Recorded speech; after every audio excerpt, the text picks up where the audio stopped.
morning, everyone. Welcome to the Pickens County Board of County Commissioners work session on Thursday, November 5th. That's been moved off of Election Day this week. My name is Kelly McNicholas Curry. I'm Vice Chair. In the room with me is Commissioner Patty Clapper, Budget Director Connie Baker, and our IT support Terry Anderson. And commissioners joining us from home are Chair Steve Child, Commissioner George Newman, and Greg Poshman. And I will turn the meeting over to our Chair Steve Child to run. Okay, welcome everybody, and welcome all the members of staff members from Public Works and Fleet and Road and Bridge who are here, and the landfill and engineering. We have a good crew here today. So today we're talking about budget items from the flourishing natural and built environment. We'll do this in 3 different segments during most of the rest of the day. And I will turn it over right now to Connie Baker to lead us through her slide deck on this. Well, and actually, Steve, while Connie's pulling that up, I'd like to jump in and just share news that we got that Pickens County and Connie are recipients of the Distinguished Budget Presentation Award from the Government Finance Officers Association for 2020. It's a program that we have been part of now for a number of years that evaluates our budget documents and such based on how they not only meet the fiscal and accounting standards, but also that they represent a best practice example of the budget document serving as a policy document. And so all of this work that you all put in and Connie and the finance staff puts in is recognized nationally as a best practice. And we just got notice of that award again for our 2020 budget document, and wanted to both congratulate Connie and the board and the rest of the organization on that. Well, congratulations. Congratulations. Yay, Connie. So does that mean we're done with the budget and we can go home now? No, got Yeah, this is how we get those awards, Patty. Just about ready to submit another one, yeah. Yeah, I think she does such a good job, we can just approve No, we it just right go now for and save a lot of time.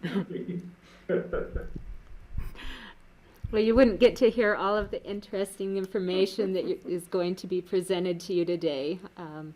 It's always great to hear from the different departments. As we go through the budget, it really gives a sense of what departments are doing and prioritizing, and it is, to me, just fascinating. Anyway, we are looking at the flourishing natural and built environment core focus area of the county budget. The presentation material is in the budget binders for the commissioners. Also, the budget profiles for this section are in the 3rd tab. And just a reminder that the materials that were already in your binders for capital project requests, new position requests, and replacement schedules are also relevant to this presentation. In particular, today we'll be looking at the road capital plan and the fleet replacement schedule. For example, they are under the capital and replacement schedule section in your budget binder. Road capital is on pages 29 through 30. The fleet replacement schedule starts on page 6. There are also a number of capital project requests that have been written up by the Solid Waste Center for capital projects, by engineering and roads for their projects. Also, the airport for a request for a new snowcat. So there are many other backup materials in that budget binder package that can be relevant for what we're looking at today. So we have all of the different public works departments today: Public Works Admin, Road and Bridge, Engineering, Fleet, Solid Waste Center, and Land Management. We will get through many of these this morning. but may need to use the first part of the afternoon to finish up the Public Works section. And then after that, in the afternoon, we'll have transit sales and use tax, healthy rivers and streams, community development, and then finish up the afternoon with open space and trails. This is the largest section of the county's budget, divided up by the core focus areas. It's 43% of the overall budget, over $66 million. As you can see from the pie chart, the transit sales and use tax is the largest area of this section. However, it's a little misleading if you're looking at what the county is actually directing and spending in that fund, as $19 million, or 78% of that fund, is simply pass-through sales tax. So sales tax that we collect and then turn around and pass all of it through to RAFTA, Snowmass Village, and City of Aspen. The next largest section is the Solid Waste Center, which has a number of large capital projects. Then Open Space and Trails, Road and Bridge, Capital Fund, and so on. This chart shows a 3-year comparison of 2019 actual expenditures, 2020 original budget before supplemental or carry forward requests were done, and then the 2021 proposed budget. You'll see that for the general fund, there's a small increase proposed of 1.8%. Overall, all of these departments and funds combined, there's a decrease of 2.8%. I know Kelly had a question on the land management. The big decrease there is simply that we had Liz Mauro, the compliance specialist at the Solid Waste Center, used to be managing the land management area, and part of her salary was charged to that department. It is now shifted to having Romany manage it, and so the salary portion is in Public Works rather than land management.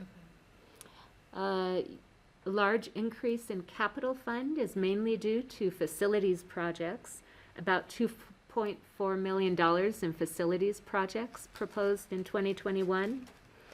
And we will be looking at those in depth in the Prosperous Economy budget presentation, and then we'll present you the whole capital fund after that, once you've been able to hear all of the details that make up the capital fund.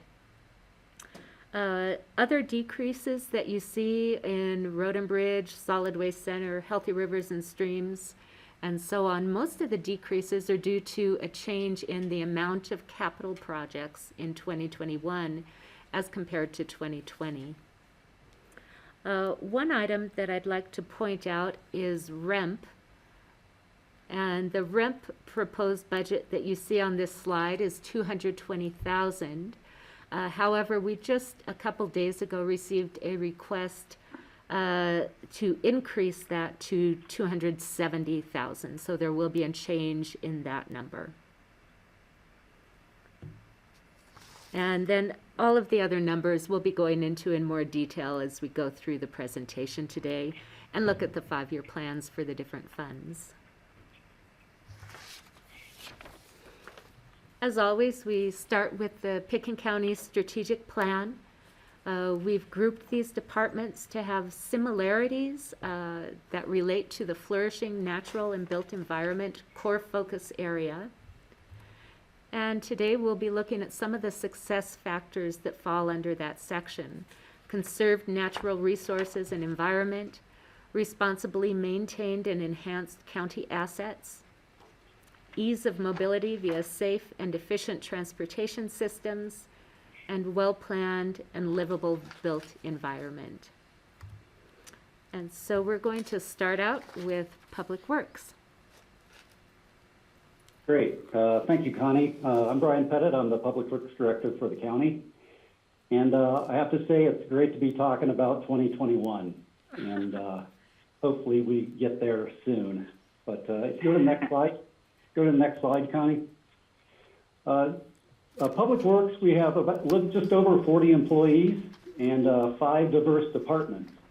In this organizational structure, you'll see 2 different colored positions that will probably come to you in 2022. But we have no staff increase requests coming for 21. And the next, Connie.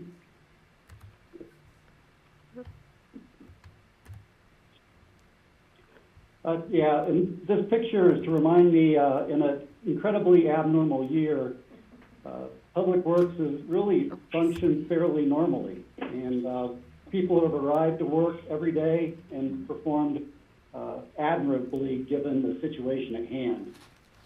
We've had employees dealing with elderly parents, daycare issues, getting their kids to school, sending their kids to college, and their own illnesses. So I just wanted to point out that Public Works across the board, for the most part, has been showing up every day as normal, even in spite of the abnormality out there during the pandemic. Trends and issues, some of these are kind of annual. We talk about them each year, which is the increased cost of construction is impacting our capital replacement plan. It's not only construction side, but also in fleet. The cost of vehicles are increasing tremendously. Kelly asked about what the impacts of COVID have had on Public Works, and in my realm, it's really interesting that the collaboration needs with U.S. Forest Service, the City of Aspen, Basalt, Town of Snowmass Village, and the state of Colorado has increased based on COVID. We've had a greater need to talk more often.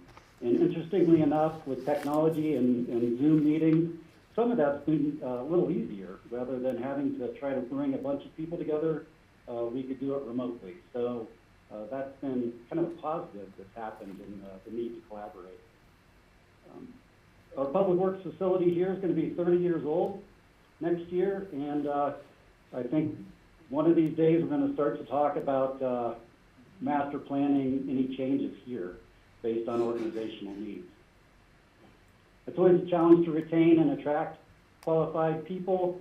Housing is the big issue, as we all know, and that hasn't changed at all. The off-highway vehicle ban on county roads is still in place, and we still have a lot of pressure from that community to access our county roads. We did have 3 forest protection officers enforcing this regulation in the backcountry. COVID impacted their ability to perform, and coming to the board probably in the next month will be a report from the Forest Service on what they found. But basically, there's still a lot of off-highway vehicle use on county roads, illegal use. This year, we put together the reservation system for Maroon Bells access. We met bi-weekly with a team from the City of Aspen, the Aspen Ski Company, the Forest Service, and RAFTA, and implemented this reservation system. It was pushed through H2O Ventures through a contract with the Forest Service, and I've got a graph coming up that we'll talk about utilization of that reservation system. I think overall it was a huge success and great timing with COVID and everything that was going on from a capacity restriction on the buses. The reservation system worked well. This maybe go to open space as well, but we continue to have increases in electric bike use on county roads. It's grown to the extent on Maroon Creek Road. I think we've got some public safety issues with novice people renting bikes to go see the bells. In fact, one of the electric bike rental facilities was saying, if you can't get a bus ride to the bells, take an electric bike. And so as we restricted the access to the bells, that bubble pushed into electric bikes, frankly, and we had more and more bikes going up there, competing with buses and cars, and it's just something to be concerned of with regards to trends in the future. It's not going away. Let's go to the next slide.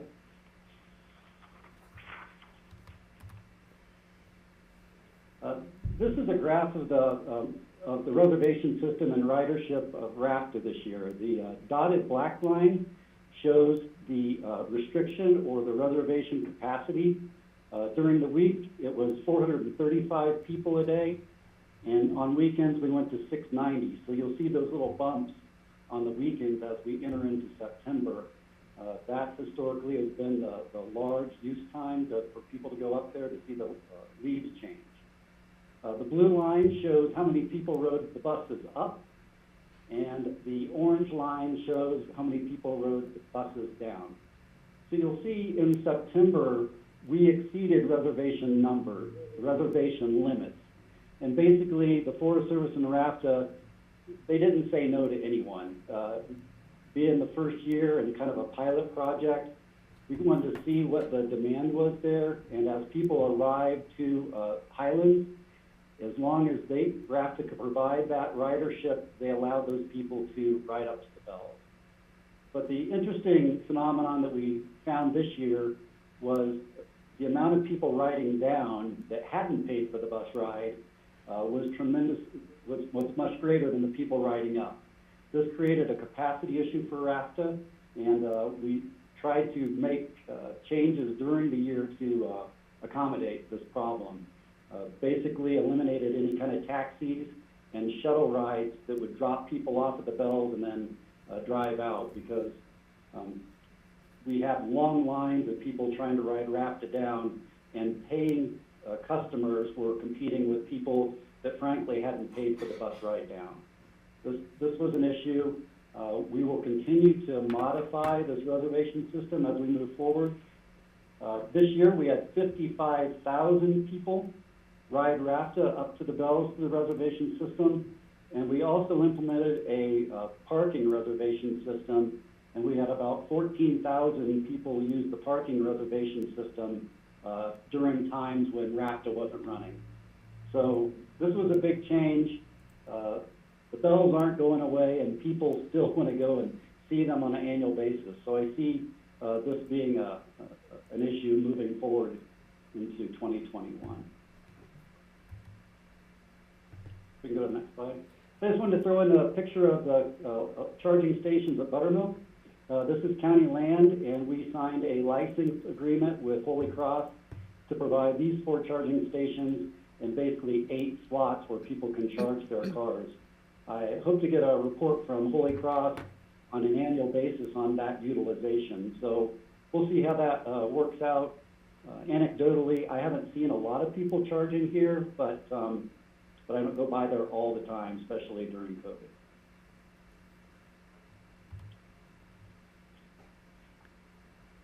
And with that, Connie?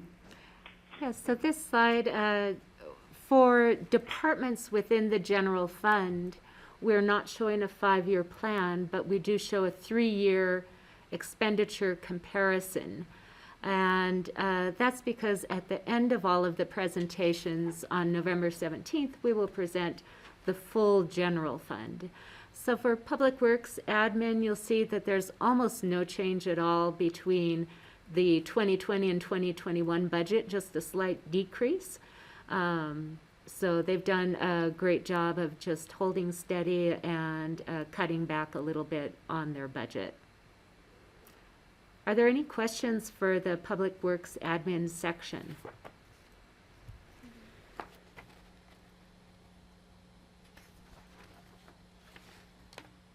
Don't see any questions, Connie. Okay. Kelly, Oh, Kelly. Kelly's got her hand up. Steve, do you see me? Yeah, Kelly, go Okay, ahead. thank you. Kelly. Thank you. I have 2 questions. Maybe this will come later, but I'm curious about the master planning for the Public Works facility.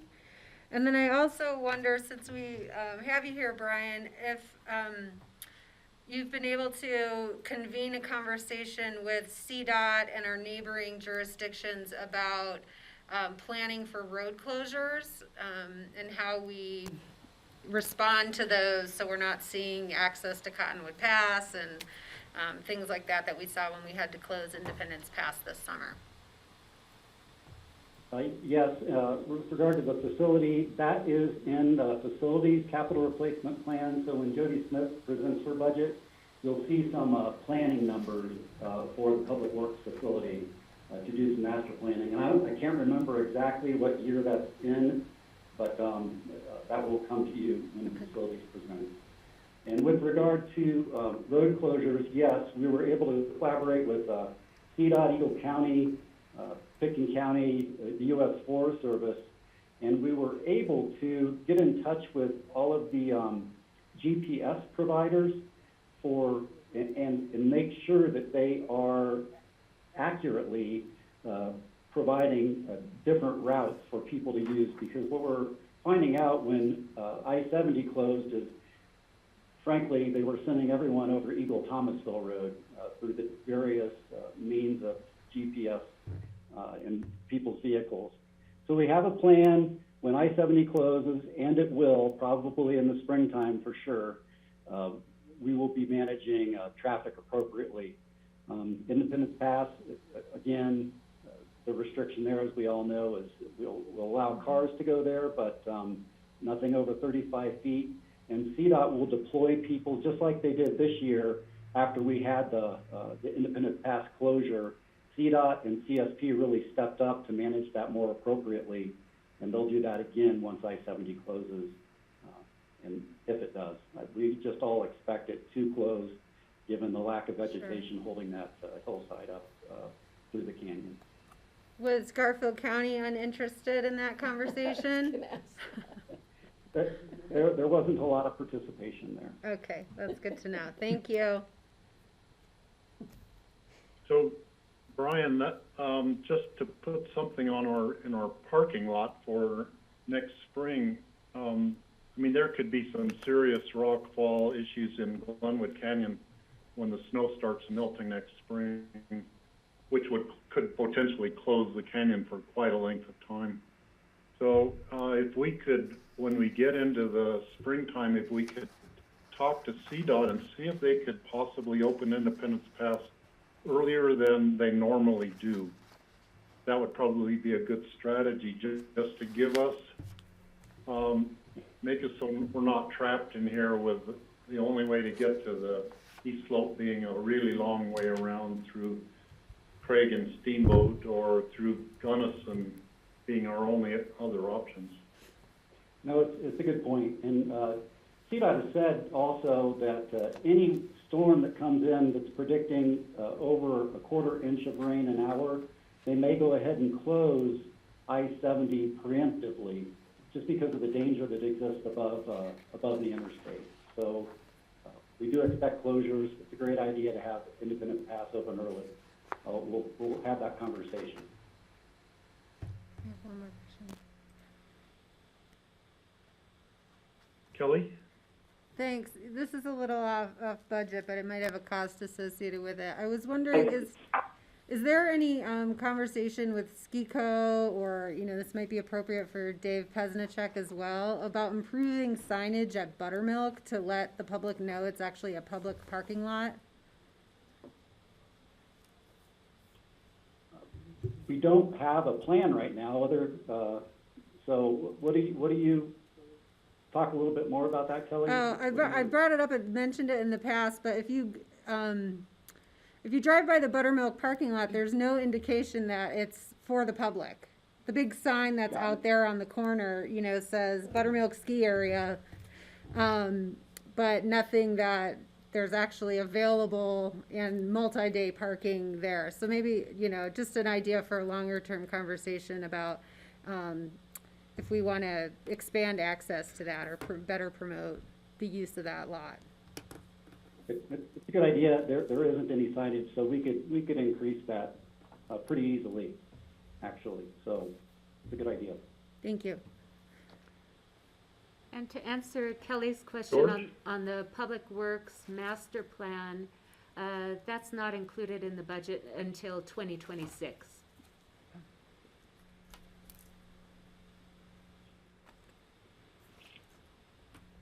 Thank you. Oh, just to, George? just to follow up on Kelly's question or comment, I think we have to be careful that the part of that Buttermilk parking lot is reserved specifically for park and rides for RAFTA. which would be good to steer people in there for that purpose, but not just for general. And Brian, we're still doing our segmenting the other parts of the parking lot and being able to do some longer term and overnight for fees. And how's that program going? It's going well. This year was different. We didn't have near the revenue we did the previous year. So COVID really impacted utilization of buttermilk. And as the board knows, the typical lot that we use for construction staging was off limits given special events that the ski company was having for movies and concerts and that kind of thing. But this year, buttermilk utilization was way down across the board, even with the 4-day allowance for people to park in there. It's $6 a day. They can park in there for up to 4 days. And then, of course, the transit parking is free and is a 24-hour parking only. All right, thanks.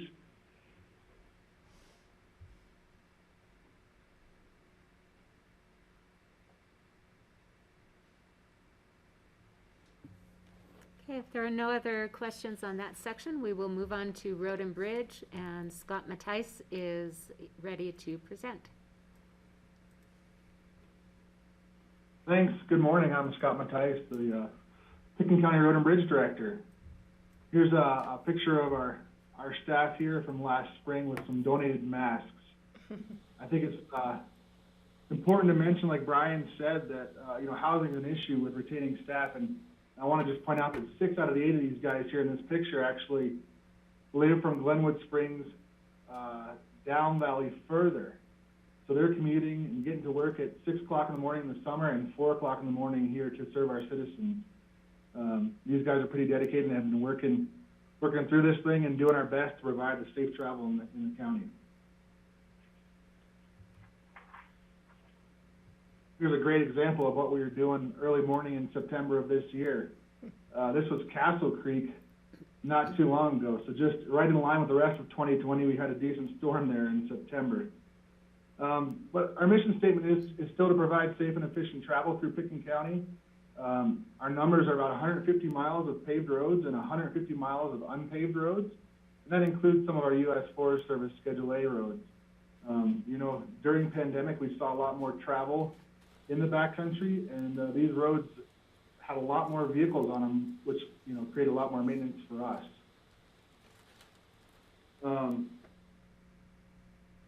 One other note is that we've added some gates to Prince Creek and Dinkle Lake Road last year, and with all the added travel, it was really nice to be able to close those gates during the runoff there in the spring, and we noticed far less damage on those roads due to those gates. So that program is working really well, and it's really helped maintain those roads and keep us from having to touch them as often, as frequently. Here's just a quick picture of our team there on paper. Next slide. Here's a high-level view of what we spend our money on there. You can see there a good portion is spent on summer dust control and snow plowing, and then it breaks down pothole grading, ditch maintenance, brush cutting. And then the others, I'm working on making that a better printout for you guys, but others include assisting other departments, which we did a lot of this year. You'll see some pictures here in a second. Sign maintenance, culvert maintenance and replacements, mudslide, rock slides, street sweeping, trash removal. After the winters, we tend to have a lot of vehicle parts that we clean up. We also assist in the Highway 82 cleanup that the county does. And then, of course, other duties as assigned, which vary all over the place this year. Next slide. Here's a great example of some of our other duties in the last year. We helped set up one of the testing stations early on out at the fire station there with cones and VMS and stop signs and traffic control and some of those things that we're good at. On the right there is an example of a joint project with the U.S. Forest Service. That's out in Redstone at the campground, where we were able to work with them on funding and our equipment and operators help us create a catch basin, basically where all that used to come down and flood out the road in Redstone. We now have a catch basin where we're going to work with the Forest Service to actually dig this thing out and clean it out every 2 years, basically, instead of having to respond at 2 in the morning and get campers out. So this was a great project. It lasted about a week. It was way ahead of schedule, and it went really well.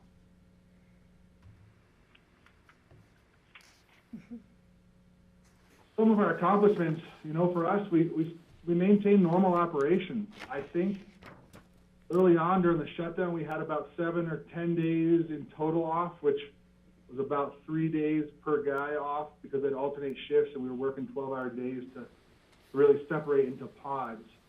But we were able to maintain and still get the job done, which was exciting for our guys. Working virtually obviously won't work for them, so they were happy to be here. I think we still maintain our goal is maintaining that safe travel in Pickens County. And even during that shutdown, we were able to work in single or two-man teams. And there's lots of maintenance in terms of tree trimming or signs or things we could do in smaller groups to make sure we had our distance. That included the right-of-way trimming. If you've been over Prince Creek recently, you'll notice we cut a lot of that road back. Really improved visibility for drivers and bikers. The cattle trucks have to get up and down that road too, so the road and Dinkle as well. We went to Dinkle as well. It's a much friendlier drive now for everybody. And then we were able to continue trainings.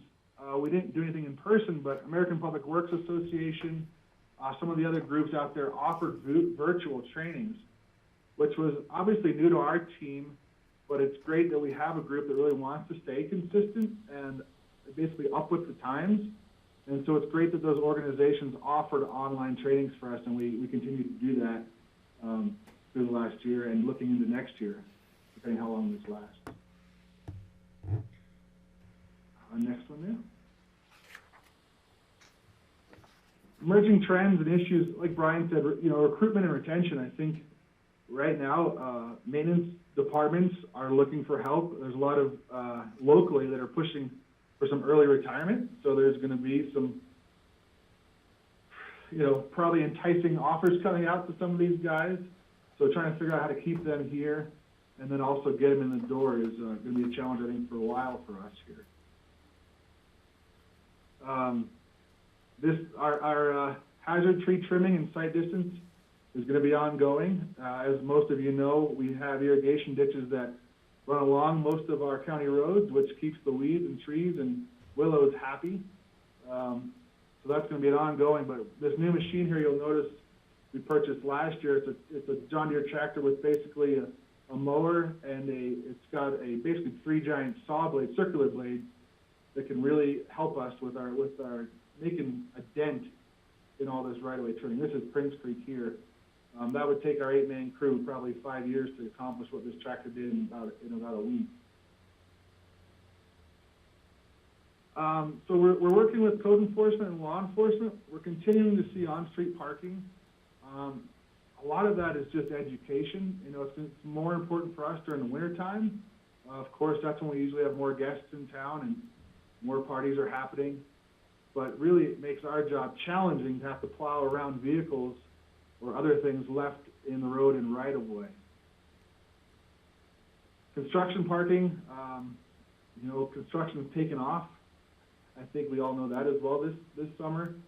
Trying to manage that has been a little bit of our challenge, and the job sites with 20 or so parking in the roadway, again, not as challenging in the summertime, certainly in the wintertime. But those vehicles parked prevent us from doing this right-of-way cutting. We can't get out there and sweep the roads where all gravel might build up or the leaves that are in the gutters. So trying to get with code enforcement and law enforcement to help us in these areas. We also started working in the last year and looking forward with the Sheriff's Department. If we're working on Watson Divide, McLean Flats, Brush Creek, some of those higher traffic areas, if a deputy is available, to have them come out and, like CDOT does on their roads, actually watch traffic, and just their presence really helps get vehicles slowed down. I guess there was actually a close call over on I-70 this morning with some firefighters on the highway. So distracted drivers, people not knowing our roads, really trying to get the notice out that we're out there doing our thing and trying to keep our guys safe. So working with those crews to help us there. Training, technology, we learned, as we've always known, was a shortfall, if you will, for our department. But keeping these guys in the loop to be able to function with computers and technology. Certainly we're moving toward apps with our asset management program. There's apps for that, and there really is apps for that with the road and bridge stuff. So keeping our guys involved with that, moving forward, and how to make it so it becomes just a normal part of their day in terms of keeping track of these things. And then this disaster response, you know, we never thought we'd be responding to the pandemic. Really focusing on how can we be efficient and safe in our responses, and how do we have these conversations beforehand to make them, you know, the response, the working together easier.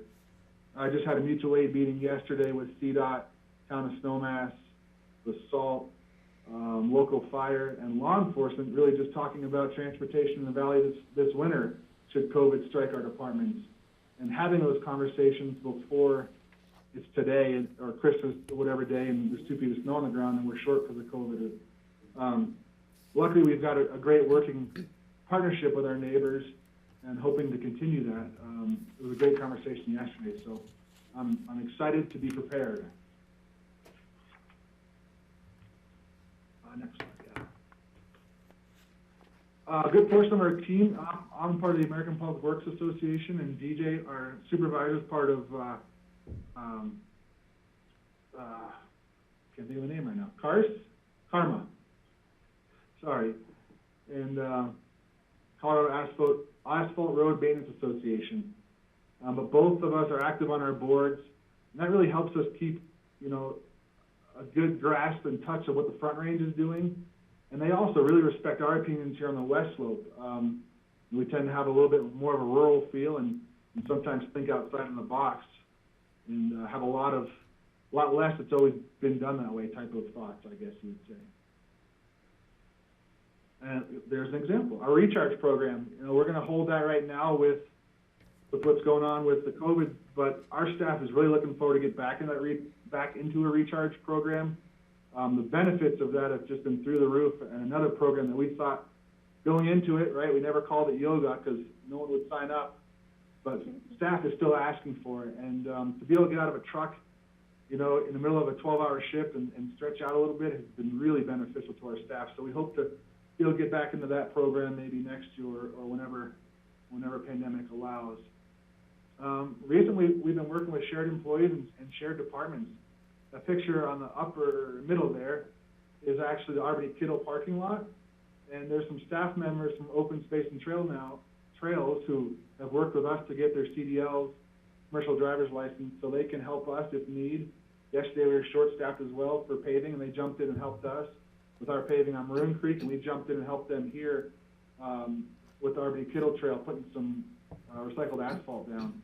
So that's been great to be able to get staff cross-trained, especially in these times, but just in general as a backup plan, if you will, and shared equipment and personnel. We've got expertise and equipment that we can share through the organization, which is really helpful.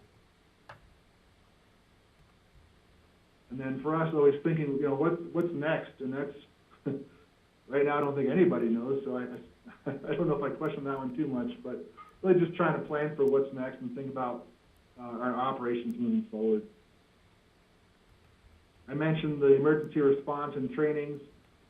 Public outreach, you know, what came out of that meeting yesterday is, as a region, we'd like to do a better job of outreach, and whether that's news, radio feeds, or social media, or billboards, or what, I guess BMS, not billboards, but what does that look like? You know, recognizing that we're probably going to have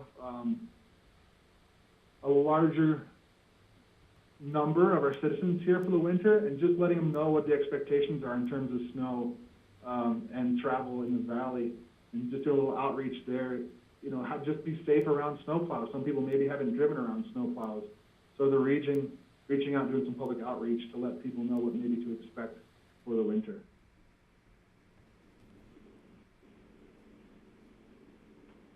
next one. I think that's about it.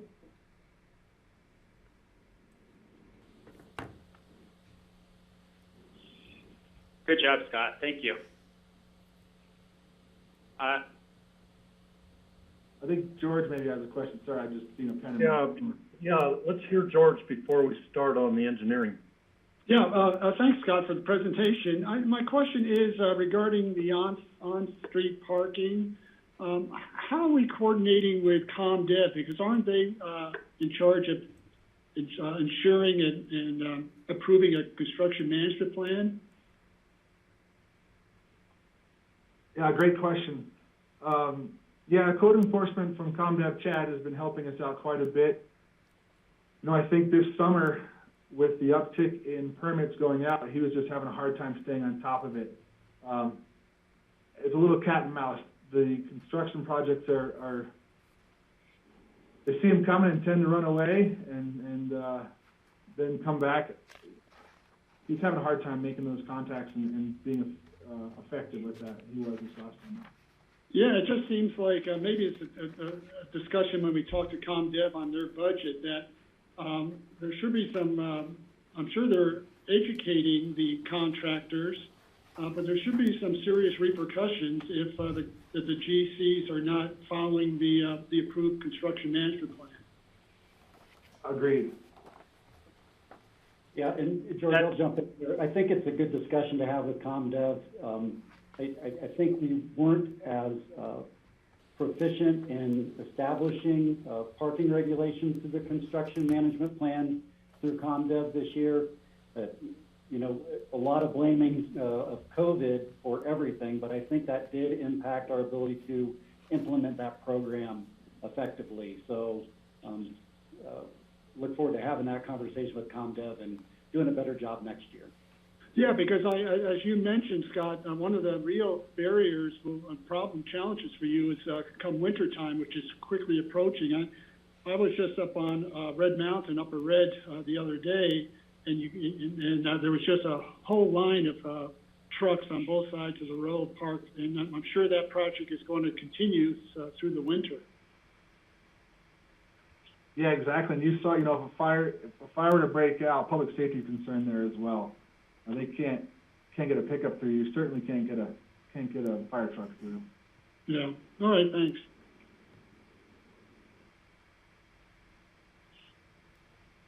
All right.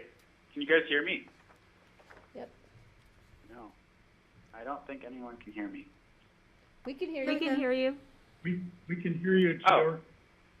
Oh, good. All right. Well, I'm GR Fielding. I'm the county engineer, and I'll be representing engineering and presenting the road capital plan today. My department consists of 3 full-time employees, myself, Bert Pierce, our engineering technician, and Chris Brody, the project engineer. Bert generally handles a lot of our permits and our road count, our traffic count program. Chris handles a lot of projects. He divvies up some of his time this year between an road capital project and the EOTC's dynamic message sign. Between the 3 of us, we're now over 52 years of tenure with the county. And with that, I feel like we can operate fairly efficiently, and during COVID, we could operate fairly remotely, and it's some challenges at other times I think it lets some people get creative in their problem solving and move our program forward very, very well. Chris ran the projects for the overlays, so Horseshoe, Orchard, Watson Divide, Glen Eagle Road, and then this picture is of Maroon Creek Road, which the board added to our capital program last year at this meeting. Very happy with how Maroon turned out. It ended up being a very difficult overlay project because we couldn't just overlay it. That road went from an urban curb and gutter section to a ditch, to a curb and gutter, to a ditch, to a curb and gutter through on one side. On the other side, you can see here it has the guardrail with the grass off the side, and then just up valley from there going towards the Bells, there is the New Jersey barrier on the side. So with all of those things, it proved to be very difficult, and the reason why we had so many potholes through here was because a lot of this did not have adequate drainage. So we took this opportunity to fix all of that drainage and fix the drainage around one of the bus stops there. And so it became a pretty substantial overlay project. Okay, next slide, please. No questions? So our issues When was that photo taken? It's great to see this, and thank you. You have the appreciation of the cycling community of the Roaring Fork Valley, I think. Thank you for doing a great job on it. I was just wondering, when was that photo taken? I haven't been up there lately. that's about a month ago.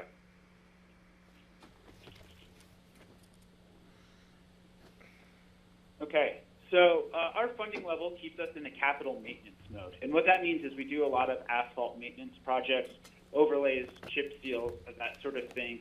We might improve some drainage. This year we did have a very large capital replacement project, which hopefully by this afternoon we can call complete. We have a seeding crew up there right now. Should be spreading grass seeds on the side of the road. But this is, of course, the Upper Castle Creek Bridge, which is at milepost 9. It was a very successful project. We are wrapping that up. We had a nice grant from CDOT for that project, and we're working with them to get all of our final paperwork. But you know, one of the things, obviously, with this year, COVID had an impact on a lot of things. We had to hurry up to get this project out, and then we had to sit on our hands for a little while our partner agencies figured out how we were going to be processing things during COVID. It caused us a few weeks of delay to get all of our funding in line from CDOT, and at the end of that, they turned it around as fast as they ever have once they realized that we are going to be moving forward with these sorts of projects. This hit right when everything shut down. What's hard is that this bridge is at 9,000 feet. And so our construction season up there is incredibly short. So this was always a challenging project to fit in the timeline that we needed it to have it done in one season. And our contractor, GA Western, they got it done, and they did a beautiful job with it. Our fund is largely funded by sales tax.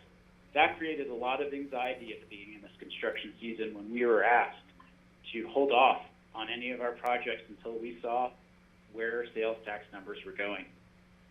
So we did halt several of our maintenance projects on our safety initiatives, on our guardrail. And so I think Scott and I were talking the other day, and we did decide to move forward with some of our sign orders so that, you know, this time of year, some of the road and bridge guys have just another thing on their list they can go out and do.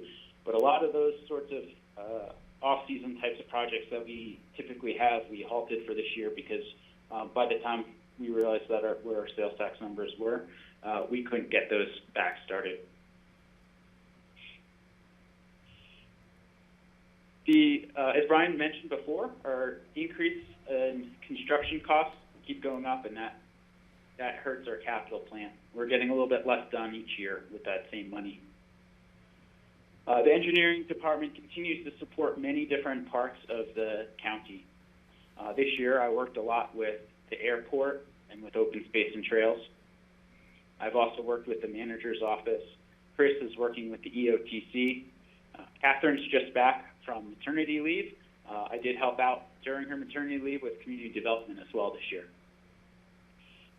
Chris has also run projects for open space and trails, and we're looking forward to some of those sorts of opportunities for next year as well. And we're also going to partner with CDOT on a project that doesn't show up on this budget presentation, but to add icing sensors on State Highway 82, where we won a grant from CDOT for their own infrastructure. Okay, we can. So one of the things that I did want to mention was that we do have a little bit of anxiety to see if our maintenance of condition of our assets may slip if we do end up having to adjust down in the future with our funds. But as the budget is presented today, this represents substantially what we were planning on for the last several years. Okay, we can go to the next slide, please. Next year's program for asphalt is going to center around chip seals. We have Service Center Road and Animal Shelter Road out near our public workshop on the list. We have Smuggler Mountain Road going up that first couple tenths of a mile. We have Redstone Boulevard, Upper 7th Street, just outside of the city of Aspen, Prince Creek Road, Willoughby Way, and Magnifico Road. The project is being contemplated right now. We're using the smallest chip. It's a little bumpy at first year for some of the road cyclists, but we've gotten good response from the last few that we've done after that first year, and our snow plows get to knock those chips down a little bit. The aggregate that we use is usually 3/8 of an inch or smaller. I know George has asked a couple questions about this in the past, and this will be similar to what they did on County Road 102 in Garfield County, Catherine Store Road, and those areas. So, and we've used it at several other places as well. And that's really it, though, for our asphalt maintenance for next year. It's a little bit of a lighter year because we're going to be spending a lot of the funds on some structural projects. Are there any questions on the asphalt maintenance?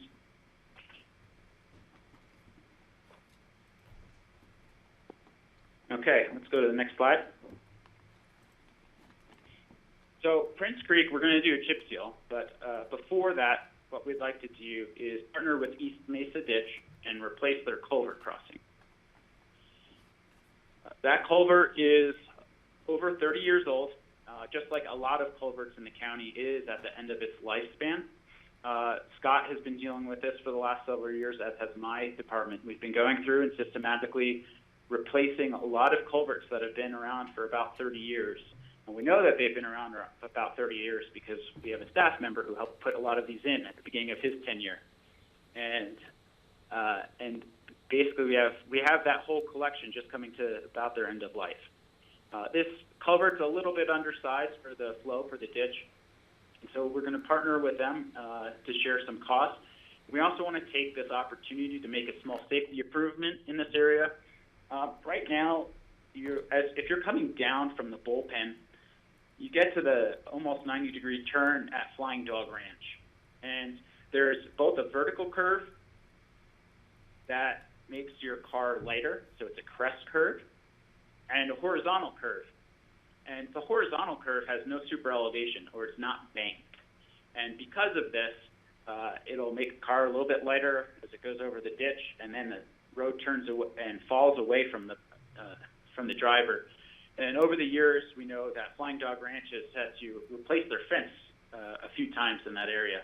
And so we're going to look to maybe add a little bit of super elevation to that curve so that cars have an easier time staying on the road, and also see if we can fix the vertical curve issue a little bit as well as we replace the culvert that's adjacent to it. That project right now for the county portion is contemplated around $175,000. It'll be a little bit difficult there at the Flying Dog Ranch because of the driveways and those sorts of things that we need to tie into, and also trying to work with the ditch company on a design of the new culvert because the ditch in that location is fairly flat. It doesn't have a lot of fall, so you have to upsize a bit to get that same degree flow through there. We can go to the next slide too. This next slide has the picture of the Flying Dog Ranch's barn right there. I'm standing just before the vertical curve, and then you can see the chevrons and the almost 90-degree turn to the right. Is there any questions on the Prince Creek and East Mesa project? Brian, or GR, when are you going to do the East Mesa ditch culvert replacement? Are you going to do it before they turn the ditch on in the spring, or are they going to have to turn the ditch off during the summer to do it? Steve, we've just started our conversations with the East Mesa Ditch Company, and we've gotten agreement from them that they'll participate. we wanted to wait until our budget presentation now to continue those conversations, to know that we had a project to talk about, and once we've got the approval from the Board of County Commissioners, we can start moving that forward. With any of these ditch projects, our goal is to get this done before they turn the ditch on. In a location like this, it might be that we get the new culvert in and backfill it, and then once it warms up a little bit more, we can finish the project. So we might have to do it in a few phases. We've got a few tools to that. We try really hard not to have to turn the ditch off because typically the ditch company doesn't want to do that. Even when they do, it takes a while. It takes a while for them to turn everything off, and then a lot of times we'll have a pretty wet ditch alignment, which doesn't make the construction any easier.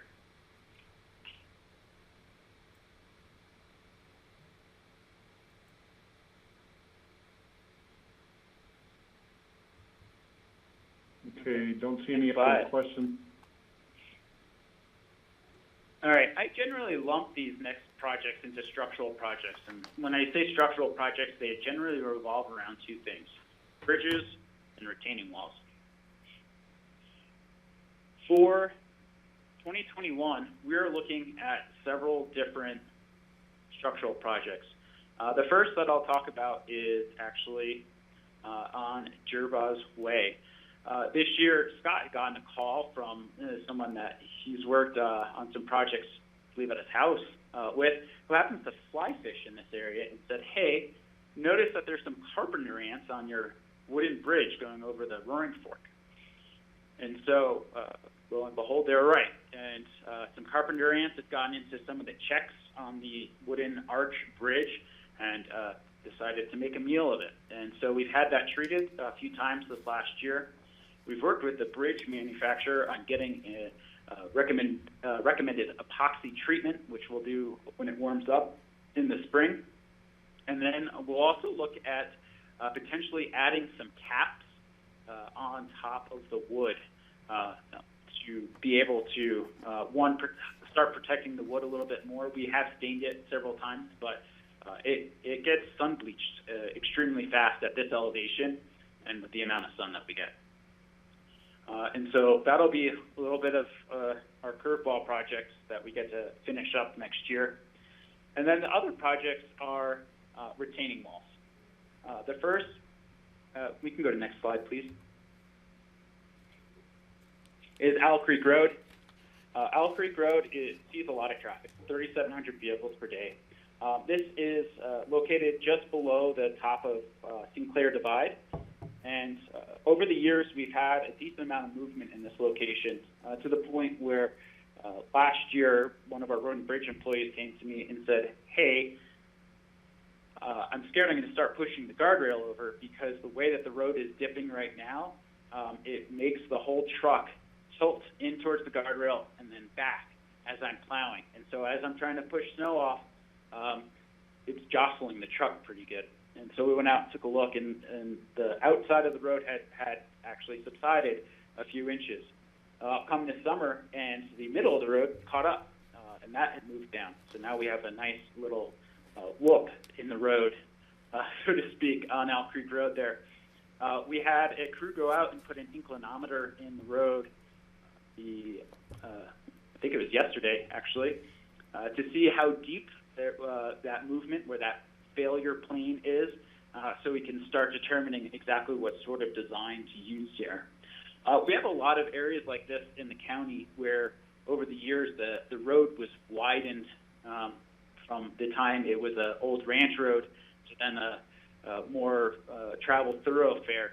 And a lot of times what they would do is they would cut the bank on one side and push all of that material over. And in a lot of places, this place especially, there is not a high quality material to do that, and so you will see a lot of settling over the years. We can go to next slide. The other location is on Upper Red Mountain. This is just above the second switchback where Hunter Creek Road pulls off, and it goes from here basically up that long straight. You have a great view of town and Ajax from up here. But there is a small amount of subsidence here, but we have lost any of the shoulder that we've ever had. It would be a good candidate for additional guardrail in the future, but there's no place to actually put it. It's too steep off of the edge of the road. As we started exploring and we've been seeing more erosion over the last couple of years, what we've noticed is that there's an old crib wall, old wooden crib wall, similar to what we replaced just below this a couple years ago with this fund. And there's also a lot of makeshift walls. If we could go to the next slide, please. The picture on the left is that's a piece of roofing, metal roofing, that's held up with, and here you can see two different U-channel posts that were driven in, and then they put a piece of roofing in. That's what's holding the road up in this area. And that's an old delineator that is bent over top of it, where that I kind of left there for the picture for the effect to see that this area has actually moved, and that's how much erosion is happening, that our delineators are just starting to fall over because we're losing all the material around it. The picture on the right shows the old crib wall, the old wooden wall that's there. When we removed the last one on the mountain, what we had found is about half of it was in tremendous shape for however old it is, and no one has any idea what the age is. The other half was all rotten wood and starting to decompose. And so I won't venture a guess of what's here. I don't know yet what our design will be, if we'll elect to leave in place and somehow buttress or build a wall through it, or if we'll remove and replace the whole thing. And those are our structural projects for 2021. Are there any questions on the retaining walls or on the bridge?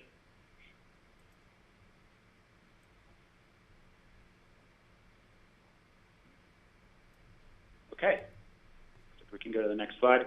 So this next one is our programmatic and miscellaneous projects.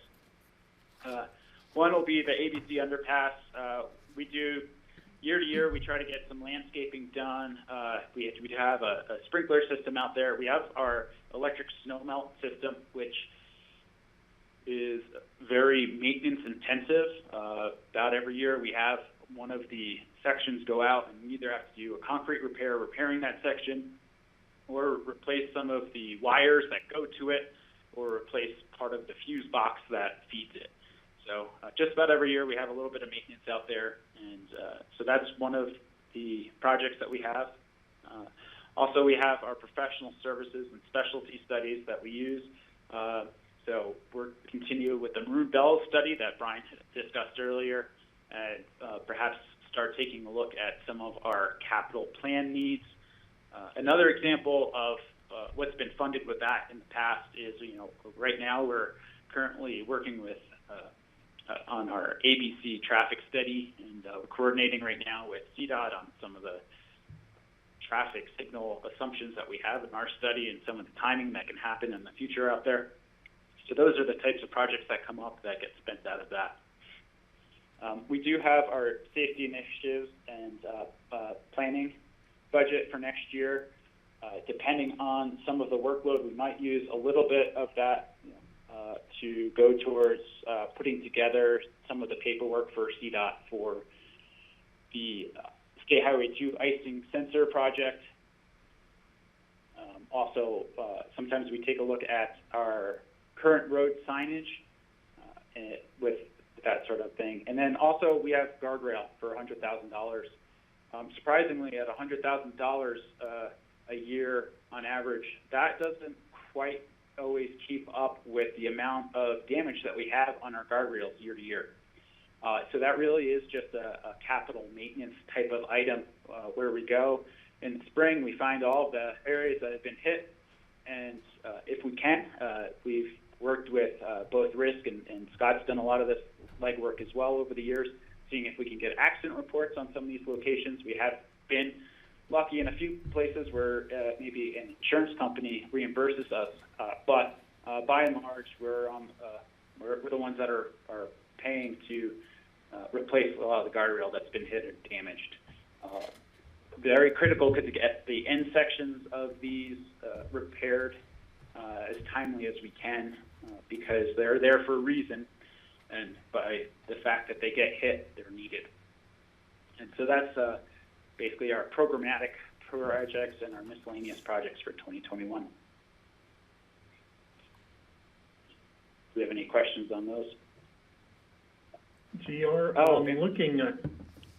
looking ahead at 2025 on the drainage, you have a $500,000 project scheduled. Is that for one specific project or a whole lot of sort of deferred maintenance kind of projects? The latter, Steve. That's a good eye. A lot of times in this capital plan, we will put one of those large placeholders in just because we know that we have a lot of deferred maintenance. And a lot of times it's really good to try to group as many of these projects together as we can. As I said earlier, we were talking about a lot of these deferred maintenance or end of life cycle on a lot of our culverts. We've been replacing, and Scott's been replacing a lot of them as all of a sudden we've got a sinkhole in the middle of the road. The thought here in 2025 is probably be a good time to go out and after an assessment, go through and do kind of a full sweep of those. The other thing that was contemplated with this is that we have a ton of roadside ditches that are also irrigation ditches. And it creates a very difficult dynamic between us and some of the folks that do some ditch maintenance in certain areas because we want to maintain the roadside ditch in one regard and they want to maintain it in a different regard. And sometimes those are competing. And so if we ever have an opportunity to even do parallel ditches or separate those uses, that is advantageous for our maintenance of our roads. So that's another thing that's contemplated.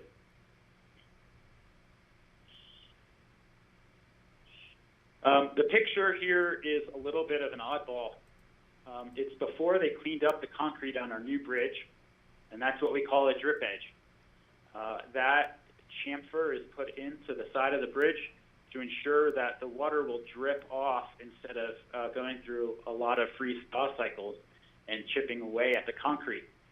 It's actually very strategically placed, and I just thought it would be a cool thing to end on. Is there any other questions on the road capital projects?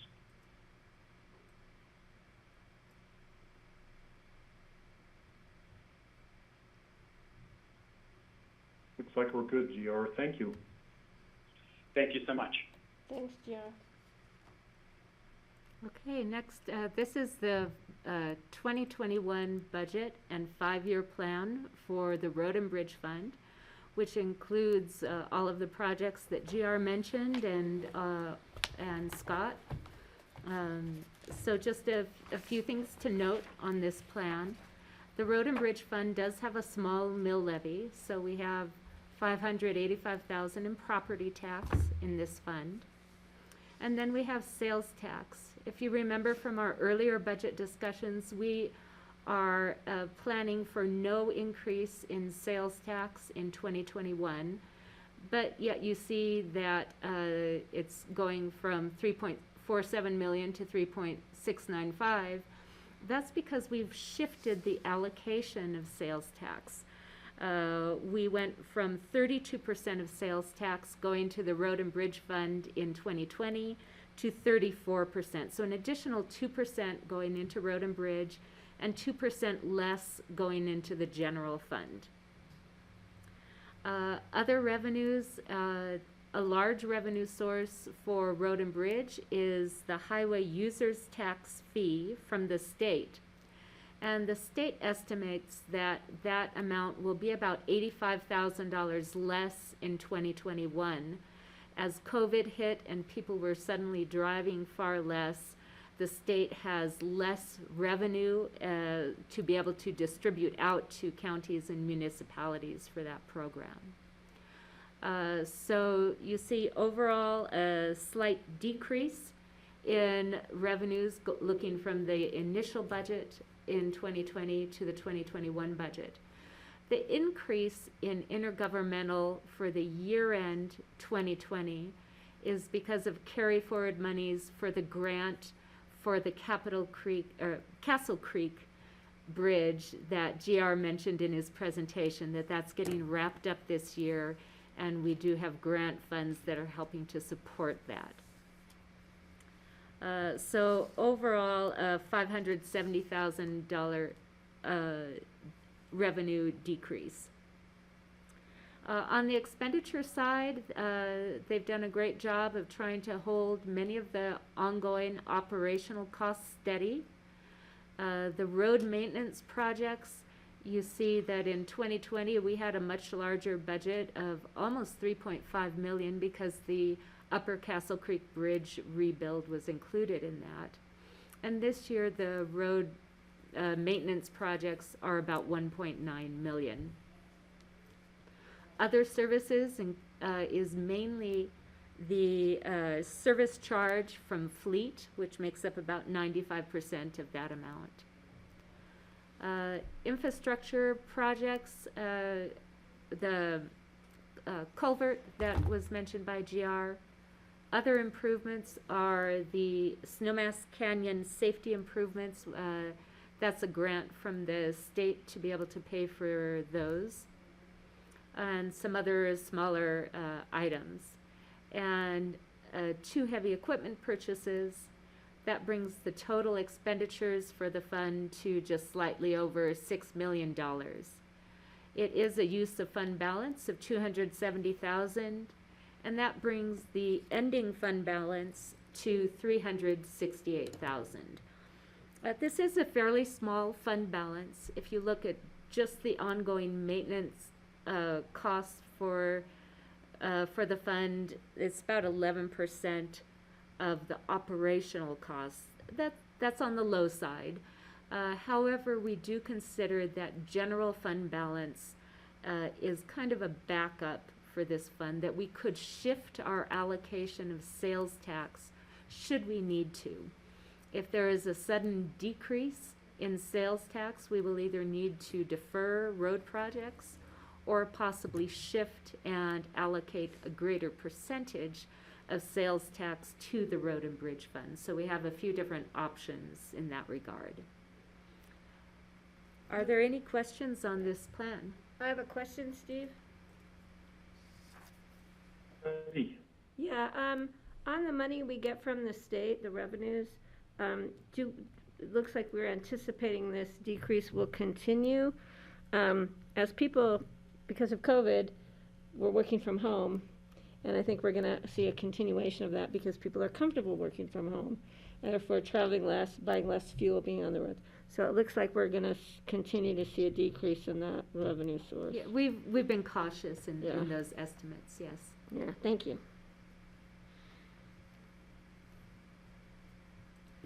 Any other questions on this budget? I'm not. And if not, if we have direction to move forward with the projects that have been presented to you in this plan. Kelly, did you get your other questions answered in there? Yeah, Okay. yes, I did, thank you. Okay. Appreciate that. Yeah, I'm comfortable moving it forward. Okay. I don't know about If everybody there are no else. other questions, then we will. I'm good, Greg's good. Kelly's good. Okay, I think we're good at moving this forward. Everything's shown here. Everybody's doing an awesome job of, getting these projects done and doing them sort of on time as much as possible and within the budget we have. And I think they do an awesome job. Thank you. I do have a question. Kelly, Yeah, I don't know if this is for GR or Brian, but have you guys engaged the Financial Advisory Board on long-term approaches to the structural deficit in the budget? Not sure if. Hi, they hang up? GR here. Sorry. So we have engaged them. I believe it was last year we took a look at what it would take to basically do a number of safety improvements, which included a lot of things like retaining walls and such, so we could actually get some shoulders on some of our roads and take care of some rockfall issues. But yeah, we've brought some of that to their attention, what it would take to get some capital improvements. Okay. But I don't know exactly where that conversation left off. Sure. With the FAB. Yeah, this is something that the Financial Advisory Board will be picking back up again. I think it was about a year ago, or maybe a little over a year, GR actually took the FAB members on a tour of some of the spots where we could use some major capital investment on roads. There are two new FAB members since then, so that's something that maybe we'll need to repeat. But the FAB has been looking at roads and funding for roads, and is considering lumping that together with other public safety issues. That the road concerns are a safety issue, as are other public safety issues with the sheriff's office. And we'll probably be coming with a recommendation in that regard to the commissioners. Thank you, Connie. And I realize the impetus is on us to ask them to come present, but I just wondered if those foundational conversations have taken place. So thank you.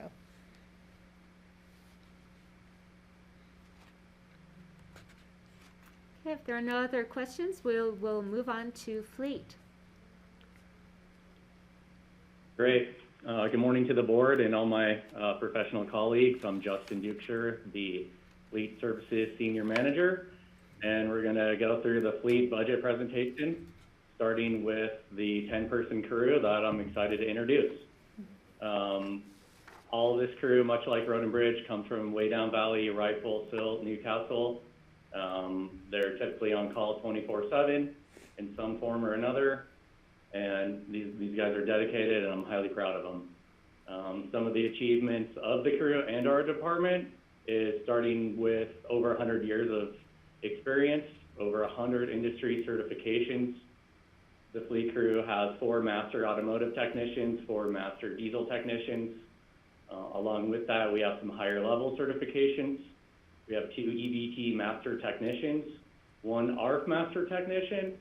Currently, right now, we're waiting on the 2nd and 3rd master ARF technicians test results to come back. We just recerted a few weeks ago. That's a huge accomplishment. There's less than 500 technicians in the country with this level of certification. One thing that we are proud of is our 2 newest mechanics are both BOCC high school graduates, grew up here in the Valley, and have graduated from an accredited trade school with a certificate and an associate's degree in mechanic. Those guys are also helping us create and implement our apprentice program. We started this a couple years ago, and with the help of these 2 guys are really helping push that forward for us, so making it easier to hire and retain employees in the future. Next slide, please. Here's the fleet organizational flow chart for 2021.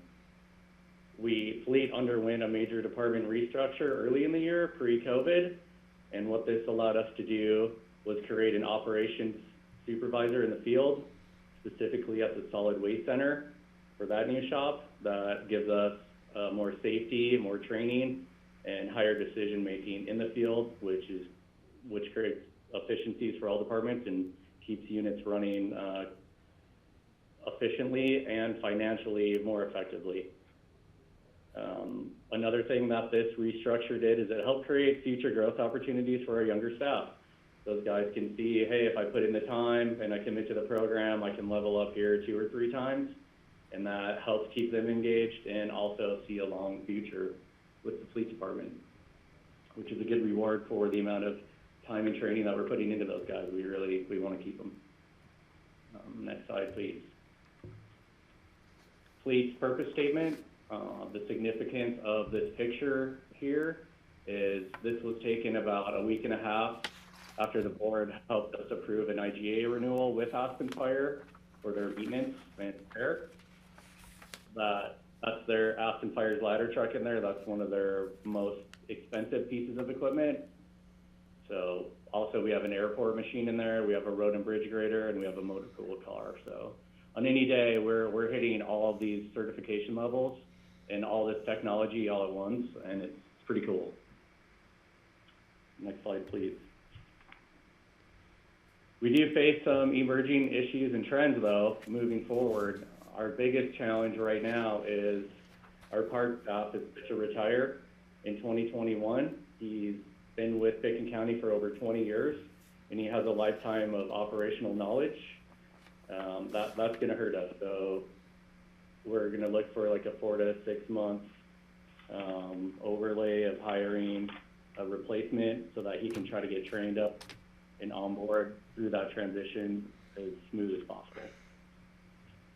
We're experiencing large manufacturing delays for parts and vehicles. A lot of smaller manufacturing plants have shut down, and the bigger companies are trying to take that on, but to retool and reconfigure takes some time, and we're starting to see those effects right now.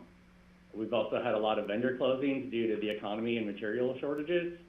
A lot of these places just couldn't afford to stay in business anymore. So that's something we face. Now we're probably out where we were 3 to 5 days usually for a parts. Now we're out 2 weeks, 2.5 weeks typically on any kind of special order. So we're trying to streamline some processes a little bit to try to minimize those impacts. Our trends currently right now are administrative reporting tasks keep increasing. Auditing has been huge for us. Custom billing for departments has been another big one that's taken a lot of time. But we continue to work on that. We have a lot of increased software system support and management that we have to handle with our ward fuel, our work order and point of sale system that we have. They're intense and they take a lot of time, but they're great systems and they provide us a lot of detail, and we're gonna see some of that coming up. Another fleet trend is we're gonna keep continuing to purchase electric and hybrid vehicles and look into renewable energy when we can and when it makes sense for the county. Some of that includes looking for grants through the Clean Cities Initiative, things like that. And some of our internal overhead costs continue to increase, and these are tasks that are non-direct labor tasks, which means we can't bill for that time, but they're important to the financial structure of our department, which means streamlining vendors, trying to keep our freight costs down and looking at alternative shipping methods when we can, things like that. We have some other overhead costs in the form of proprietary tracking requirements, and this is GPS and telematics, which keeps coming into play more and more in the future. A lot of these telematics give us information like idle time, so those are cost-saving telematics that we feel are worth continuing to advance in, and they give us great information. Fleet has had a lot of accomplishments this year that we're proud of. We were able to put together a fuel RFP with Master Petroleum. That's the first time the county's done that in a long time, and we're seeing the discounts already in the fuel. With the board's help, we renewed the IGA contract with the Aspen Fire Protection District. We've established operational cost efficiencies in-house. COVID helped us do that. One of those was creating an accident reporting website and a billing process that gives us a lot more trackability, a lot more cost control, and exact numbers to go off of so we can try to reduce some of that. We successfully onboarded 2 new employees through COVID, which was pretty incredible. We were pretty proud of that. We've adopted safe processes to continue working on site through COVID, and that means splitting up the crew into 3 separate shifts with an off-site shift for on-call. This allows 3 complete units, triple redundancy to fill in as needed in the field, on the management side, and in the shop and in parts as well. So we've managed to keep our industry certifications up to date the best we can for not being able to test in person. A lot of our tests, you have to go in person. They're under a camera. You get metal wanded, all kinds of things. So the industry's allowed some relaxations on our certifications and made made some testing available to us online, so that's been great. And we've been taking advantage of that. We've also created biweekly safety trainings and updated our protocols regarding equipment and building safety and processes.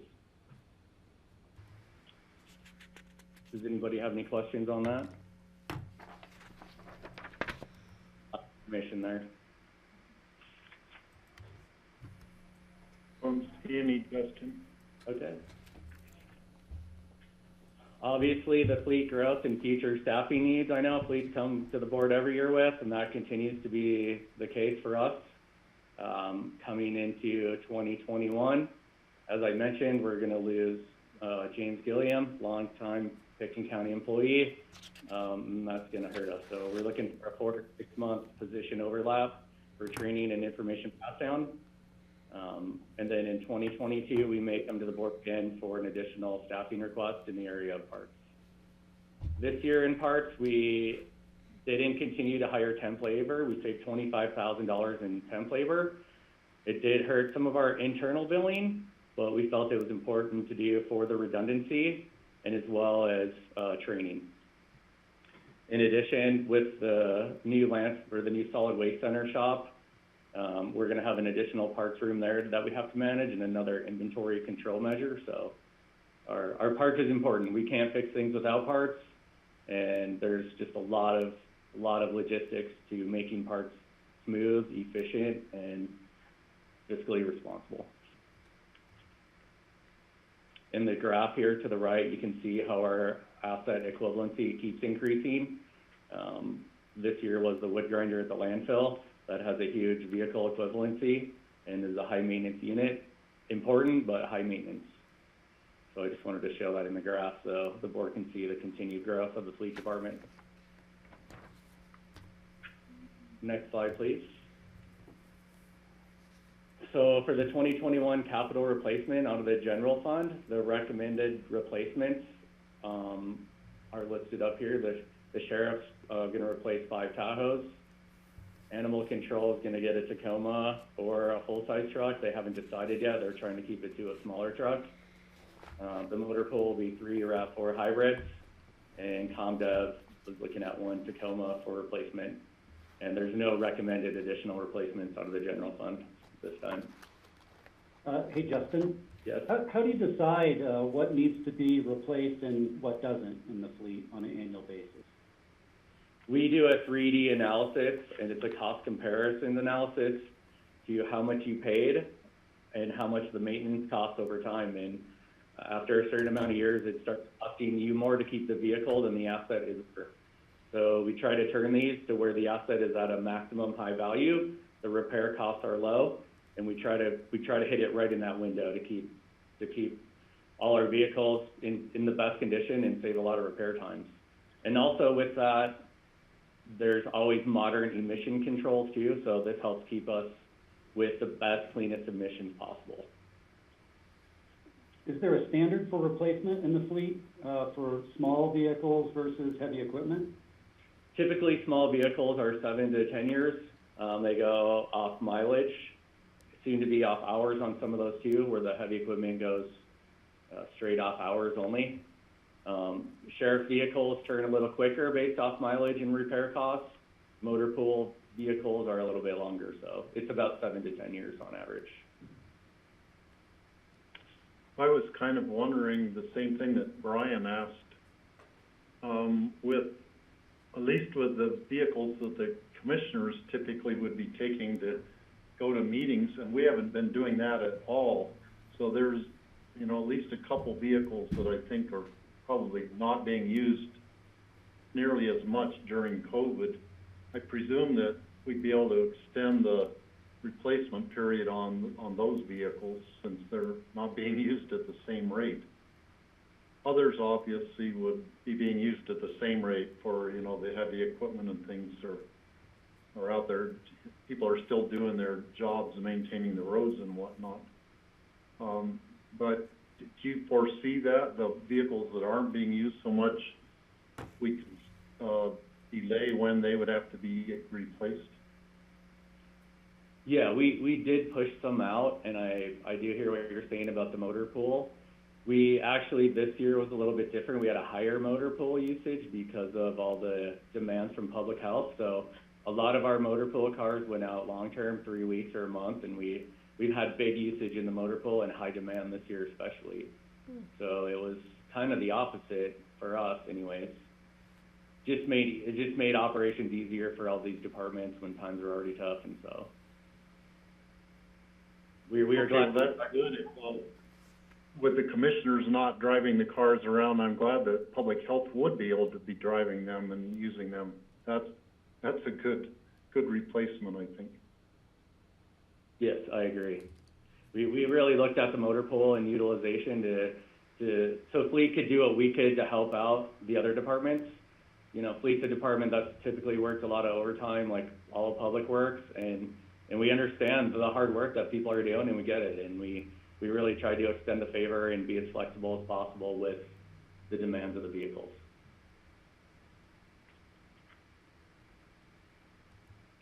Next slide, please. Special revenue funds, recommended replacements, road and bridge, 1 construction sweeper broom, and 1 motor grader. And there will be no recommended additional vehicles out of the special revenue fund this year. Enterprise funds, the landfill for the trash compactor. The trash compactor is the main workhorse up there at the landfill, and it's a high priority machine, and it's extended its service life already. And so my recommendation is to definitely get the compactor for sure. The airport needs a service truck for the guys to run around, do construction projects at the perimeter road, fix fencing and stuff like that. Those are replacements. The additionals out of the enterprise fund will be a snowcat for the airport snow operation, and also a Chevy Tahoe for an ops and admin vehicle. Next slide, please. Here's a picture of the landfill dozer, works side by side with the compactor, and also has inter-screen capabilities as well. We're excited about the solid waste center shop and using that for a work overflow for the main shop. The main shop actually is getting pretty full, especially with the addition of staff. And in order to be safe, you need space sometimes. So this shop's going to provide us a little more safe space to work in. It's also has an updated fuel site with more capacity and redundancy in case of natural disasters or anything that can happen like that. It'll have an outside wash area with a water recycle, so we can reuse the water that we're using to wash. And again, it's going to have an expanded parts inventory capacity so we can handle overflow and larger parts items. And it's also just going to be a better, safer area for us to work in than outside on the pile and, you know, next to the road and in the way of all those trucks. The landfill is incredibly busy. There's always a ton of traffic. And if we can just get it out of the way, it'll be a lot safer for us and for our customers. Next slide, please. Now we get into some of the capital asset deferrals due to the pandemic revenue projections. This is just going to give you the amount of money and the number of units that we deferred in the capital replacement plan due to the revenue projections that we felt we could do. At the airport, we deferred 6 units for a total of $2 million. The landfill, we deferred 3 units for a total of $1.125 million. Out of the general fund for facilities, we deferred 1 unit, saving $60,000. And out of the special revenue fund, translator at 1 unit for $50,000 and radio at 1 unit for $65,000. This right here, that totals up about $3.3 million in deferrals out of the capital replacement plan. This is going to be a big challenge for the fleet department moving forward on how to reflatten that curve in the next 3 to 5 years. This is great for the budget right now, but this can have a financial negative impact moving forward.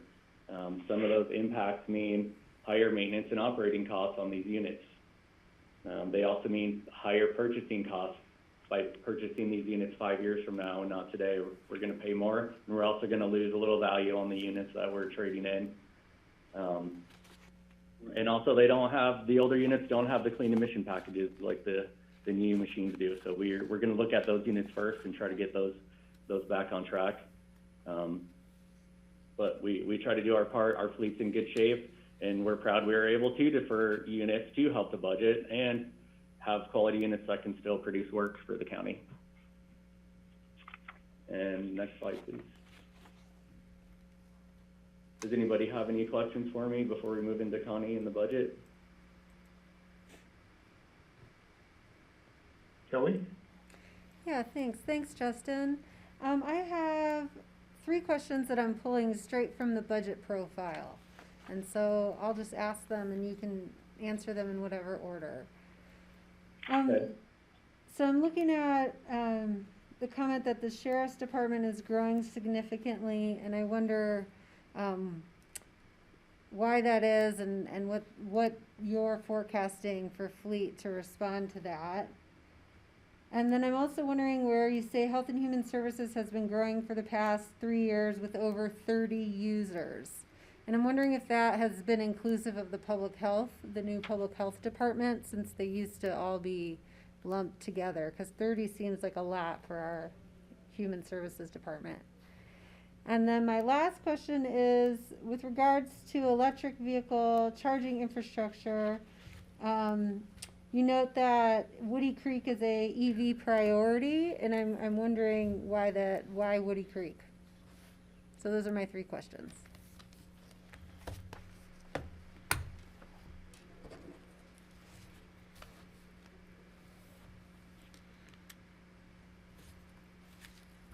So I guess just to be clear, to answer your questions, regarding the use of HHS and the way the department's grown, public health, we see a lot of vehicle increase in that department and a lot of higher usage there, depending on how they move forward with COVID and testing and remote work sites and how they need to work with people individually.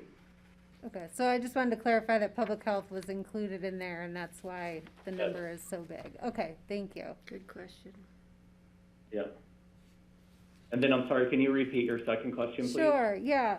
I wondered about the sheriff's department. You note that their demands on fleet are growing. And since their staffing isn't growing, I wonder what that's related to. That's related to the amount of turnover in the sheriff's department with having to constantly switch vehicles, numbers, fuel, and constantly in-servicing and out-servicing assets. It's a big time burden on us and a big cost.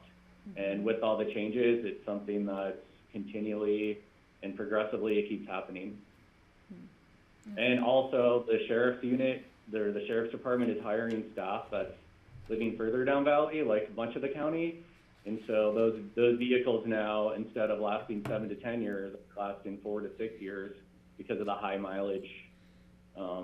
Sheriff's units are unique. They spend a lot of time idling, and idling is really, really bad on modern emissions. And we're starting to see a lot of emission problems before 100,000 miles. And so we're ended up having to turn those cars faster. Okay, that's really helpful. Clean plant. That's helpful. Thanks so much. And Justin, I can probably address the Woody Creek thing, which is, it would be the next place beyond Brush Creek Park and Ride, which we already have programmed to put electric charging stations in place. Woody Creek, I guess, is the next kind of population center moving down Valley. And we have electrical infrastructure there that we can tie into pretty easily. So it was identified as a priority to place EV charging for the public. So you're making kind of jumps down the valley. Can I tag on to that, Steve?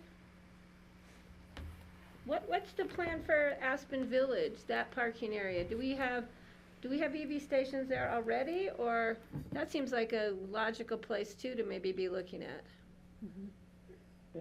We don't have EV charging there, but it's a place that we could look at for the public to use. I guess Woody Creek was next on the list, but we could look at Aspen Village. Yeah, I think maybe that'd be good because it's still accessible for Woody Creek and it's right on the highway. But just having been down there to collect ballots and looking at cars parked and stuff there, that might be something we want to take into consideration when we're looking at Woody Creek. Thanks, Brian. Thank you. That was all my questions. Appreciate it. You're welcome. You're clicking off your list here. I know. Okay, if there are no other questions for Dustin, I will go on to the Fleet 2021 budget and 5-year plan. The Fleet Fund, as you know, has a couple of agreements, like with the Aspen Fire Department, but apart from those, the majority of their revenue comes from charging other county funds and departments. This can be a challenge as they need to be able to recuperate all of their costs, even the costs, as Justin mentioned, that don't relate directly to actually servicing a vehicle. So there is a challenge with, they're trying to keep their costs under control, yet they also have to be able to recuperate. So the $3.5 million in service charges includes both outside agencies and all of the county departments. The salaries and benefits are pretty stable, although we have included the overlap for the parts position for succession planning. Other budget line items, they've done a good job of holding steady on many of the costs. There have been some increases for repair costs. And then you'll notice the supplies line, that includes both all of the parts for vehicles, about $780,000 budgeted for parts, and then $575,000 budgeted for fuel, and that fuel is for all county departments. So the service charges that you see include the charges out to departments, not just for repairs and maintenance, but also for fuel. Replacements are just fairly small items. There's $50,000 extra for parts, or I'm sorry, for tools for the new fleet solid waste center operations and maintenance facility where they will be able to have another shop there. So overall, almost $3.5 million in expenditures budgeted. This does produce an annual surplus and an ending fund balance of about $418,000. With this budget, we will continue to work on the amount of the service charges out to other county funds and departments so that we're not over collecting, but at the same time able to still fund all of the operations for the fleet department. Are there any questions on this budget?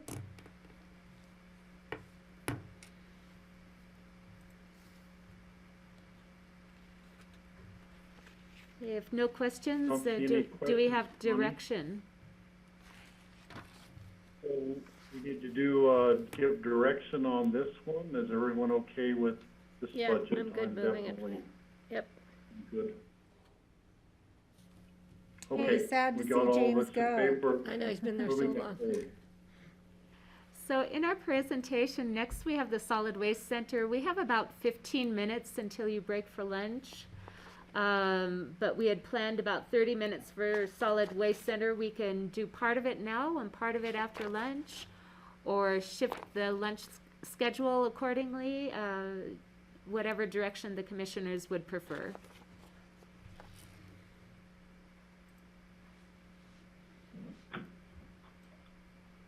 One thing we could do is just do the entire solid waste one, start our lunch a little bit later, then start the after meeting, do a whole hour for lunch, start the afternoon a little bit later.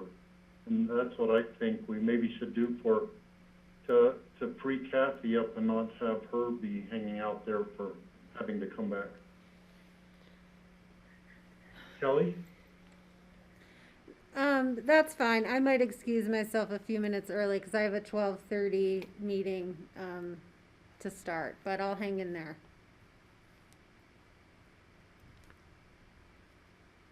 Okay, so if Kathy's there and I see her on the screen, let's go ahead with the Solid Waste Center budget. All right. Hi, everyone. It's Kathy Hall, Solid Waste Director. Here we are with the landfill staff. There's 15 of us now. I'm missing 3 people in this picture. It's like herding cats up here at the landfill to get everybody in for a picture. But again, a big kudos to all these guys up here at the landfill and girls. We've been working nonstop. We've been busy, and we've been pulling through, all the COVID shenanigans, I guess is what you call it. So we've continued to operate as normal. We had a little bit of a hiccup in April when all the shutdowns took place. So we had to restrict people that weren't bringing essential trash in. So we had to do that for a couple weeks. But other than that, once the restrictions eased, we returned back to normal operations. So here is our current org chart. We recently did a reorg just to give, like the other departments, give people some, growth opportunities and to restructure to better supervise. So we're a big site and we got a lot going on. So we went through that process. And below that, is our sort of purpose statement. And the gist of what it is we're all about diversion and diverting as much as we can. And, and it's paying off. We are ranked number 2 in the state of Colorado for diversion for a county. And that is a big achievement because we are on the western slope and everything pretty much has to go to Denver. So we're coming for Boulder County this year. They're number 1 in the state, so we're pushing that. So again, proud of everybody's efforts here to get material out and keep it out of the landfill. Next slide. Okay, emerging issues and trends. We continue to focus on construction and demolition debris as we have over the past few years. This year we launched a construction and demolition debris diversion ordinance. It was codified in June, became final. As part of that, we hired a construction and demolition debris program analyst, Michael Port. Some of you have met him. And he was brought on in July, and he has been working pretty much nonstop to get all of the software coordinated. So our scale software has to coordinate with the Green Halo demolition and debris tracking software, as well as ComDev's new SAGES software. These all have to talk to each other to track material. And so we set up this diversion program. Pretty much, if material is coming to the landfill, being recycled or being trashed, this Green Halo program will automatically do the reporting. And that is based on a deposit system. And so if they meet the 25% diversion goal, they get their deposit back. Construction demolition debris, year to date, it's still 52% of the trash. So we're still seeing an abnormally high amount of C&D compared to the rest of the nation. But hopefully through Michael's work, we're going to start seeing that come down and see more of it diverted. We are, however, down. C&D waste is down about 19% for the year. MSW, this is the general household trash, that's down 7%. And this is just due to COVID.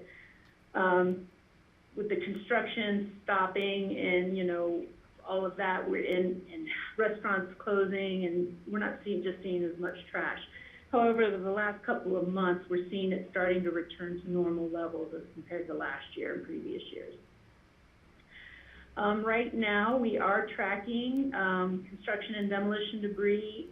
Is it sorted? Does it contain 10% or more of waste that could be diverted here at the landfill?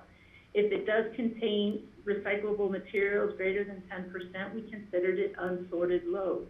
And that gets charged the maximum in the tiered pricing system. That's $151 a ton. About 62%, probably higher. It's hard to calculate. I did a miscalculation here, but it's probably closer to about 85% of the permitted construction and demolition debris loads are coming in unsorted. And then Michael has been working tirelessly to researching markets for the hard to divert items, and that is drywall. So I know he has set up some calls and he is talking to some agricultural leaders on using ground-up drywall. The lime in the drywall can be valuable to them. So he is really focusing on that right now. The other emerging issue or trend that we continue to follow is recycling. Markets are still struggling since the China ban a few years ago, but we are starting to see the commodity pricing improving. And what commodity pricing is what they could sell a bale of plastic or a bale of cardboard for. So we're starting to see some improvements on that pricing, particularly in aluminum or metals and cardboard. And that's good because our cardboard we're seeing a lot of cardboard. Everybody's at home and doing online shopping. So that is good news. Plastics are still pretty poorly priced and probably ending up in a lot of the trash because there's just no markets for particularly those cheap plastics, the produce containers and such. But our average processing facility tipping fee is $62.56, and that's over the course of a year now. And what that means is we are contracted with Waste Management to tip our recycling for $85 a ton down in Denver at their processing facility. We get discounts on that $85 a ton based again on commodity pricing. So when aluminum's up, cardboard's up, Waste Management discounts our tipping fee. So that's good news. We're saving a lot of money. I even saw over the summer in the last couple months, we've been down around $45 to $50 a ton tipping fee. So we're going to save what we budgeted, have considerable savings for what we budgeted in 2020 for Waste Management's processing contract. And then recycling, it is up 21% in 2020, and that's the material, the recycling we bring into the solid waste center. Actually, I just ran the numbers for October. We're actually now at 28%. And that is driven by the fact that the Willits recycling facility closed at public drop-off, and then due to Rio Grande restructuring last year and assets taking only limited items. Okay. So on to our projects. As we've been talking about with Fleet recently, the operations and maintenance facility, that is well underway. And that we're considering as our phase 1 capital project. So you see the total budget for the building there at almost $6.7 million. We should fill out most of that this year. And then remaining about $1.9 million remaining in 2021 to finish up the building. So scheduled construction is due to be completed in late January 2021. They are on schedule. Building looks great. I was just down there this morning. It's really, the drywall and everything's up on the inside. Cranes and the fleet maintenance area is up. It's really coming together. So late January completion, we'll work through punch list items in February, March, and a move in April of 2021. Any questions on the new building? I encourage, if you're around the area, stop by and we'll give you a tour of it. It's really impressive. It's going to be a big facility. Fleet should be very happy with it. Kathy, that will be a great ribbon cutting up there, I think, when you get moved into the facility. Yeah, absolutely. Yeah, we'll have to name the building too, I think.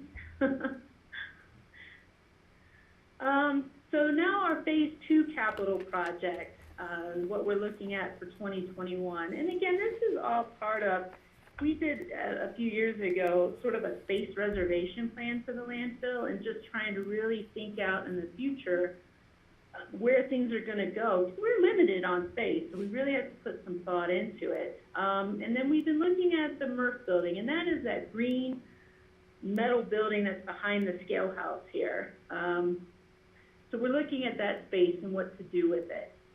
What we need to do is we're proposing a new building.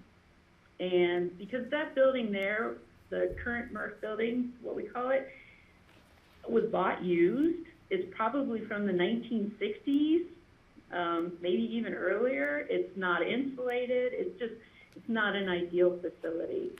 So what we're looking at doing is putting a permanent household hazardous waste facility. And currently, our HHW is what we call it facility, is housed in that tent, that tan tent-like structure up on the loading dock there. We purchased that tent used about 5 years ago. It served us well. It allowed us to move our HHW program inside somewhat. It was uncovered and outside, which is not ideal at all for a household hazardous waste facility. Allowed us to move it in, but it's not heated. There isn't a lot of space. These guys have to, the HHW workers, they have to compile and composite waste. And there just isn't a lot of room to work. And it's pretty miserable in the winter. When the snow starts to melt, water gets under that building, it freezes, so it's just not an ideal use of that tent any longer. In our HHW facility, it operates year-round, and for such a small community, it's really a good thing that we have a year-round HHW facility. Most programs do like a quarterly or once or twice a year public drop-off, so it's a nice feature to have here for Pitkin County. The other use of what we'd like to use a new building in that space for is enclosing the drop-in slot, finally getting around to enclosing the drop-in slot. As we all know, the drop-in slot's a popular program. We can only take limited materials. They sit outside. They get ruined pretty quickly. So really functionally moving in to an enclosed space for that program, which people like. We'll design this building to be energy efficient. Right now, as I mentioned, the current MRF building is not insulated. It's too high, it's too tall. It costs us a lot of money every year to heat that facility, because right now we are parking equipment in there especially when it's cold. Putting solar on it, and then putting solar on it with the new building, and using core grants to do that, and we're projecting that for 2022. And why we would do that, pair it with the new operations and maintenance facilities for economies of scale. We can do both buildings at the same time for a little lower price. Again, a lower profile structure and a better use of space. Use the existing foundation. As I've learned in constructing projects like this, the foundation is really expensive to do. And we've had the construction company come out and look at it. We can use that existing foundation and not have to do it. So putting a new structure on the current foundation space would save a lot of money. We can recycle that building. We have a scrap metal program here at the facility. It can be recycled. It's mostly metal. And then shift the recycling transfer area to increase the storage capacity. So if you've been up here recently, that big pile of recycling butts up against the green MRF building there. And with an increase of 28% of recycling coming in, we are just out of space. It's not an ideal area. So the transfer truck arrives, we have to use the loader. It gets too full, we have to store it separately. So the thought is moving that recycled transfer area over to where the tan household hazardous waste tent is now. Gives us a little bit more room. So I budgeted $1.2 million for this. This is sort of worst case scenario, initial discussion. We initially thought that we would have to do two separate buildings, that the household hazardous waste couldn't be combined with the drop-in slot. But as long as we design it properly, it can. It'll be a smaller building space, not as complex as a building as the operations and maintenance facilities. This budget is a little conservative, probably a little high. We haven't really started design plans for this yet, so. But we'd like to project to start this spring, summer of 2021. Okay. Any questions there?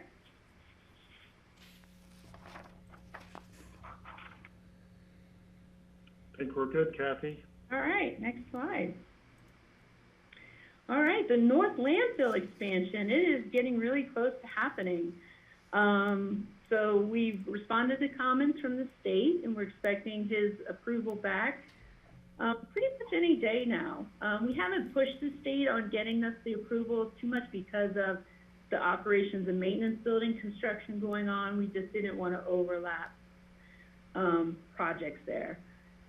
And the other thing is, once the state gives us approval and approves the expansion, that kicks us into air emissions monitoring.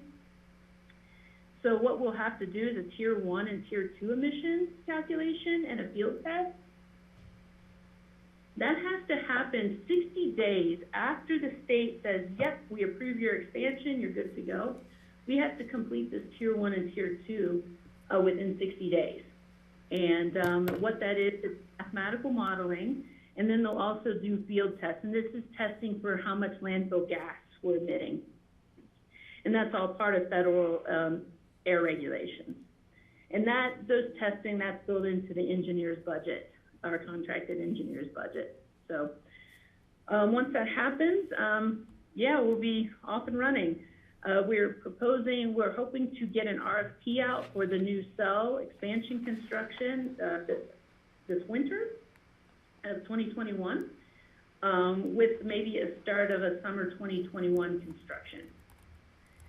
And the other thing that's going to come along with this expansion is we need to update the certificate of designation for the site. So it's not required for the expansion, but the state has recommended it. It's probably a good idea. The certificate of designation for the site was done in like 1967.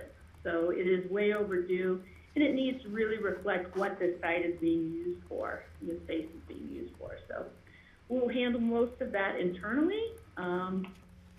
And so once we get the approval, we'll start moving forward with that process.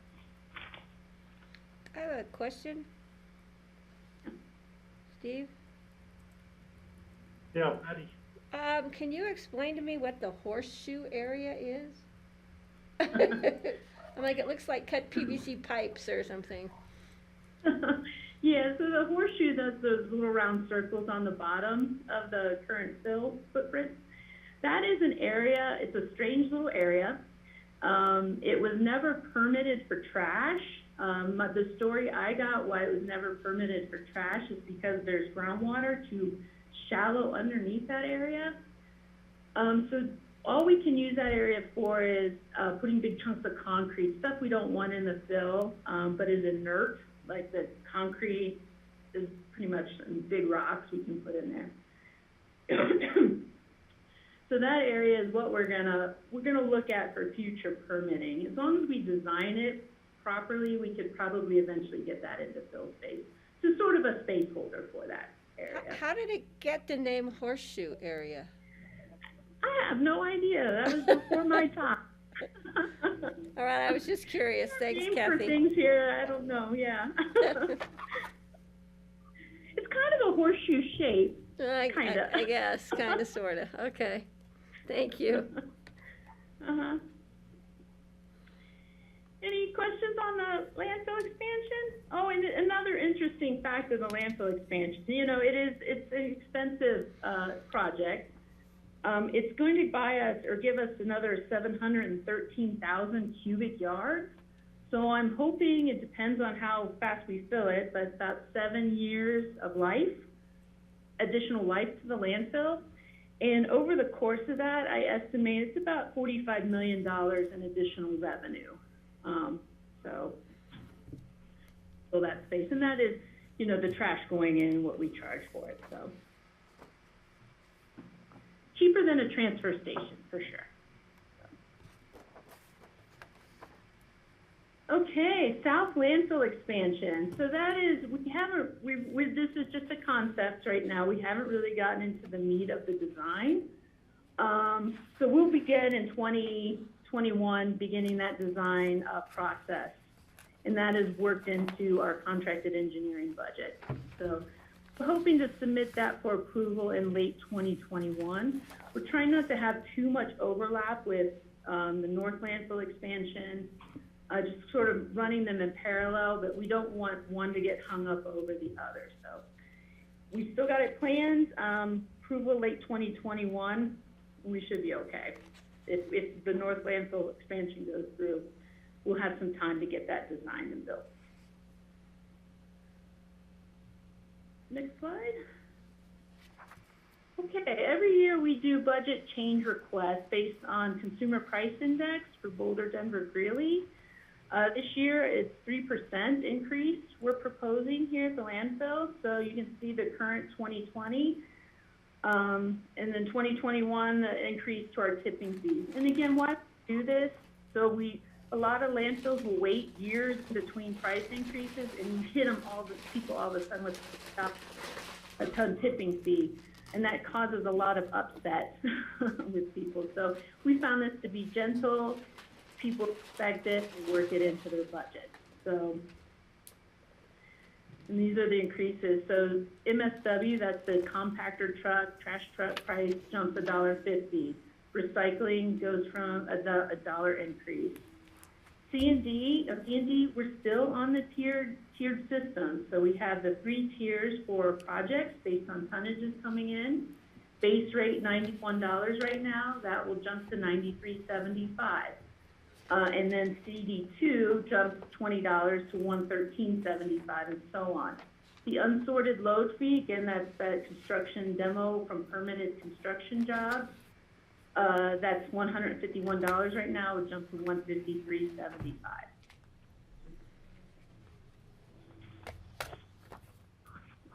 Any questions? Okay. Next slide. Compost soil pricing. Again, a fabulous program here.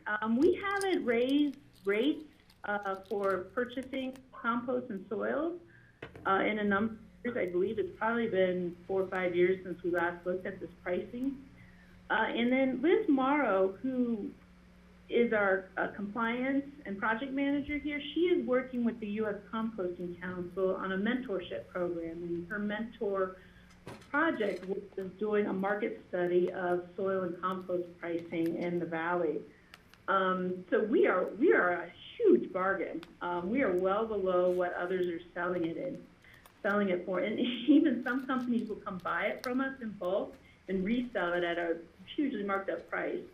So we just did some adjustments. We're still a really good price. We're still well below the valley's averages. So as you can see, based on the market study, compost would jump to $43 a ton, topsoil $34 a ton, potting soil $40 a ton, and then our bag material, which is currently $3.75, goes to $5 a bag. Still a really good price for a really good product. Wait, Kathy, I have a question. Steve? I'm just going to ask it. I don't have a problem with the topsoil, potting soil, and bag material. The prices are still good. It's a pretty significant increase in the compost. I mean, over the other ones. $2 here, $4 there, and that's a $7 increase. Is that because of your looking at the market value in the valley? I mean, that's a significant increase. And I don't have Liz's numbers in front of me. Compost is selling, and a lot of it is resale from our facility. It's upwards $75 to over $100 a ton. Okay. So it's still pretty good. All right. I just don't want to. I want to make sure we still have that good market value, and because I think I'm one of your biggest bag material buyers in the valley. So I appreciate it. You are. Yeah, I don't mind the increase. So it's a great product. Thank you. Yeah. Any other questions? That's all I have.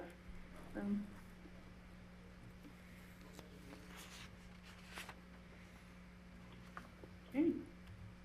Let's see, I do have a question. It actually has to do with an email we just got from a company thinking that we should do a methane capture program there. And I know you've talked about that before.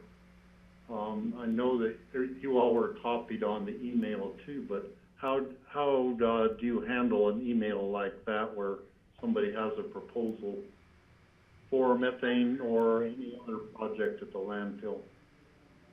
Usually, and I haven't responded to this gentleman, I believe the company was STI, out of California. I haven't responded to him yet.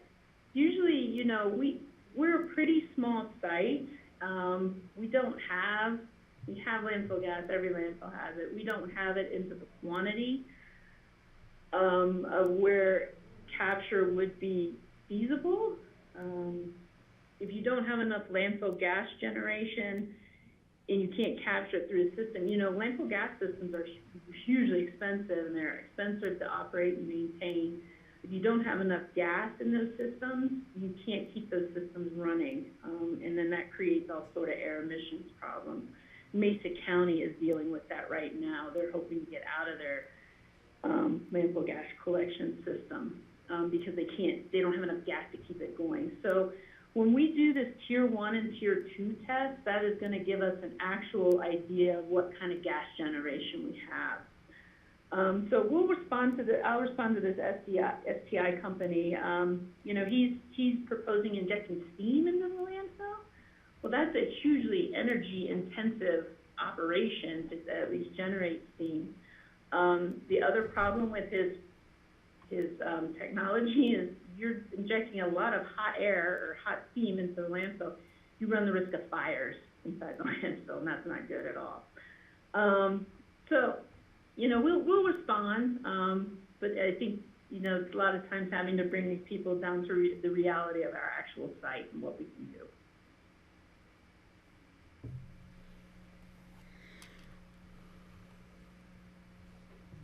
Okay, thanks, Kathy, and we'll go to Connie's now. Just so everyone knows, George had to go to a doctor's appointment, and Kelly left to go to her meeting, the first meeting of the Strategic Housing Working Group in DOLA Department, DOLA's Department of Housing, and she is the only county representative in the whole state, so she had to go to that meeting. So we have three of us here to look at, give a direction on the budget. Okay, thank you, Steve. So the Solid Waste Center 2021 budget and 5-year plan. On the revenues, of course, the largest revenue source for the Solid Waste Center is the fees that are charged for all of the different items coming into the landfill. Fee collection had been very high over the last few years. You'll see the 2020 initial budget was estimated at over 7.7 million. But with the closure time and COVID and the changes that have happened this year, we're estimating only about 5.87 million by the end of the year. That's a 24% drop in revenue. We do expect an increase in 2021, but it's still about 15% down from that 2020 initial budget. And then we think it will gradually get back up to those levels, but it will take some time. So revenues have been reset in the fund. Overall, it's still almost $7 million total in revenue for the Solid Waste Center. On salaries and benefits, you do see some increase. If you remember earlier in the year, the construction and demolition position that Kathy mentioned was added. And then also as the land management in Public Works has been taken over by Romani, there's no longer part of the Solid Waste Center compliance specialist salary being charged to that, and that is all in the Solid Waste Center fund.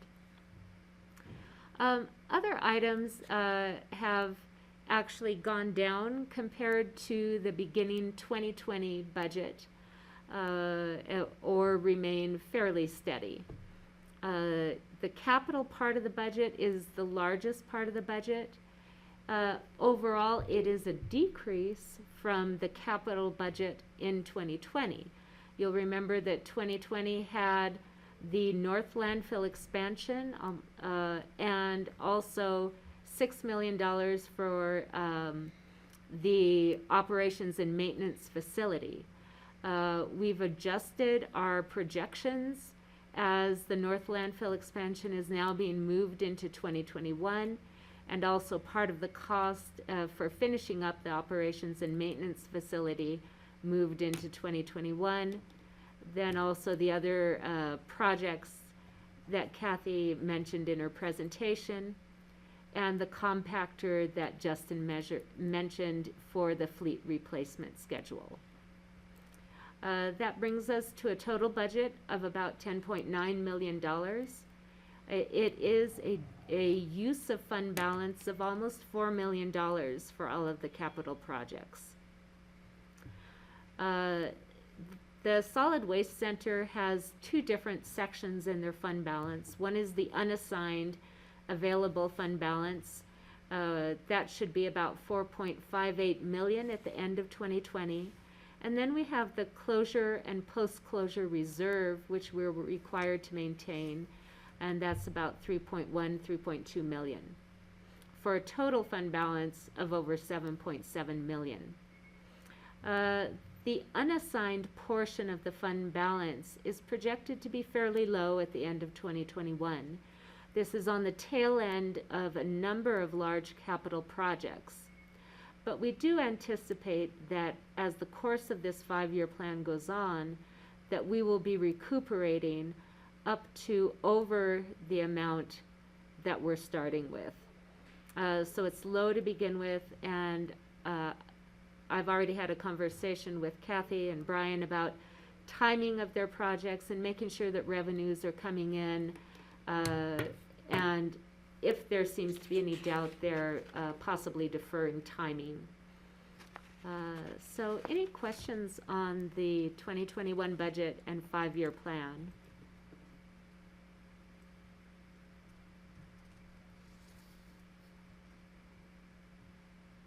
Not seeing any questions, Connie. Greg?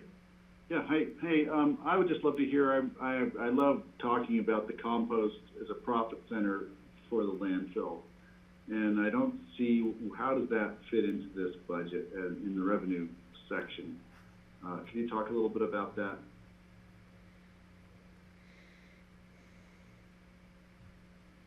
Kathy, do you want to talk about the compost? It's included in the charges for services, but I'll let Kathy speak about the program. Yeah, that's generally a good profit center for us.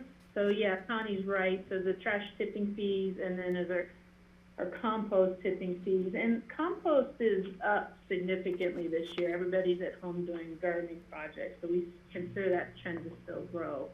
Yeah. And you're talking about revenue from charging. Does the compost get delivered for free to the person delivering it to the landfill? But then you're just talking only about the sales of compost, right? Yeah, so the people bringing stuff in, they do get charged a tipping fee because it does cost money to process that. So yeah, they pay a tipping fee on the front end, we process it, and then sell the end products back out. Overall last year, and I'm going off the top of my head, it was probably, we made about $85,000, again off the top of my head, for the program. And that included, we did work in some overhead projects. So overall, it's a successful program. Okay, I remember in previous years, it seemed like the number was up. For some reason, I thought we had maybe it was just gross revenue was like 400,000 or something. So I was repeating that. So I want to make sure I'm accurate if I talk about our compost program. So what can we attribute to income as a profit center for just compost sales?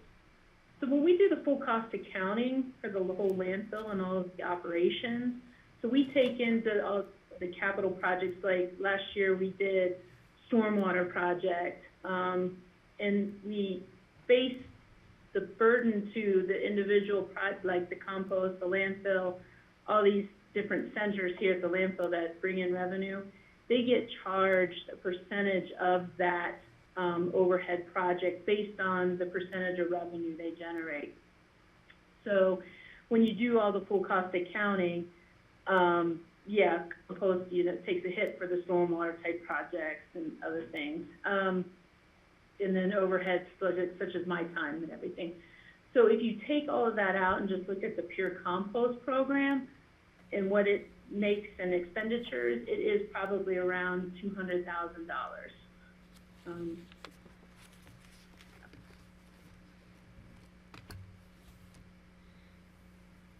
Great, thanks. And that's been, the accounting hasn't changed on that in the last few years, right? It just seemed like the number was much higher a couple of years ago. It just depends on how many overhead or capital projects we have going on that has to get kind of burdened on that. Okay, And, thank you. and Kathy, what was the gross revenue for compost?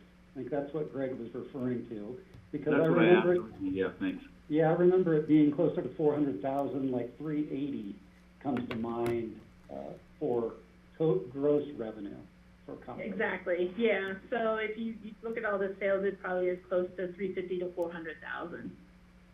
It's really great to have that info, only because when we're selling it and pitching it to people, it's really nice to be able to talk about those numbers and how it's doing and if it's growing.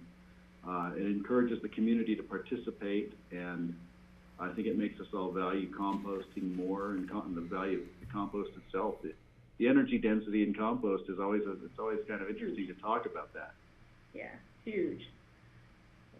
Yeah, and beyond the numbers, Greg, I think it's one of the best ways to recycle anywhere, because it's all staying local, and we're saving that shipping cost to Denver, and that we're reusing that product here locally. So it would actually be an interesting thing to work out the carbon, the carbon value of the compost, and it's carbon that's not being pulled out of a petroleum product or something. So I just think it's a really great thing to toot our horn about. If you can break it out sometime, just so we have that, I think it'd be useful. Yeah.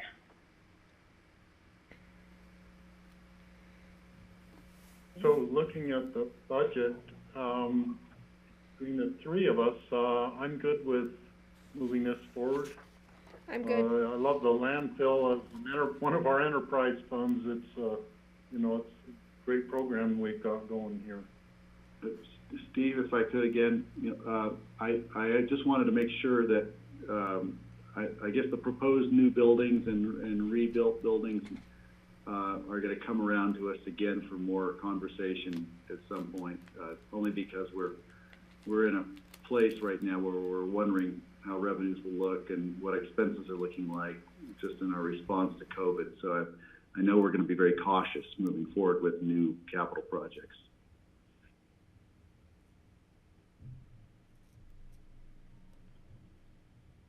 Okay. That building design, we'll be back with some more dialed numbers. Okay. Thanks, Kathy. Thanks for your presentation. So we are ready for lunch break right now. It's 12:25 basically. So Connie, does it work if we start at 1:25? Yes, that does. Finish the rest of the budget?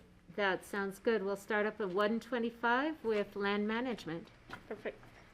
Thank Great. you. Thank you all. Thanks, guys. Thanks, Kathy. Thank Thanks, you. Brian. See you then. Shoot some Thanks, more Justin. break.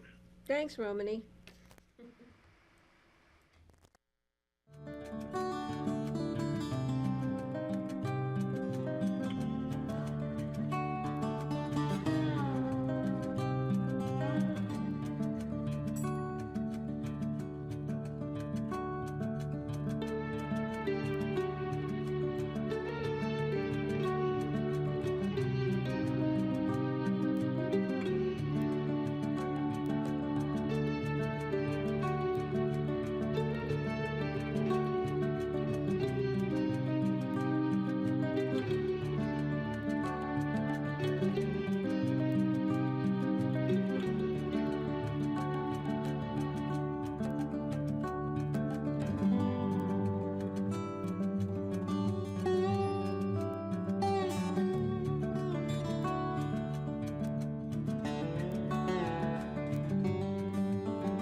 we are live. Welcome back. Today is a Thursday, November the 5th.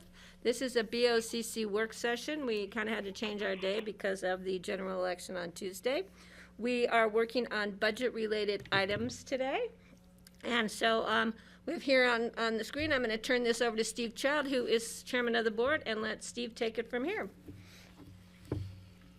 Okay, thank you, Patty. And just so everyone notes, we only have 3 commissioners here, which is a quorum. George Newman will be joining us after a while. He's at a doctor's appointment. And Kelly McNicholas Curry is at a meeting of the State Housing Board, which she was appointed to. And she might join us real late in our session today. So next on our look at the budget, we're going to look at land management. And I see a beautiful picture there. I want to find out what that is all about. And Romany, are you going to talk about this? I am going to talk about this. This is Cooper Creek Road up Castle Creek. We have a soil monitoring, weather monitoring station up there. That is through the Aspen Global Change Institute. I actually got to spend a lot of time up there this summer. They had some issues with some of their sensors. So yeah, it's a beautiful, beautiful place. Definitely my favorite place to go to work. Very blessed. A bad day in the office. Oh yeah, it's terrible. Nobody feels sorry for me when I have to go to work. So our purpose statement, just to ensure that property owners and that ourselves as a county, that we are in compliance with the Colorado Noxious Weed Act. We do a lot of outreach, education, site visits with various landowners. That's part of my favorite point of my job is meeting with landowners. There's so many people here who are advocates of their property and our community. This here is a picture of Hound's Tongue up at Ashcroft. There's a particularly nasty patch of it up there. We spent the last couple of years mitigating that through our weed advisory board. Hopefully we see that lessening in the coming years. So next slide. This is our weed advisory board. We have some incredible people on here. We've got Karen Teague, who's director of the Independence Past Foundation, Ann Mullins, city councilwoman. Also pictured Tatiana Stevens.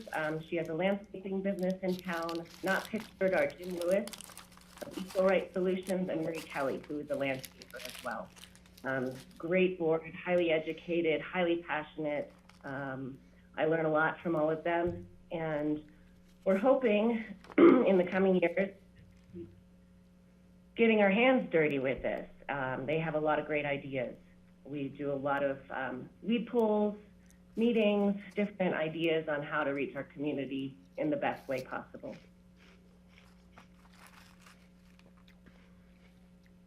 So with COVID was challenging with the weed pulls this year with our meetings. We did Zoom meetings.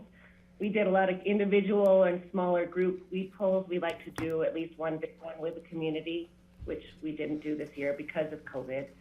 A lot of site visits with masks, social distancing, but I think that they all went really well. I had quite a few of them, and it didn't seem to make that big of a difference, the COVID with that, and the weeds certainly don't care that we have a pandemic, so it was good to get through that. This is a really huge patch of myrtle spurge up on Red Mountain.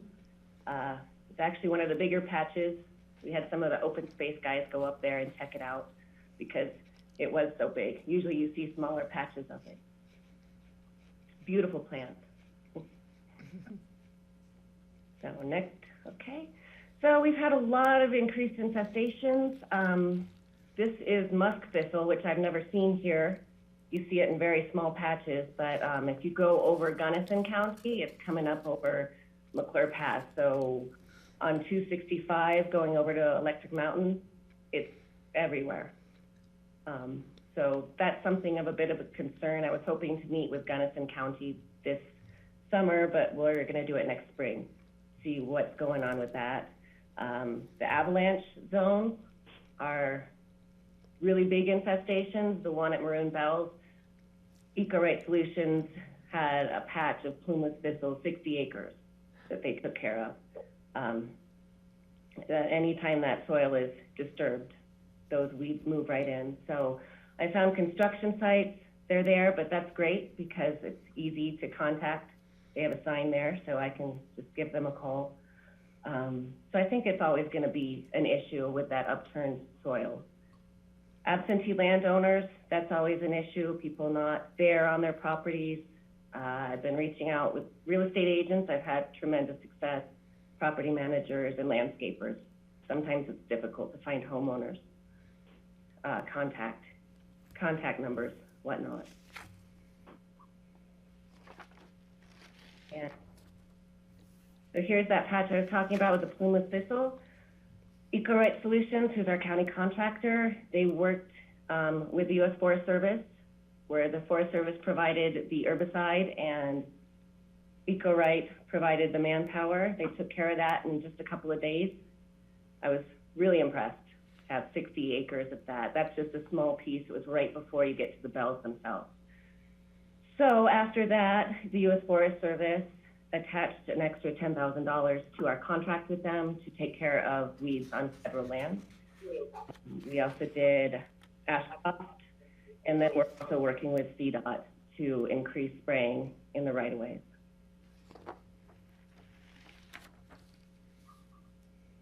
This is a screenshot of our mapping technology. We've got it on the Pitkin County Land Management page.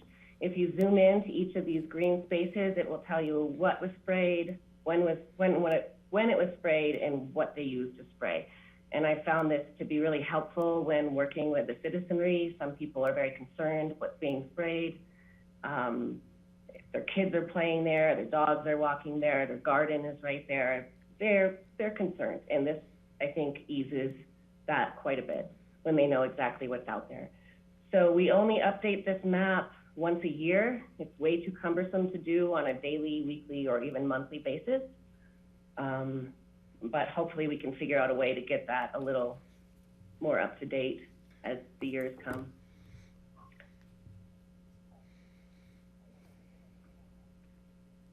This is something that's really close to my heart. We're trying to do a Spanish language weed book, kind of like what the CWMA puts out.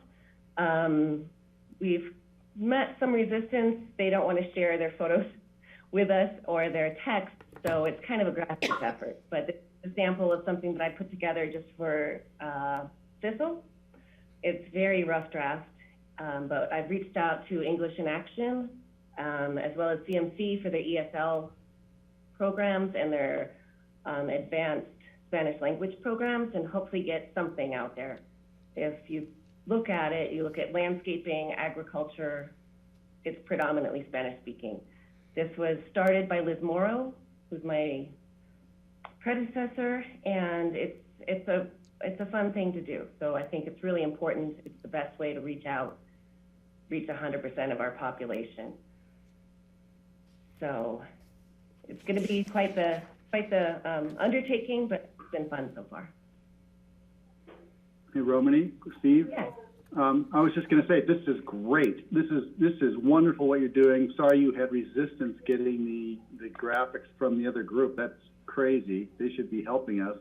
But meanwhile, if you need more help, if you're looking, be sure to let us know, because maybe we can find people who can help with translation or whatever, photos. I just say this is an important effort, and it's such a great idea. So I'm glad you're doing it. Absolutely, and, thank you. If we need to reach out to the people who aren't being helpful, please, I'll do that. I'll call them.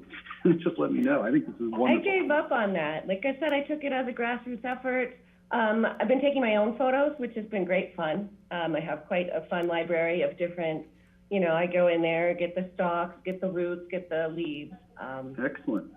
As easy You're as a weedographer. I'm trying to be. It's fun. Sometimes I feel like a lunatic when I'm sitting there in a field of thistle, like on my knees taking pictures. But I think it's definitely worthwhile. And when I do reach out to people who speak Spanish, they love that. They want that. And if we can't reach 100% of people in this effort, then it's kind of, there's no point. You have to reach everyone. So, and Steve? Thank you. I appreciate that offer for help. We're definitely always needing something like that. My translations are rough, so I appreciate that. So, Patty? Yeah, and Romany, you know, I still pick up shifts at Mountain Greenery and Basalt. So that's a great place because we have all the landscapers and ag people, and they come in year round down there for a product and then for the holidays. So when you get something together, let me know. That's a good place for me to have it available for those folks. And we can also take it to the other, like to Eagle Crest and whatever. So that's a great place to disseminate the information. So let me know when you've got something you'd like me to share, and I'll be happy to do that for you. Absolutely. I do have a few of these. I did daisies, I've done the thistle, and these are just pamphlets. You fold them in thirds. Pretty basic, so I could get those out there. I just want to make sure the translations are as good as they could. Keep in touch. Keep in touch with me on that. I'd be happy to help. Absolutely. Absolutely.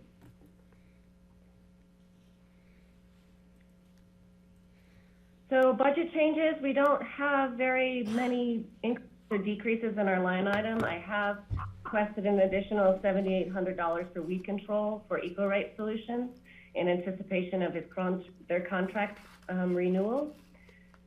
I just think there's so much more that we could be doing with him and in our right-of-ways. And then again, like I said, U.S. Forest Service, we are getting an additional $10,000 from them for their federal properties.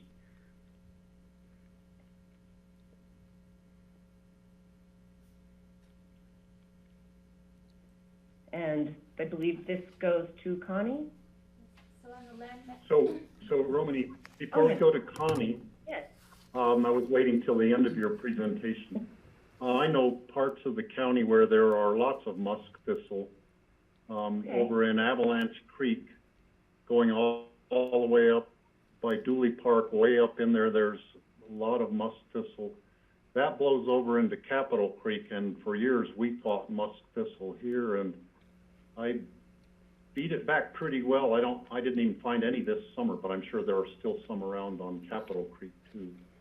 And just along the Crystal River, I've seen some just along the highway sometimes. Yep, they're coming in from that area. I was really excited to see my first one, but that was a very short-lived excitement once I realized how many were out there. It's a beautiful thistle indeed, but They are so beautiful, and if you watch them, a lot of times the seeds don't fall down. They float off into the air, and that's why they're transported by wind very easily. very quickly. So like I said, I would like to meet up with Gunnison County. We're aiming for this spring. I'm finding to meet up with the different counties and then the different HOAs around to try to combat infestations. And that Crystal Valley is definitely a hot spot. Yeah, and Steve, maybe with the additional funding from the Forest Service, we can look at that Avalanche Creek area, see what we can do about the thistle issue there.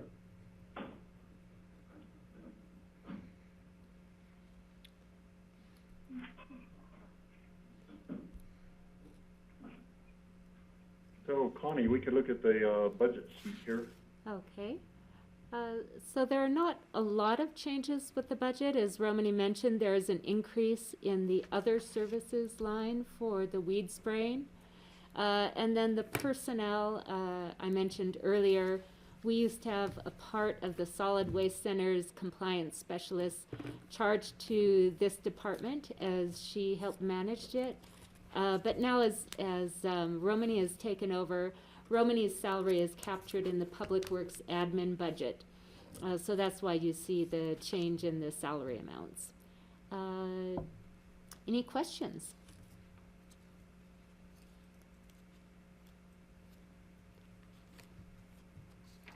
No questions, looks like. Okay. Great. No question here. Just a comment that, is there any way, Brian and Romany, could we include a, obnoxious highway sign removal program in this weed budget?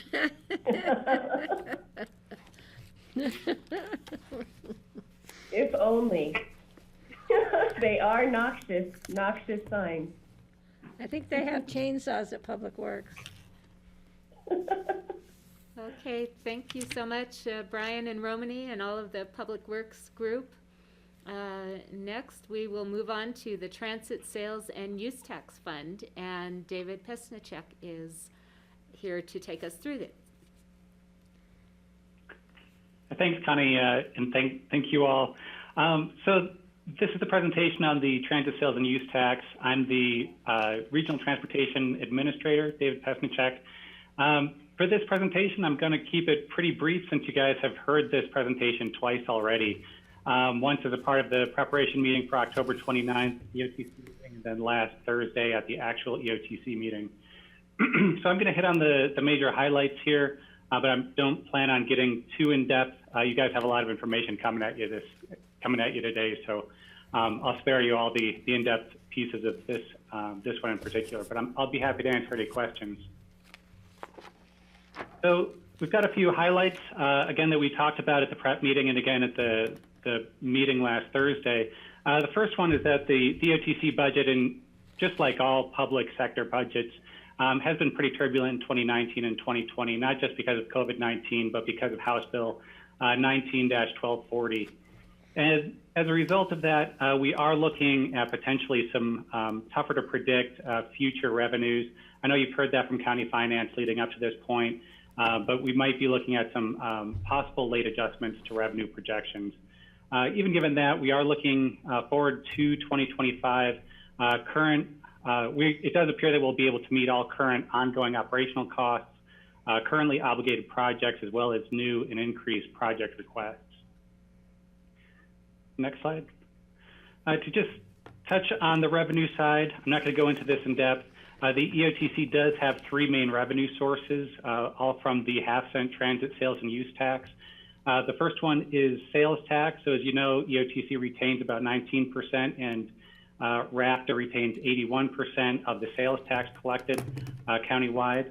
And then the use tax, the EOTC retains 100% of that.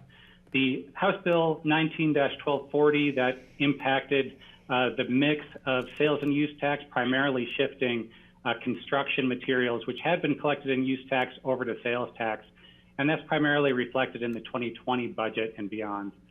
So in terms of overall EOTC revenues, as we discussed last Thursday, we are looking at about a 19.5% or have a 19.5% increase in revenues overall in 2019. That'll help us out in 2020 and 2021, where we're looking at a shortfall projection in 2020 of 41.4%, and then a 9.4% reduction again in 2021. I would say with use tax, when construction use tax moves over to sales tax, the primary driver or of that revenue source will be motor vehicle use tax moving forward in 2020 and beyond. And then looking at total EOTC revenue, looking at 2017 and 2018, we're pretty steady at about $2.7 million. We had a spike in 2019. By 2021 and moving forward from that point, we're looking at annual revenues of about $1.7 million. So long term, we're looking at a reduction in revenues of about $1 million annually, historically moving forward to 2021 through 2025. And next slide. And this graph is showing those same numbers. You can see the red line here shows overall EOTC revenue with a spike in 2019 and the drop off in 2020, and then finally stabilizing after that. And the important piece here is the flip in the green line and the blue line. So the green line is use tax revenue. You see that drop off by 73% between 2019 and 2020.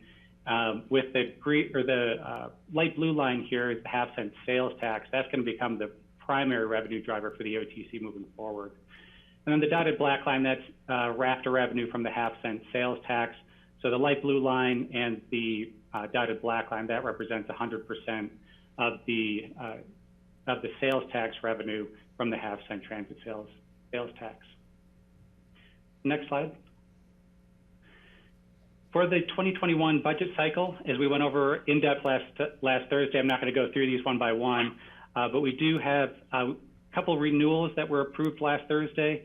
those being We Cycle and X Games bus subsidy. We also had a couple one-time increases that were approved, including a Snowmass Mall Transit Center and the Brush Creek Park and Ride Flap Grant match. And then moving into 2021 budget cycle, we did have 4 new requests coming through. The first 3 were funded were approved for funding last Thursday, including the IMS Phase 2, the Upper Valley Transit Enhancement Study, and the Bicycle and Pedestrian Connection to Brush Creek Park and Ride Feasibility Study. The last one, the Aerial Connection Feasibility Study, was not funded, and in addition, it was taken out of the work plan for 2021. Next slide. Then we had a couple budget formatting changes. One was expenditure scoring. So as a result of the EOTC adopting a strategic plan and comprehensive valley transportation plan update in 2020, staff scored the expenditures for the EOTC against the strategic plan and the comprehensive valley transportation plan to show a relative ranking of how each of those expenditures meets the strategic plan goals and the comprehensive valley transportation plans. You all voted last Thursday to remove the lock boxes from the budget. So that is being replaced with an unobligated EOTC fund balance line. It is staff's opinion that this does increase transparency and understanding of the budget while reducing complexity. It also aligns the budget better with the priority for regionalism that was identified at the last retreat, and also continues to do the same thing as the lock boxes by protecting obligated funds that are in the out years. Next slide, please. And then this is the overall budget. The yellow lines here, as you noted in your packet, represent changes from the 2020 to the 2021 budget. All of these were approved last Thursday as the staff recommended. And with that, I'm happy to answer any questions you may have. Steve, I have a question. Okay. Patty. Yeah, Dave, for reasons called lack of bravery, I did not ask this question at the OTC meeting. It's about Snowmass's Transit Center. Going back in time, Snowmass has designed and redesigned and designed again their transit center. It's my understanding that those dollars for designing, redesigning came out of their lockbox. Is that considered in their remaining dollars that are in the lockbox, or did we forget about those dollars that were spent? No, those are all accounted for because in 2000, those are ballot required dollars. So we need to keep track of those. So see, I don't have a cursor here, I think that you guys can see. But if you look at under projects, you can see the Snowmass Mall Transit Station. And then in parentheses there, we've got the 2000 ballot required funding. The total in 2000 was $7 million. The balance of that in 2022 is $5,278,787. And that is included in the 2022 line. So the increase that was approved last Thursday was about $721,000.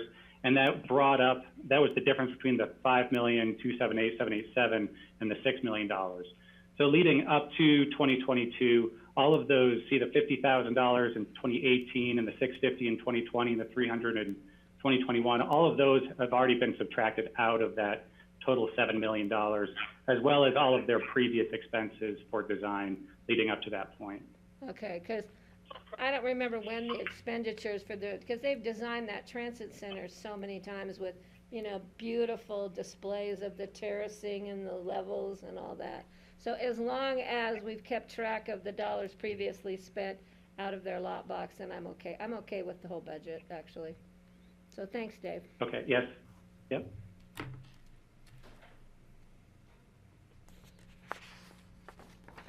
So we do need direction here, so I'm in favor of passing this forward. We all voted yes on it at the EOTC meeting also, so I think we're all good with it today still. Nothing radical has changed in the meantime. Great. And just as a reminder that the EOTC budget does not include the 1% sales tax pass-through, which is $13.25 million. And that's because it's a net zero to the fund. It comes in and 100% of it is paid out to Raftus, Nomass Village, and Aspen. So just so you know that this does not match with the total numbers for the fund because of that 1% pass-through tax. Okay, no other questions. Thank you very much, Dave, and we will move on to Healthy Rivers and Streams. Yeah. Thank you very much. Dave. Great. So next we go to the Healthy Rivers Fund, and Lisa McDonald, I see you on the Zoom call, and Bill Yocums, welcome. Good afternoon, everybody. Bill is joining me, and Andre really should be with us as well. So I have two of our board members joining me today.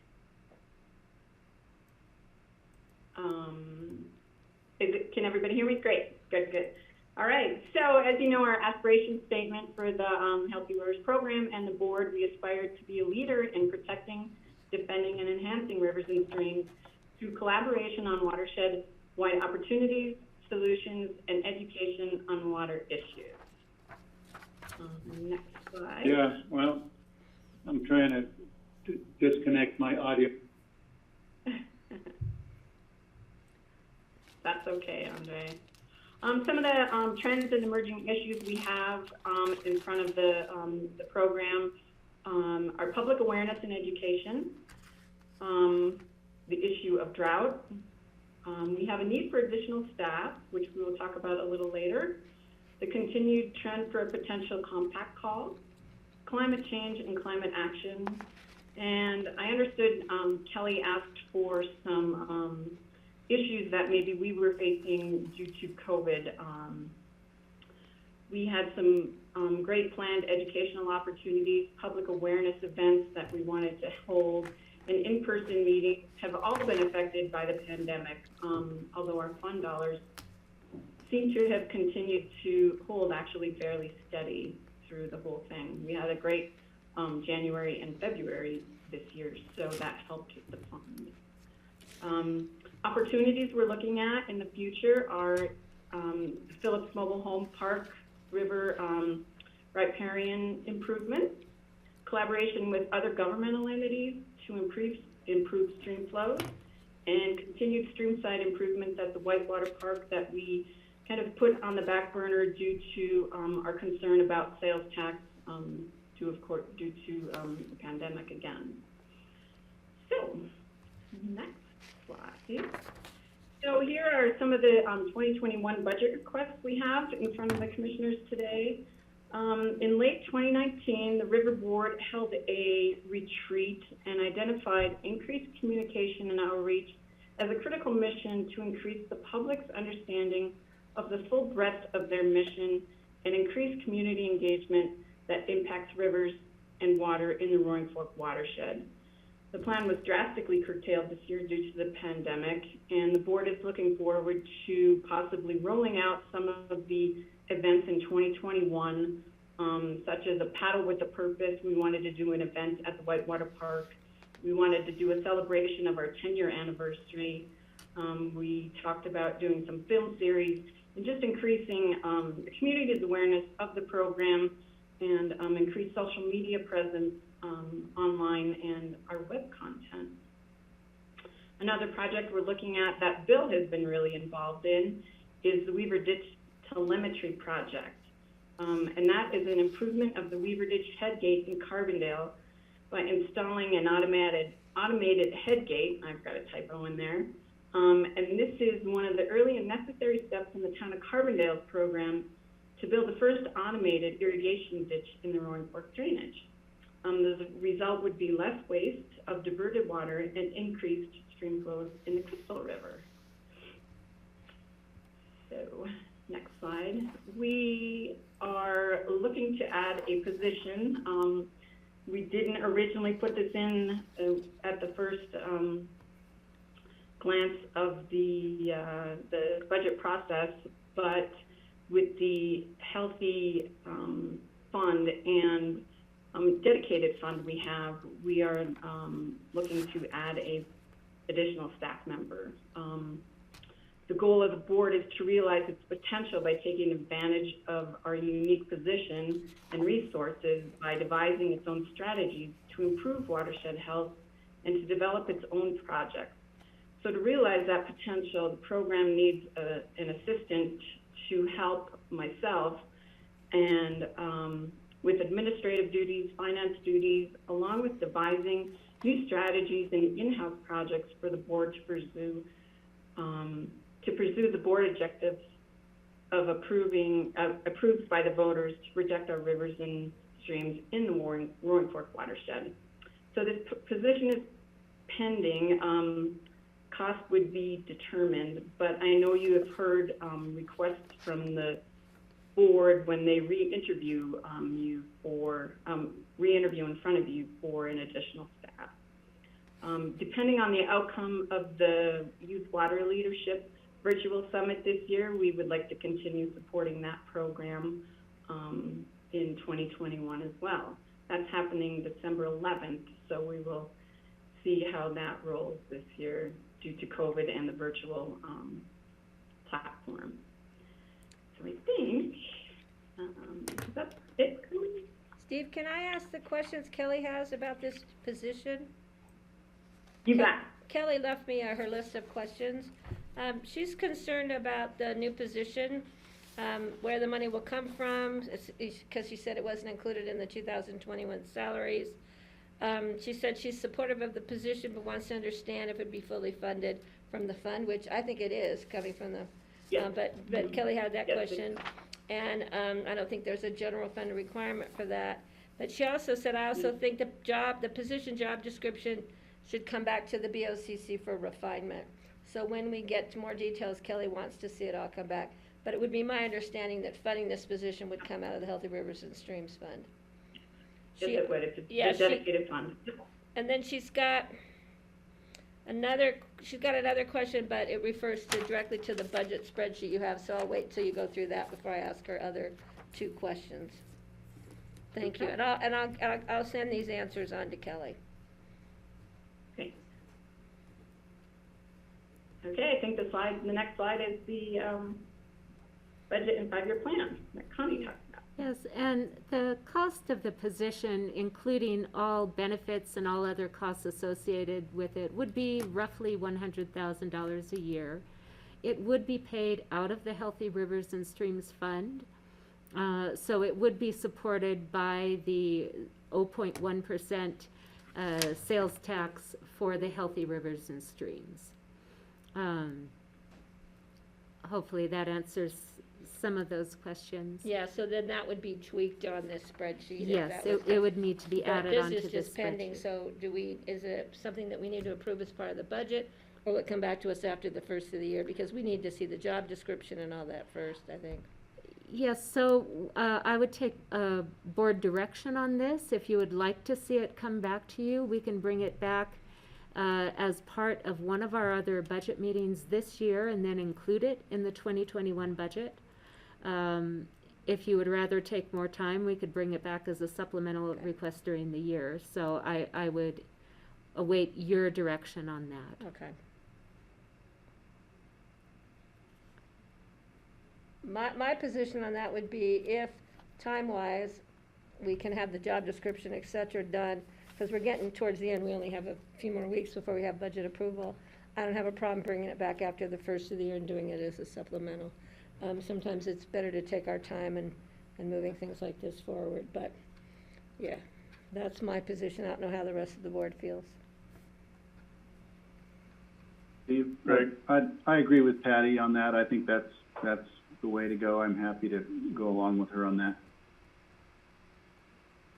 Yeah, likewise. I mean, if we could get it done this budget season, I know that the rest of this year is going to be totally crazy trying to finish up everything we're trying to finish up. So if it comes back next year as a supplemental, that's okay too. And definitely, I've thought about this and want to make sure that, on the job description, and also if the river board could come up with some, possible projects or list of projects that they're contemplating, which you probably talked about that in your retreat, and maybe we could get a report on that too. Great? Yeah, Steve, just to tag onto that, I too would be very interested in hearing what kind of special projects the administrator would take on beyond the, helping run the organization.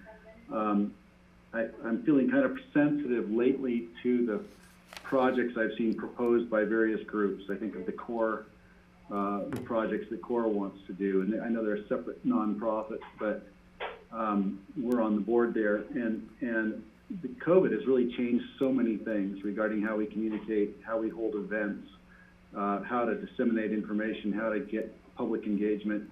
And I really want to look to all these groups that are coming forward with ideas for festivals or conventions or contests and things like that.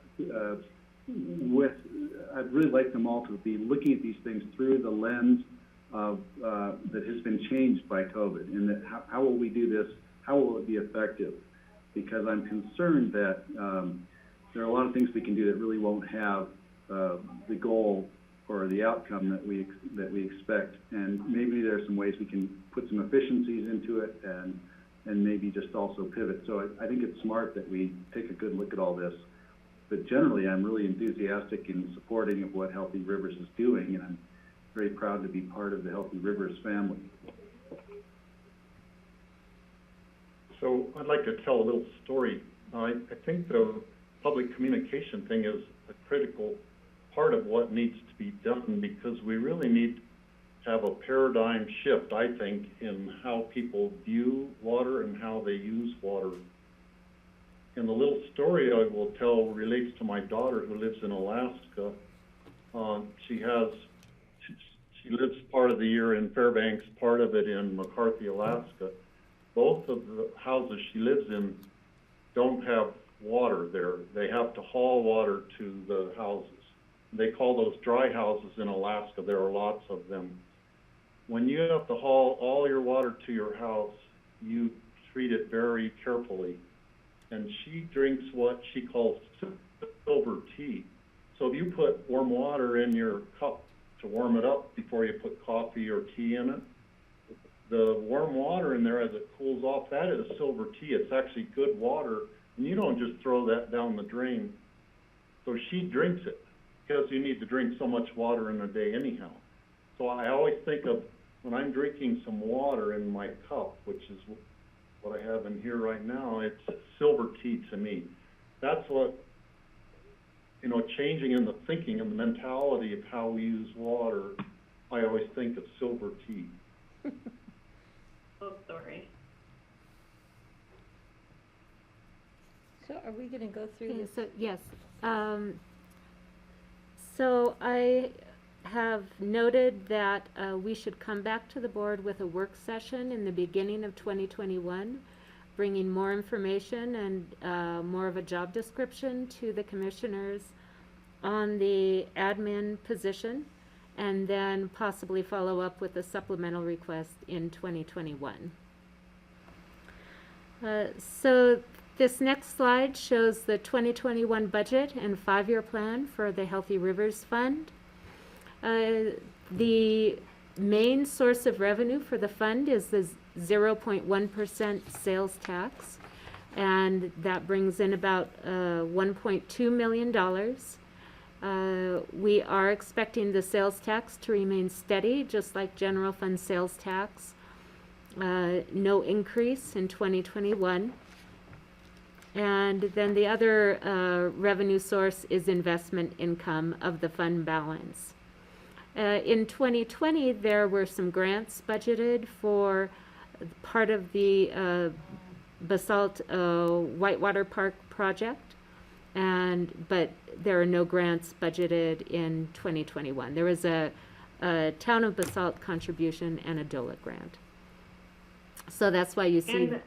And there's 3 grants for the Robinson Ditch project as well. Oh, yes, thank you, Lisa. So that's why you see the decrease in revenue. It's just due to not having the grants in 2021.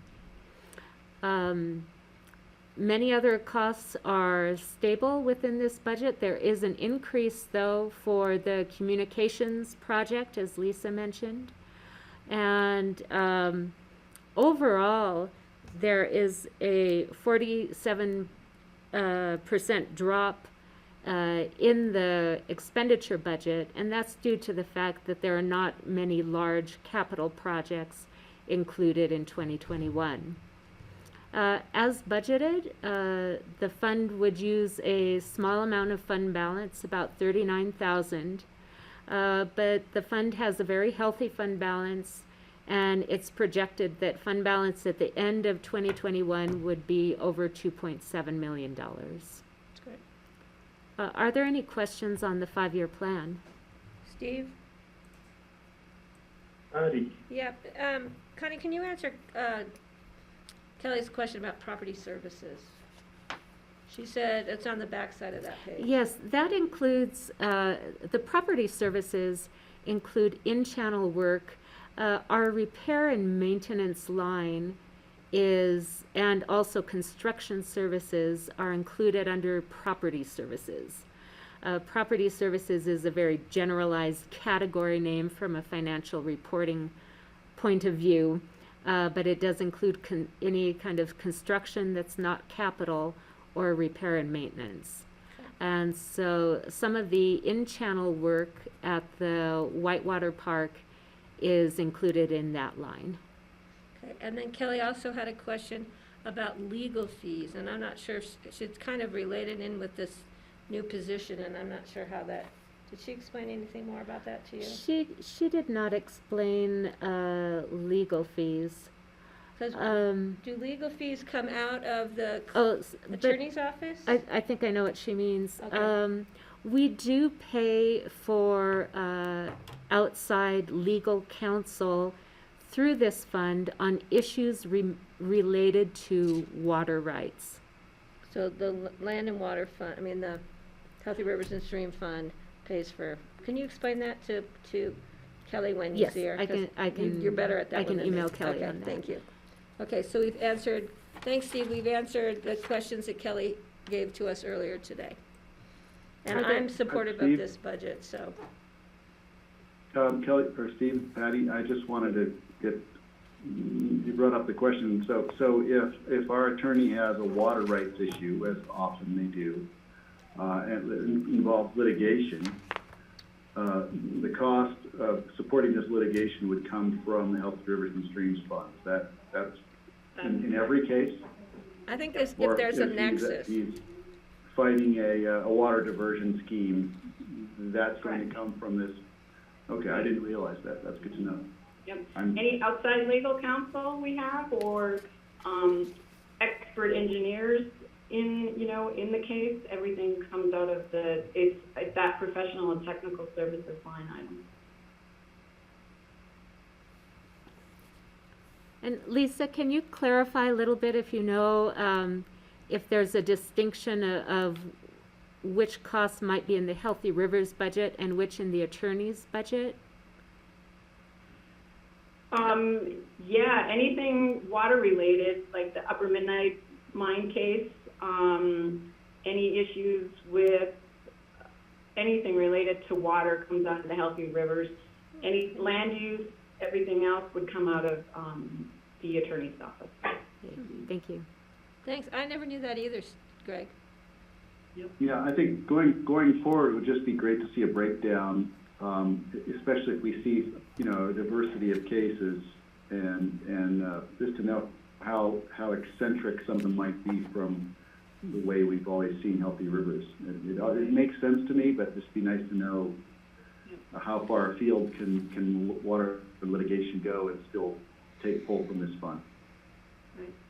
For like West Divide was an example when, in Redstone and yeah.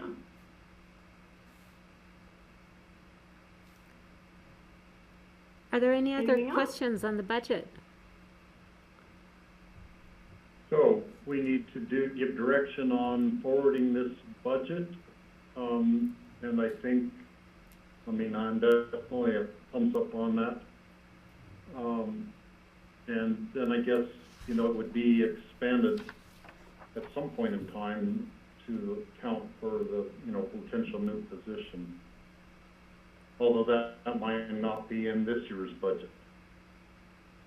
So, I see Bill raising his hand. Bill, do you want to make a comment? I do. I'm really excited about this relationship we can have with the town of Carbondale on automating their ditch. This is a remarkable idea they have, and that is to have sensors on the laterals of this Weaver ditch, a principal ditch they have, and the sensors would call for water when needed, close a gate when not needed. This information would be collected in a central drain, and then the instructions would be given to the head gate to moderate the amount of water being diverted out of the Crystal River. In this time of such great water shortages, I think for us to participate in creating an example of what I feel will be needed in the future. We're obviously going to have to manage our water much more precisely in the future. And this is a chance for the Healthy Rivers Fund and for Pitkin County to be part of this. So. Greg? Bill or Andre or Lisa, thanks. Great to see you all. Is the Weaver ditch what I would call the town ditch for Carbondale? Is that the one you see, the beautiful ditch that goes through Carbondale that people pull from? Is that the same ditch? Well, there is a ditch called the town ditch, but the Weaver ditch is something separately. I think they both contribute to the flow you see through the park. Okay, great. Just to get my bearings on it, I guess I want to go take a tour of that sometime just to see where it is. I haven't really followed the ditches down there, but it would be fun to do that on some first Friday before the party begins. Thank you. It'd be great. I agree. This is a great project, and I can already think of other ditches I'd love to put a sensor like this on. As we look at, you know, some of the disputes or just some of the tricky situations we're facing, you know, with the county already. Yeah, I too have been impressed with this project. It's the direction I think we need to go, where if someone who's diverting water, myself included, does not need that water right then, they should be allowed to leave it in the river and not have their water right harmed. With the location of the Weaver ditch, any water they can leave in the river is in the hole in the Crystal River downstream from most of the diversions, and it's a place the river could really use any additional water they could be left in there would benefit the health of the river. So yeah, this is a great project for you to be involved with. Great. Well, thanks everybody. Thanks Andre and Bill for joining in. Thanks, Lisa. Thank you Andre, all. Bill, great to see you all. Good to see you, and thank you for your support.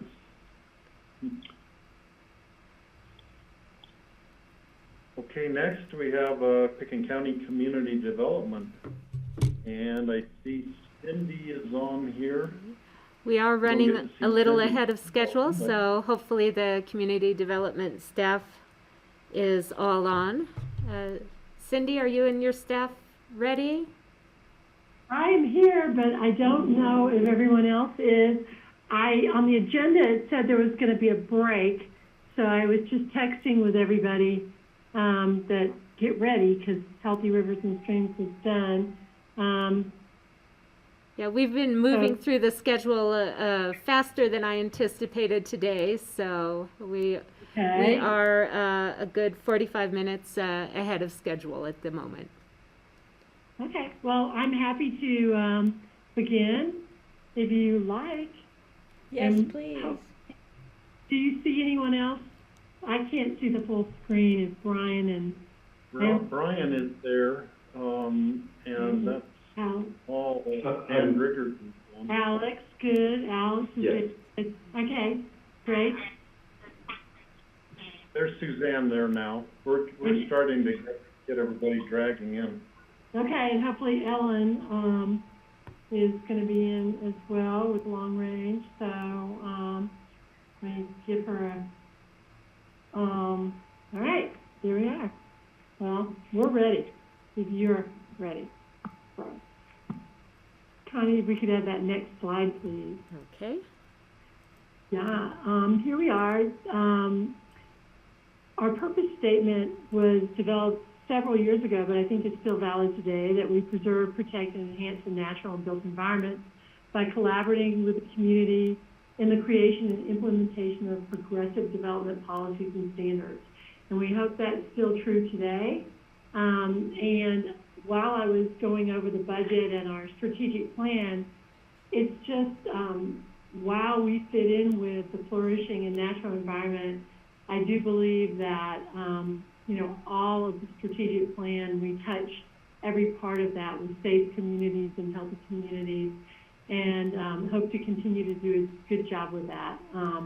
The success factor of the core focus for flourishing and natural environment is, of course, to conserve natural resources and the environment. So as we move forward, just like to keep that in mind with the function of my office, which is really twofold in many ways.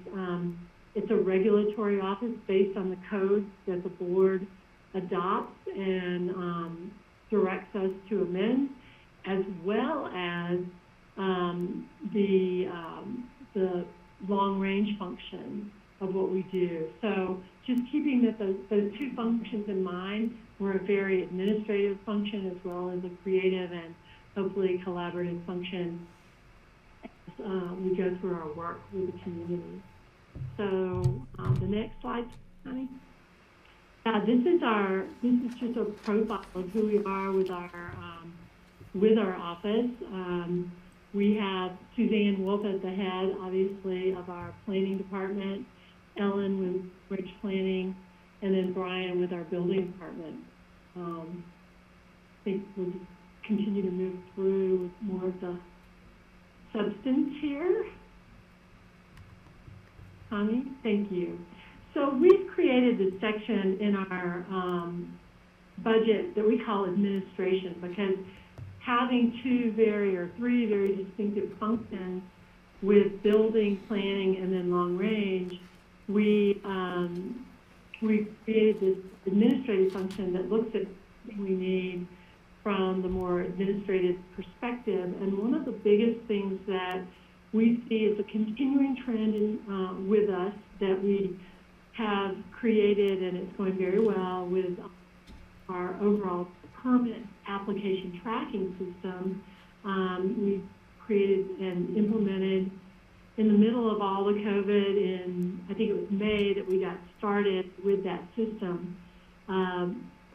Individuals, contractors, planners, architects, everyone signs up through the permit tracking system now, and we're able to track our permits and our applications through this process. And in just a minute, I'm going to have Alex speak to that a little bit more in depth, because Alex is our project manager on that.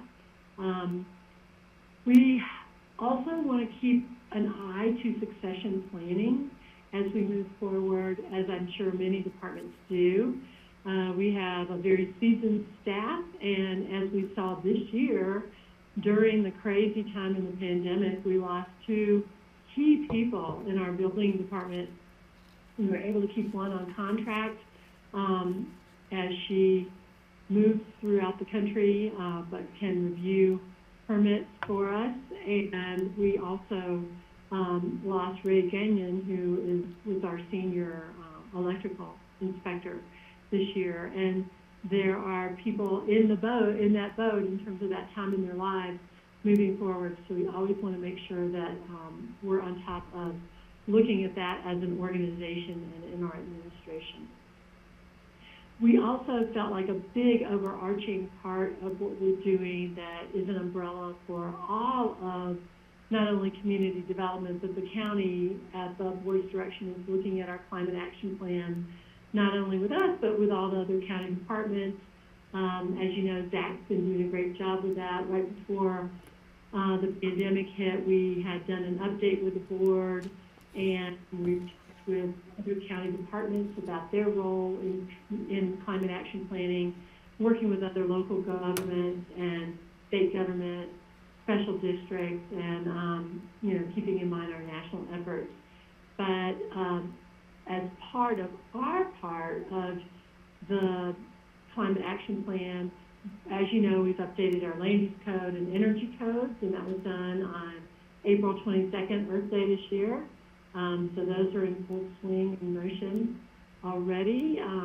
We continue to work with the special districts on planning ahead relative to climate action. We work closely with Holy Cross and other organizations throughout the valley. CORE, coordinating on impact fees. We've coordinated these with the attorney's office and have now implemented new road impact fees and housing fees this year. We've also been working and coordinating with the administration office, Holy Cross, RAFTA, the airport. I'm leaving out some key factors, but on the DOLA grant that we are doing our assessment phase of that DOLA grant for microgrid type work by the airport and the ABC. So that's all been going really well.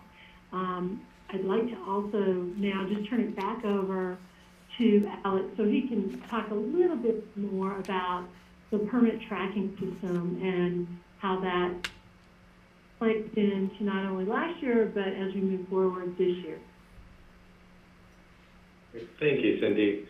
Thank you, County Commissioners, for the time. So, as many of you are aware, we've come to you before in the past talking about our new digital permitting system. This permitting system went live on May during really the peak of COVID. It presented its own set of challenges, but I think really helped us as a department and an organization kind of survive that time. There was a lot of really good benefits that were kind of the reason we had gone to a digital permitting system, but were really realized because we were just in the midst of COVID and all the other factors that we kind of had to deal with. So in going live in May, we were able to have both the building department and the environmental health department fully built out within SAGES. So any of the permits that both of those departments deal with, an applicant can now submit that through our online permitting system. Just given the time frame that we were working on, we weren't able to build out planning, and so we decided to take a phased approach.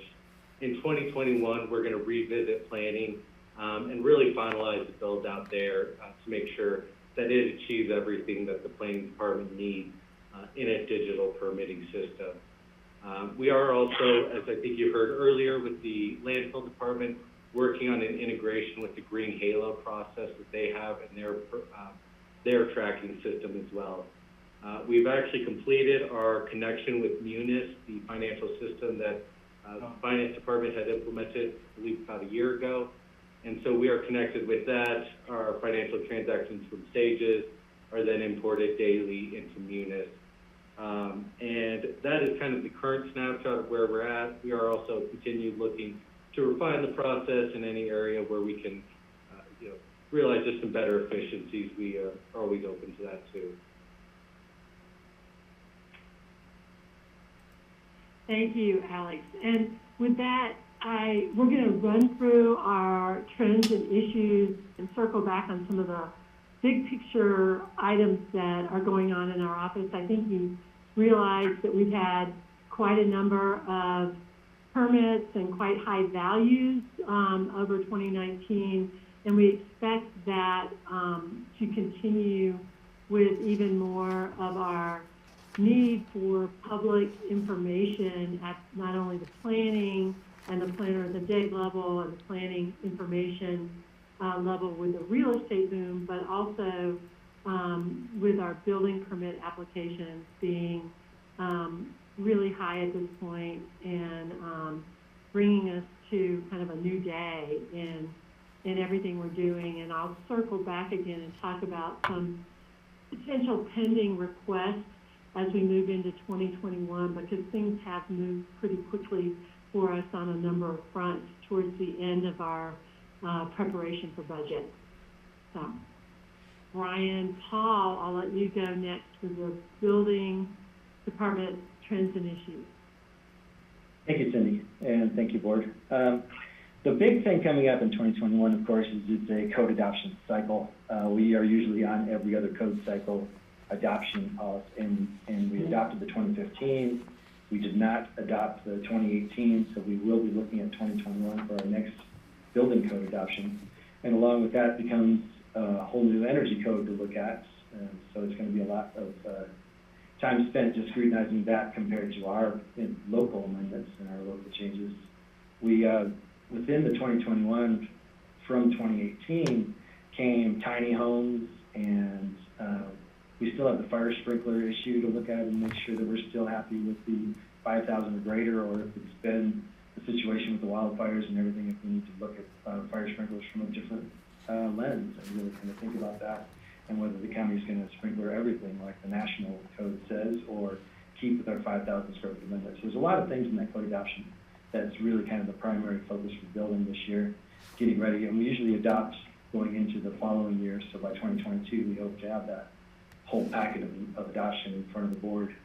Bluebeam and Sages for the building department, we are live, and we've been live since May, but there's still a lot of refinement. You know, we built what we thought we wanted to put in the box, but now it's a matter of taking it out of the box and playing with it and taking it for a test drive. And so we're learning almost daily some little flaws and little things that we want to tweak or adjust. So we've been very busy working directly with staff and the frontline users of that system, and even the public and their comments about how it's going out in the field and how difficult it is for them to process the permits, or how easy it is, and getting comments on both sides. So that's been a very good developmental process with the rollout. In succession planning, yes, that became a reality this year for building, for sure. If you look at our org chart, there's a lot of gaping holes in the building side of things that just kind of opened up in the last couple of months. So we've moved Jeff to a senior position replacing Ray Gendron, and we have Jan semi-retired, still doing remote work for us. And we hope to fill her position in February of next year.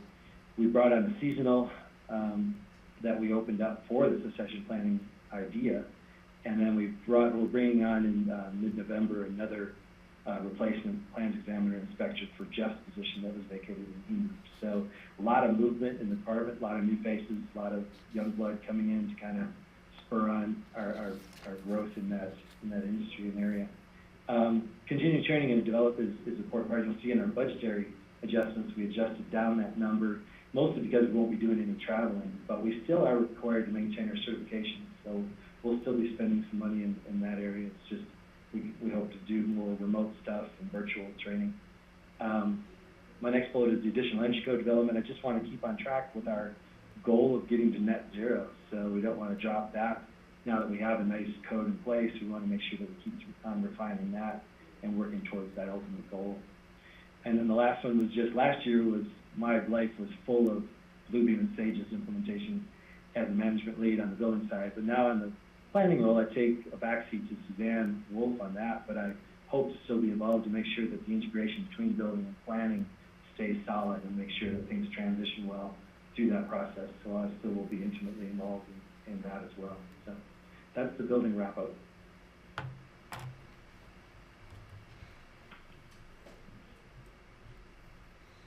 Suzanne, are you available? Yep, I'm here. Thanks. Everybody. So on the planning side, I mean, you all get to see us a little more often than you see Brian and his folks. So I think you're aware of, some of the things we're doing, but there's a lot going on that you all, the board, doesn't see. And I think I would start by sort of backtracking on the bullets there and saying that our biggest issue right now is the service demand. And of course, we always have that, but what we didn't expect was the demand that's come out of COVID and the amount of properties that have changed hands in the last number of months in our area. So I guess our first sign of things going on was when the planner of the day requests started to explode, as we heard from lots and lots of realtors and people looking at properties. And that's now resulting in a huge number of requests for pre-application conferences. And that's when we meet with people to, talk them through what the process is going to look like for them to bring forward an application. We've had a record number of those, again, in the last couple of months, and are, terribly backlogged to try and, respond to people. And it's taking us, multiple weeks before we can even set up a time to meet with somebody to have those discussions.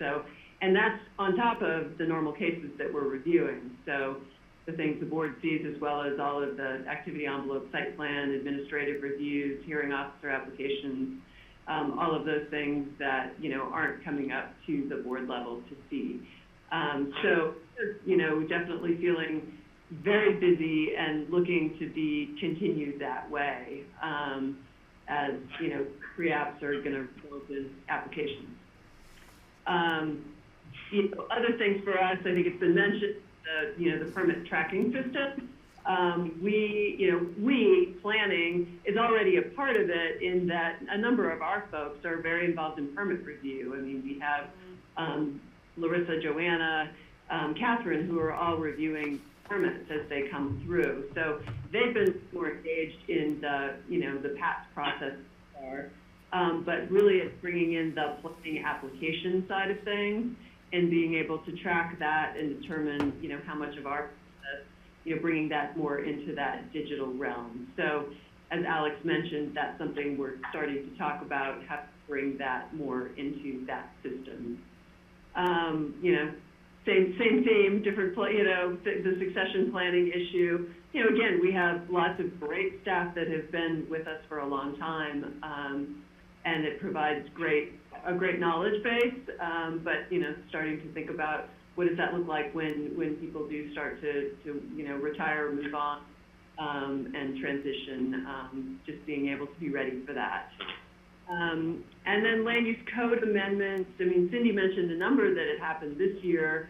There were several that we've been trying to work on and just haven't been able to bring forward yet. And some of those are process amendments, because we recognize we're very bogged down in a lot of our activity envelope site plan reviews, and looking to find a way to maybe try and streamline more of that, and talk more about what we can exempt in order to get to permit, or what maybe could be more of a minor review as opposed to the full activity envelope site plan review that is taking at least 4 months to go through our process, if not longer, just due to the volume of what we have in front of us. So some process amendments, and we've also been working with a consultant on updating our lighting code. And we've made some progress with that, and then it's been a bit stalled lately with just everyone being so busy with permits and applications, but that's a set of amendments that, we're looking to bring forward. So I think that's a brief summary of what's going on the planning side.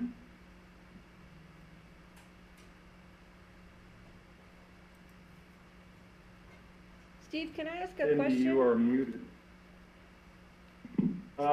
Patty and then Greg. Yeah, Suzanne, as you can imagine, I don't know if the other commissioners have been receiving calls or people, about the delay in the process, how long it's taking. So I'm glad that this gives me some more meat to my explanation. Is there anything we can do to assist you? I don't know. I know it's hard enough to hire regular employees, to get temps back in again. I know we were utilizing that at one point. I think we need to look at that budgetarily and help you guys out, because we were doing such a good job, then COVID hit, and then the real estate market boomed, and then we just got we were on the right track, and then we kind of got derailed there. So I think we need to figure out a way to help you guys get back on track. So I'm looking at Cindy shaking her head, and Ellen shaking her head, and Suzanne smiling from ear to ear. Yes, please. So please let us know what we can do, because I think the Board of Commissioners would be willing. I'm going to speak for my two fellow commissioners sitting here, I think that we would be willing to seek solutions to help you guys out. And I'll just jump in there, Patty, yes, thank you. That is a concern for us. We have had what I've kind of called the relief valve, where we have been able to contract out some of our planning case review.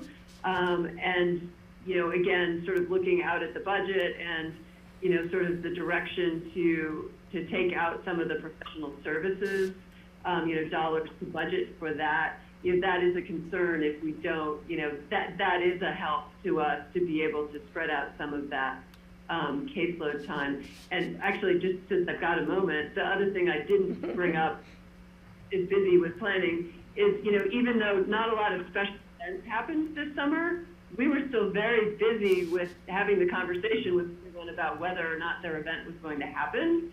Right. And there's a lot on that front too that, again, it's just a lot of time taken from one of our staff people away from, trying to review applications and move things forward. So I think being able to look at some of that contract help would be huge. Yeah, okay, so please let us know. Thank you, Patty. We're going to talk a little bit. I think Greg had his hand up too. Greg has a question. Well, yeah, I just wanted to back up Patty on that. I'm with you, and I see George has joined us again too, so we're back to quorum commissioners right now. I may have to go off a little early for another meeting at 3:30, but I'll hang in there as long as I can. Suzanne, I did want to ask just about the lighting. You're talking about the lighting code, and something came across my desk recently just about the dark skies initiatives and the various organizations. And I'm wondering how we align with them, or if we're members or listed in the registry of the dark skies communities. And I keep hearing about it, but I can't remember just where we stand. I'd certainly support looking into that. Greg, I guess I don't know if we're a member. I'm not familiar with that, but I mean, definitely the consultant we've been working with is trying to update our code based on, obviously lighting fixtures and, how you look at that has changed a lot. Clearly, our intention is to, maintain and align with any dark skies. I mean, that's consistent with the policies in the land use code.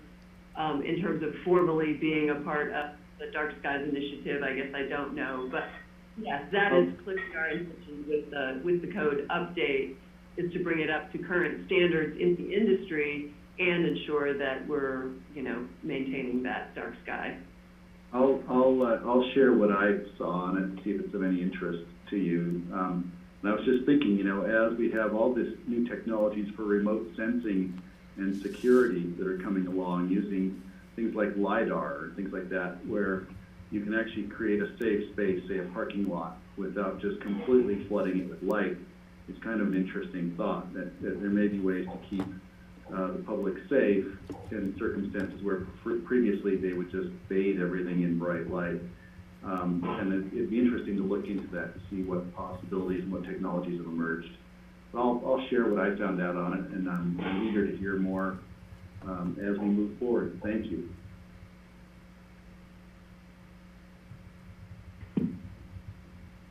Then, Cindy, would you like me to jump in on the long-range piece? Okay, so as you all know, we spent some time this past year looking at policies and regulations relating to our growth management. And that effort is currently paused as we reassess, looking forward at a different timeline, perhaps different process, and perhaps a different focus. And we anticipate coming back to you all in February-ish or so to get direction on that effort moving forward.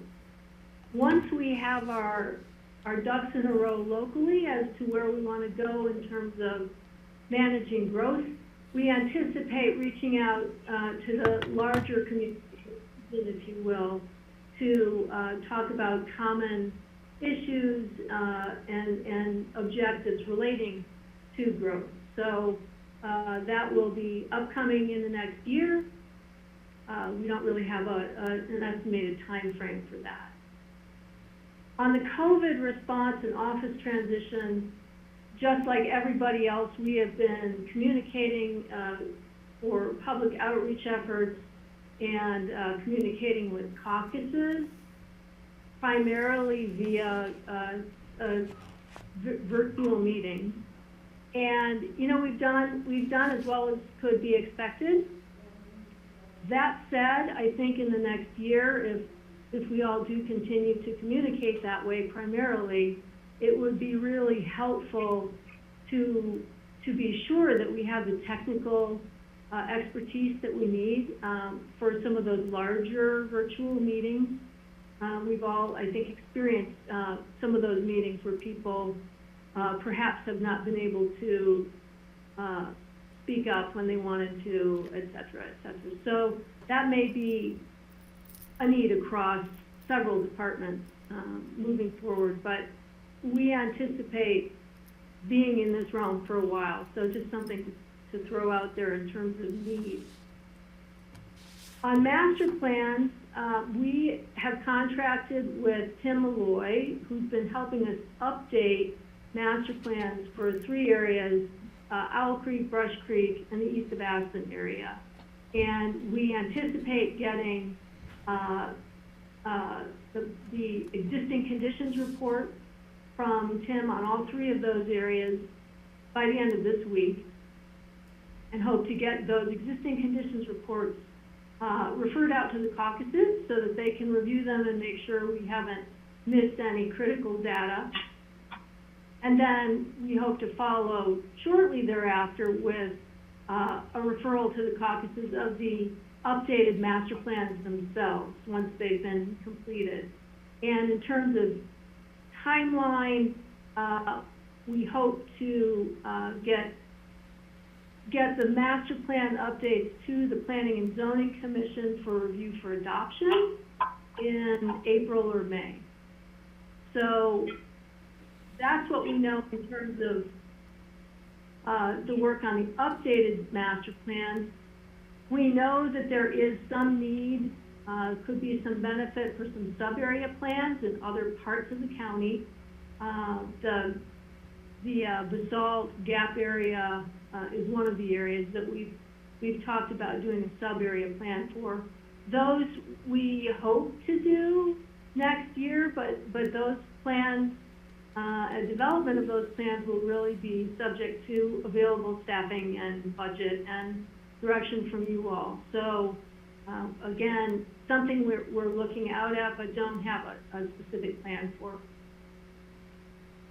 And collaboration with federal agencies on resource management plans is something we do as those management plans and policy changes come in to us for referral, and we'll try to be nimble on that front, and as they come in, review them and get them in front of you for direction. And so that's what we've got in the long-range picture at the moment. And Cindy, I don't know if you want to follow up on any of that, or so.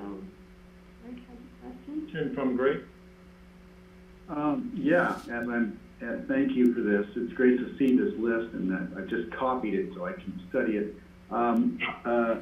You know, the discussions we've had, and the dilemmas we have with what's happening around the Airport Business Center.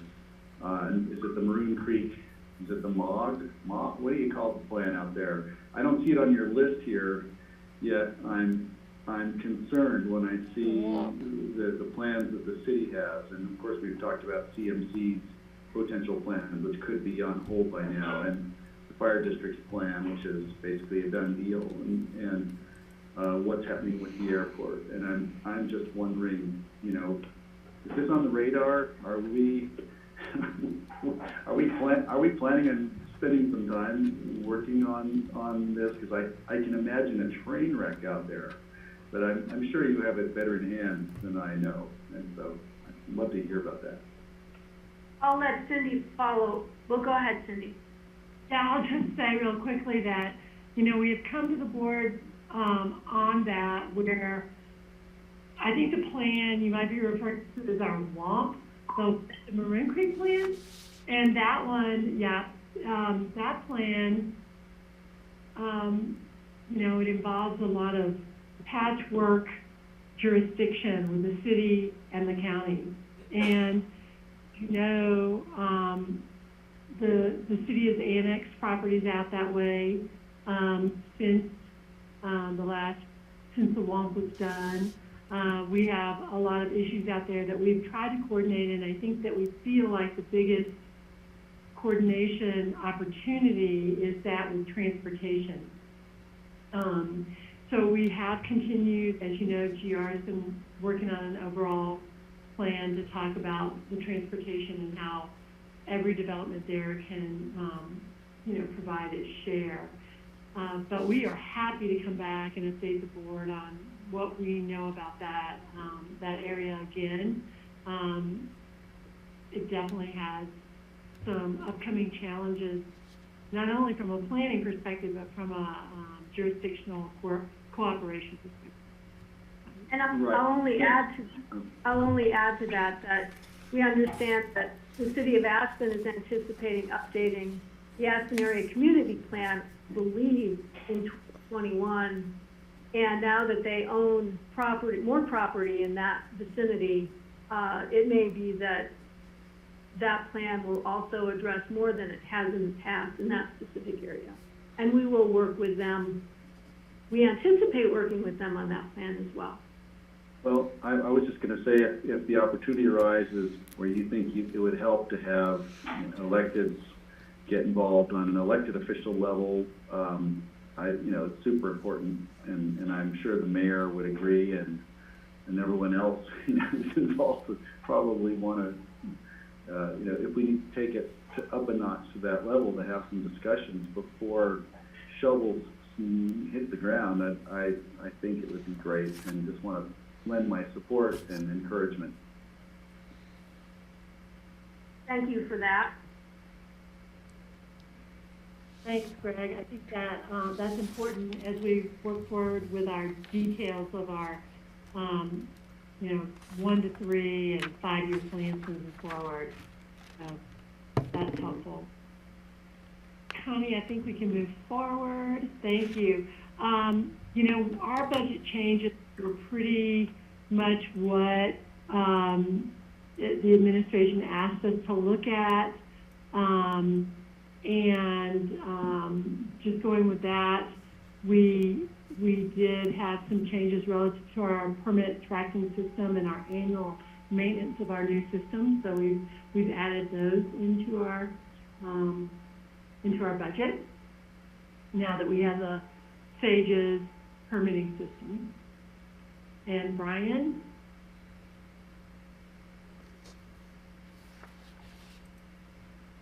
Brian, I'll let you go forward with the building. Yeah, I started talking, but I was muted, so there we go. High tech.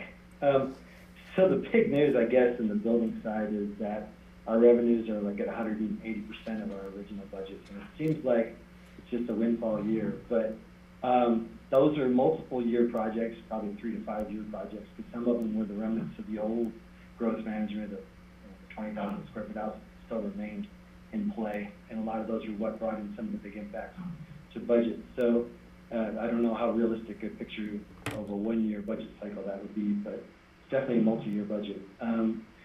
SAGES tracking is a little bit in arrears because we're still working on the migration of our old system into it and making sure that the data is accurate. And we're really working hard to clean it up so we can get you better reporting. But looking at the stats, we've supposedly issued about 758 permits have been issued in 2021 or 2020, which we usually average about 1,000 to 1,400 in a year. So I'm not sure if we categorize things differently or what those numbers are skewed by, but we've done 50 big general permits, and I think that's where the large portion of this revenue is. I think the 2.7% was a good landmark to kind of fall on for how we do our budgeting, and it seems to be carrying our current budget very well. We have about 150 permits in-house, in play, in review right now. So we may have been able to issue 50, but we still have 150 on the table of large permits and change orders and other permit types that we're working on.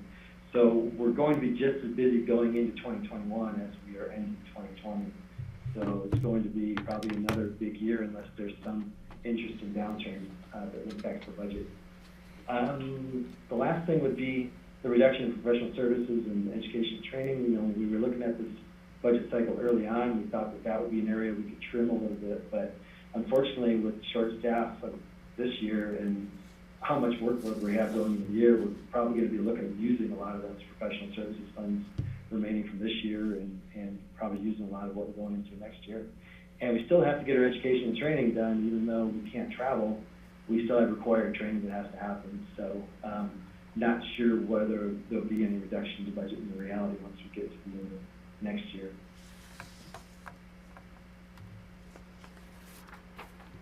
George? Oh, hi, thank you. I came in a little late, so you may have covered this already, but Brian, do you have an idea in terms of percentages of those permits in new versus remodels? And, you know, that's what I was saying. Unfortunately, our permit tracking is a little lacking. We have a lot of change orders and a lot of remodels and additions happening. People are looking at this new real estate that they're purchasing and wondering whether they're going to tear them down or work on them. And we're seeing a trend that we are seeing more of the simple remodel or Pickens County simple remodel or additions, you know, as opposed to the full scrape-offs that we were seeing back in the banner years of like 2009, 2010, where we were coming back from the downturn then, and people started doing big scrape-offs, or even 2007 when people were scraping out the entire house. We're not seeing so much where they're just scraping it down to the foundation and rebuilding it. We actually are seeing a trend in actually fixing out what they have in hand and trying to make it work. And with our new energy codes kind of addressing the existing inventory, they're having to make some adjustments to those existing houses and actually work to make them comply with our energy code. So I think there's some positives actually to the movement in the remodel side of things. I can't give you numbers though. I can try to give you numbers and get back to them. No, that's fine. And do we have any idea in terms of what that may look like in terms of rent coming in, given the new energy codes and all this new remodels? Yeah, we have only had a handful that have gotten all the way to issuance that are under the new energy code. They're still coming in the door. The new ones coming in the door are coming in under the new code, but we're still kind of issuing some that were under the old code, so there wasn't a big jump yet. But I do see a trend that's growing, that fund is growing. A lot of people are leaning towards the renewables and even being creative and trying to find alternative renewables, and they are putting in the storage that we're asking for in the land use code. So we're seeing a lot of trend towards the renewable side of things as opposed to payment. But some people, when they want what they want and they want to put in the large snowmelt systems and the pools and spas, we're still getting some pretty good sized rent checks. So I think that we had kind of a gloomy outlook for what next year would be rent-wise or even this year, but I think we're still going to be trending some with the increase in the dollar value and the amount of people that still want to do above and beyond with their exterior energy use. I think we're still going to see a decent trend in the rent fund, but I don't have accurate numbers to just quote to you today. Yep. All right, great. Thank you.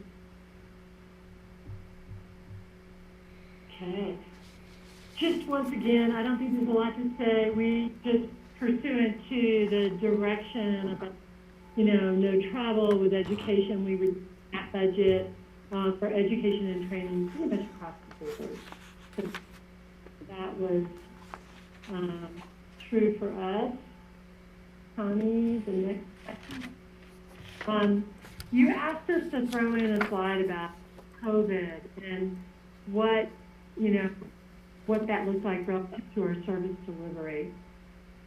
And I just wanted to say that we had continuity of service all the way through. We have not stopped reviewing building permits. We have not stopped taking in applications or permits to review.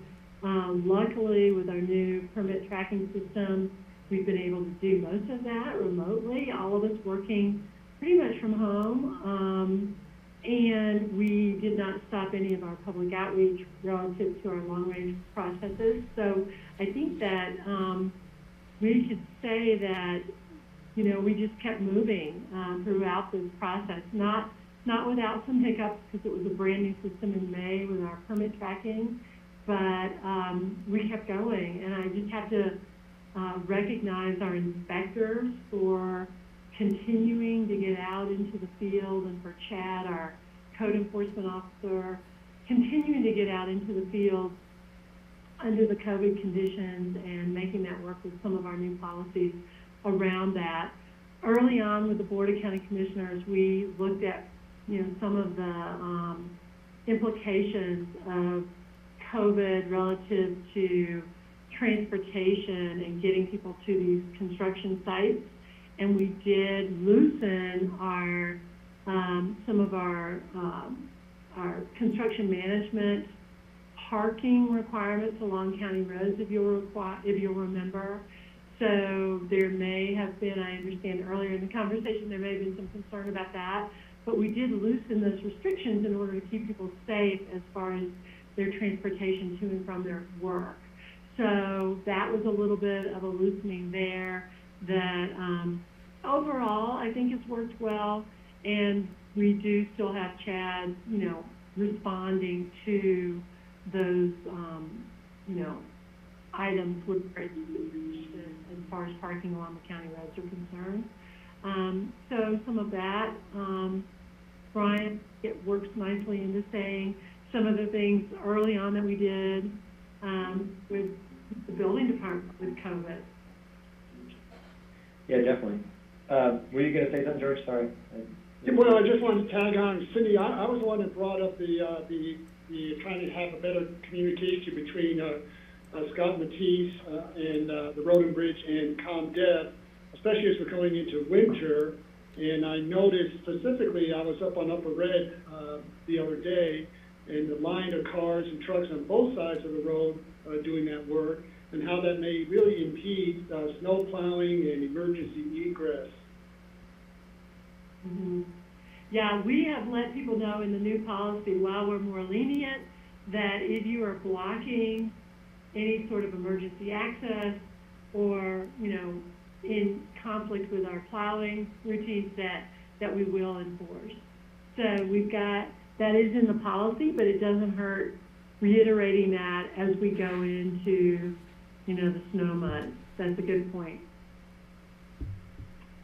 And we've been directed by Public Health at a couple of times to kind of revise those standards. There might need to be a revision as we go into winter, that we add an addendum to that COVID policy that we publish and give to each job site. So going on to the building side of how we reacted to COVID, it was interesting to have to shut down 188 active building permits or building projects in a 2 days time, and then go out and verify that they actually did it. And we had a very cooperative construction market out there that shut their jobs down safely, put up construction fencing to make sure that there wouldn't be trespassing or damage done, and had safety monitors on those jobs, making sure it was done well.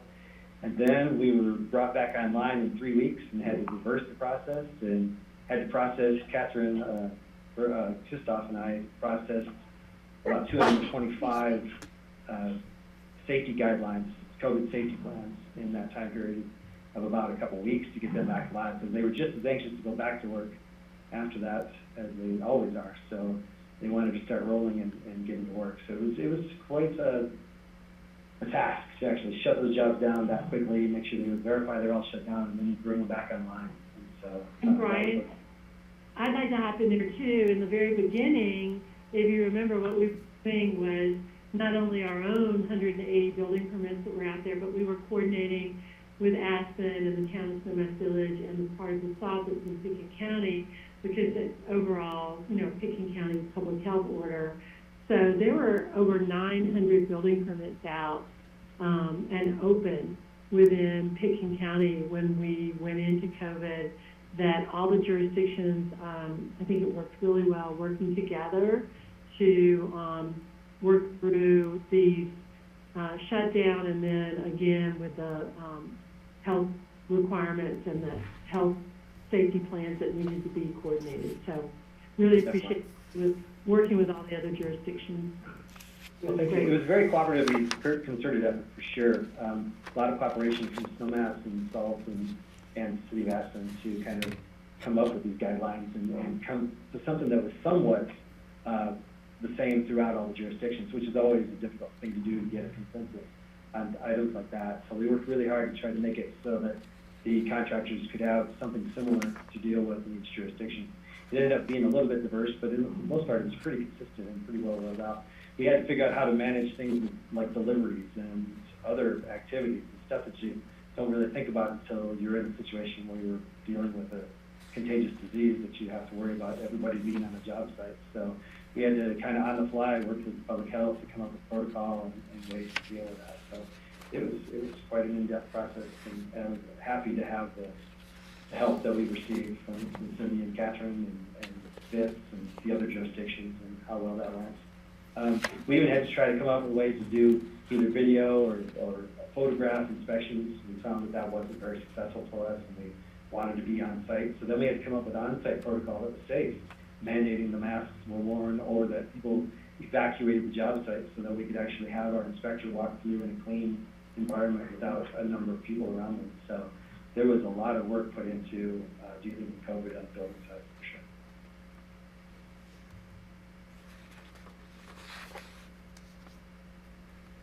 You want me to jump in, Cindy? Okay. So yeah, on the planning side, right, I mean, as Cindy said, I mean, we have just continued to do business as usual remotely. Everyone's responding to, requests. Like I said, our planner of the day, it's overwhelming, but we're doing our best to, respond to all of the requests we get, asking questions. Everybody's, participating in your meetings as well as planning and zone, board adjustment meetings, hearing officer, doing all of those virtually. We haven't canceled any meetings because of COVID. We have moved forward, had to get some of our staff trained to be able to assist us with those meetings. And, we've been able to pull that off. So, and I think, again, we, had created some of these tools, to, like the planner of the day. I mean, we have an email address. People can email in their questions, can call in. Again, some of the information where people can look up a lot of information online now, the access to the clerk records and assessor records and all of those things that have been happening over time to lead us into a digital world, have been incredible tools for us all, and public as well, to be able to still access information, and to continue our work. So we've just kept rolling.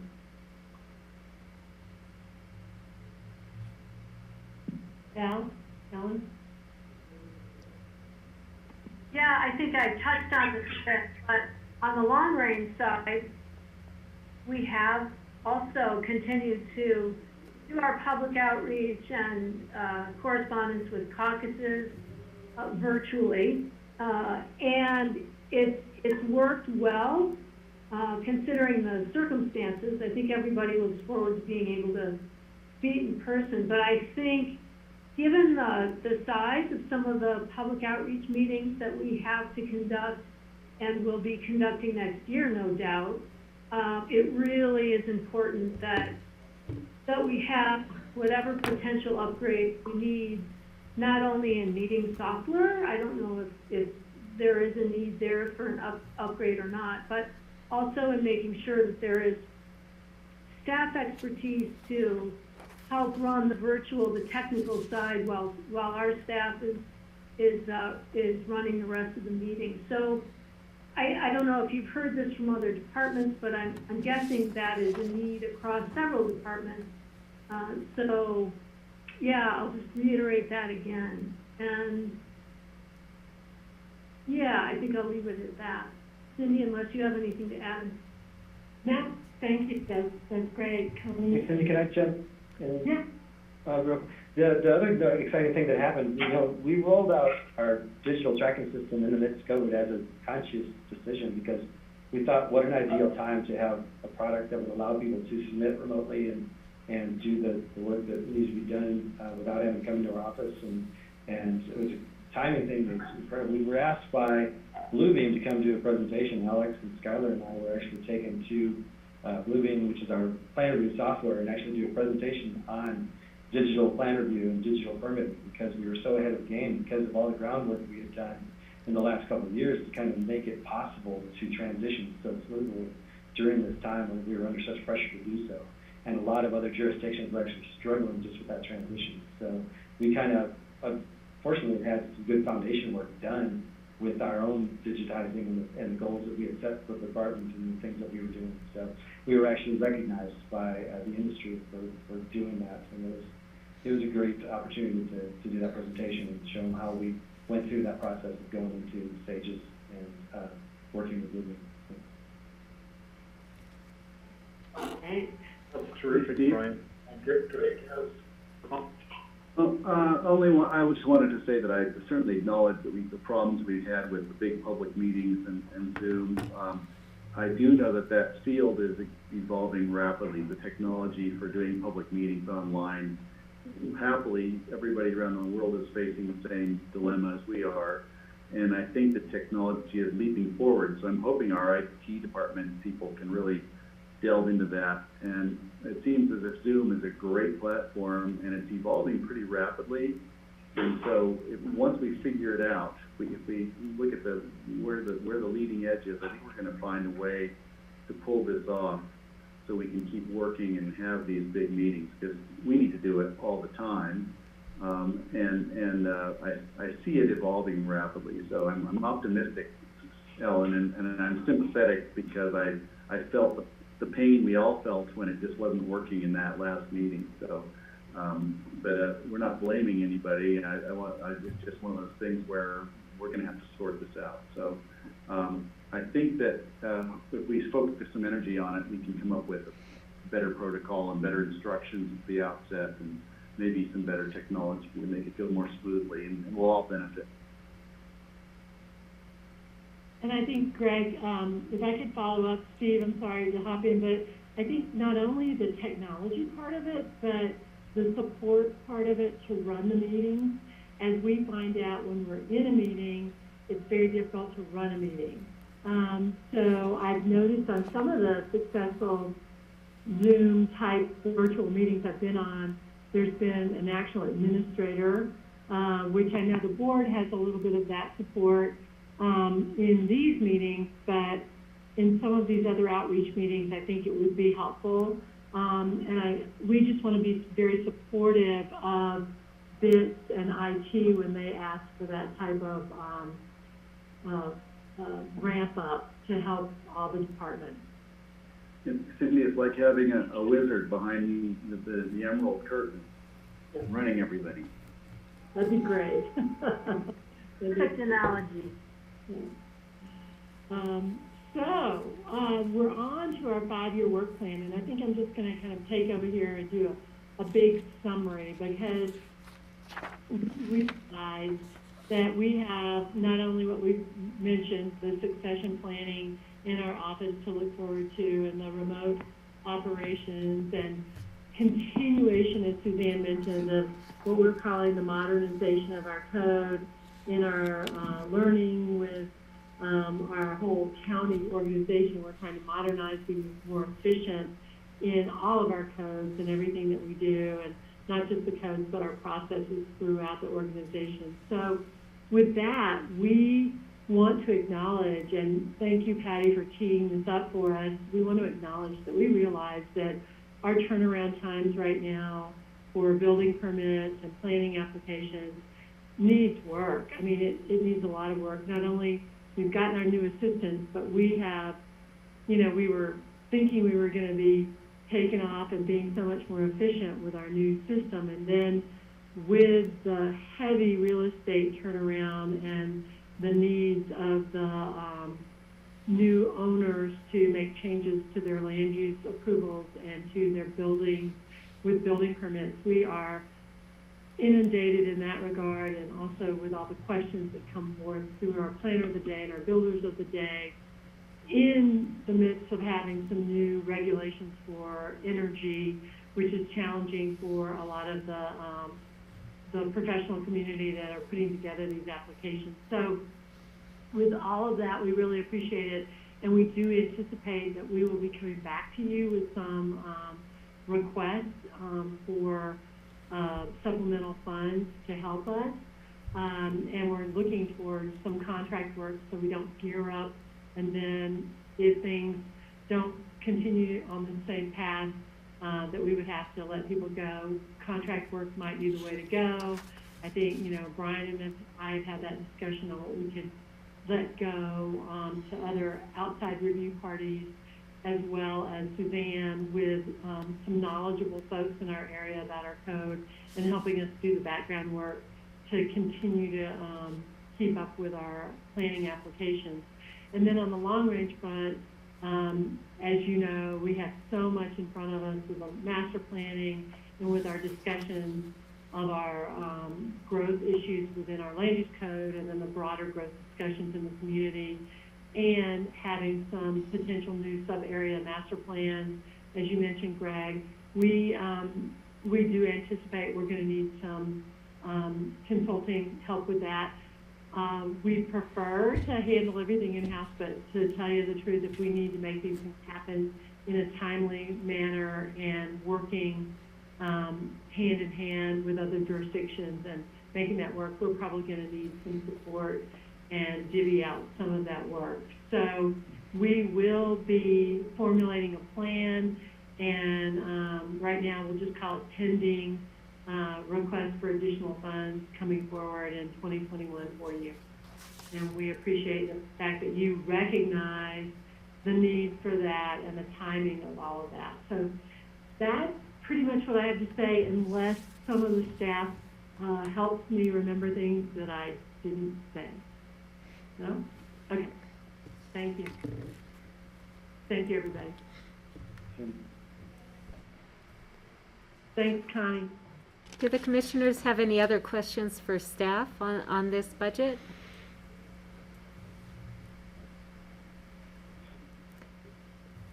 Not seeing any more questions. So Connie, let's see the budget here. Yes, the budget numbers, ComDev, like many general fund departments, did a great job holding back on travel and training, especially the travel related part of that, and professional services, so that we could present a balanced budget to the board. And we will go back and look and see what opportunities there are for any pending requests. You see on this chart that there are a lot of decreases in the 2021 budget in most of the areas of their budget. On personnel, community development brought in a total of 2.5 term limited positions for their SAGES implementation, and 1.5 FTE are dropping off at the end of 2020. And this request and the budget numbers do include one of those FTE continuing through 2021 to help with the planning part of that implementation. The only area of increase in their budget is in overhead charges, and those are the costs of other county departments that support community development, like IT and phones and finance, payroll, HR, recruiting, and so on. There is an increase in those numbers. So an overall budget of a little over $4.1 million. Any questions on the budget numbers?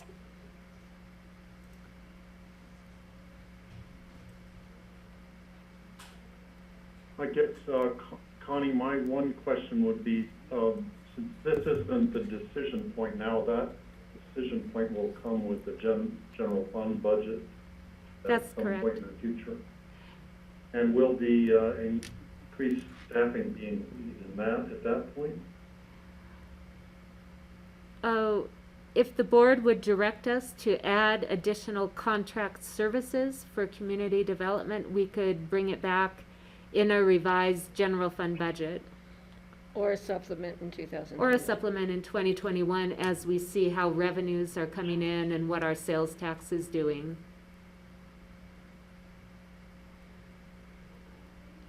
So I know we have some other requests for increased staffing. Are we, during the budget process, going to look at all of those requests at one time? Yes. sometime in the near future? Yes, we can bring that back on in the November 17th budget meeting when we will bring the final general fund plan.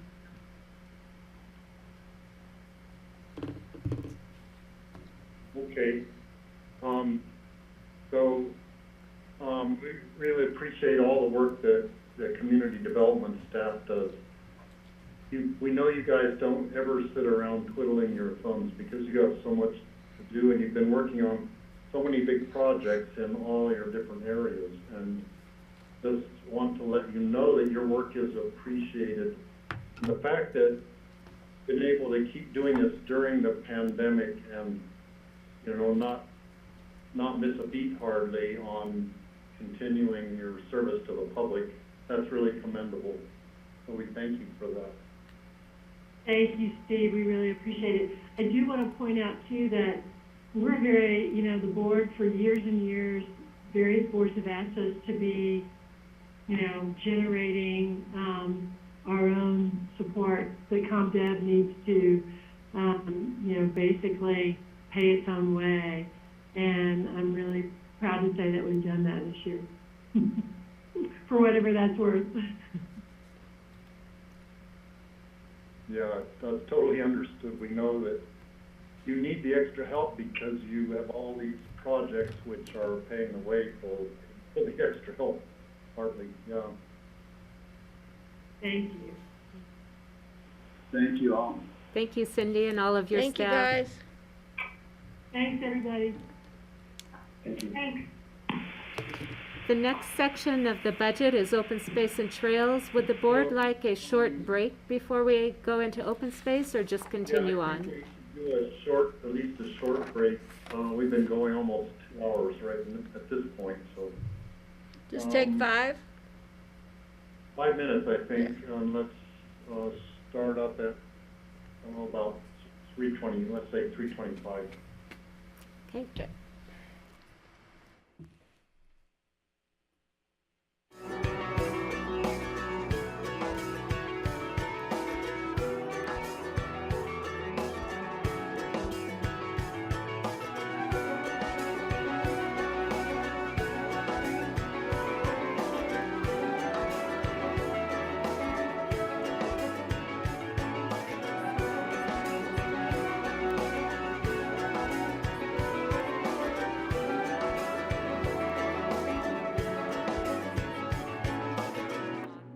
On ramp? Are there materials?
Welcome back. This is Thursday, November the 5th, 2020, continuation of the Board of County Commissioners work session.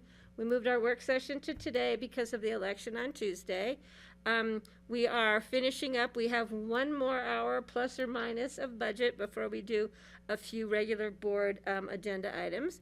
So I'm going to turn the meeting over to our chairman, Steve Child, who is at home and zooming in. So Steve, take it away. Thank you, Patty. Our next and final section of the budget for today is open space and trails budget. And I'll pass it on to you, Gary Tannenbaum, for going through, telling us what great projects you've been working on and what you're going to be doing this next year. Thanks, Steve. I'm Gary Tannenbaum. I'm the director of Pickens County Open Space and Trails. And I always love going last because you guys are probably completely brain dead by now. So, we'll try to make this as fast as possible. The reality is we got a lot of stuff going on. And I like starting off with this. We got an incredible photo from one of our wildlife cameras to your left, the great blue heron at North Star. It doesn't look real. It was, he's kind of in our camera, and we had a lot of different pictures of him. So it was pretty cool to see. I love starting out with the lovely photos of people or just landscapes that we have. So you can go to the next slide, Connie. So we do this infographic every year to show you what we have accomplished as a community. And so what you see on here is this is, this is growth in a different way. This is growth in conservation. This is growth in amount of miles of trails and land that has been conserved. There's been a nice little uptick this year. We've been doing a lot of good work, and we got a lot of properties like the TD Hunt, the Thompson Divide Ranch, Cora May. We're working on Sunfire. We're almost there. And so these are big deals, and this year has seen a lot of great conservation go on. And then we've done a lot of great projects like with the Castle Creek Trail, and we're still planning a ton of properties like Glacier, and so things keep moving. Okay, keep going. Oh, this is our little world now, and you can see it's grown a lot over. I've been here now 18 years, and it's amazing what this program has grown into based on the success that you and the community has had in protecting these properties, building all these trails, and doing the agriculture and everything else. So we'll get into the new position right in a little bit, but we're pretty well staffed overall. So we're looking pretty good. You can go to the next slide. So the big things for next year is one of the things you've heard about through when you've done your EOTC meeting. It's the Brush Creek Park and Ride Trail to the Aspen Airport Business Center. It's really a feasibility study with the City of Aspen and the Elected Officials Transportation Committee. And so, we're gonna each put in $25,000 to kind of update the options that we have to truly connect the Brush Creek Park and Ride to the hard surface trails in Aspen. And so we did this in 2014. And when we did the Roaring Fork Gorge Management Plan, but at that time, the board kind of wanted to put it on hold for a little bit. And now that the intercept lot, well, I shouldn't call it the intercept, but the Brush Creek Park and Ride has, it's gone through some significant change, and it will go through significant change. Trying to get more people to park there and bike into Aspen is going to be a huge piece. Plus, it's a major connector to Snowmass Village. So what we're first looking at here is doing kind of updating the options and costs, and then really working through all three entities plus the public to really go through a big process to figure out what's feasible, what's acceptable, what's not, and if there's a project to be had sometime in the near future. But it seems like the city is on board, the EOTC is on board, the Open Space Board reviewed this whole budget request at their meeting in October, and they all unanimously approved this budget for you guys, and they recommended the budget.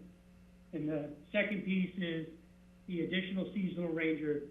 I don't think I need to really talk about this too much because we've all knew what happened this year.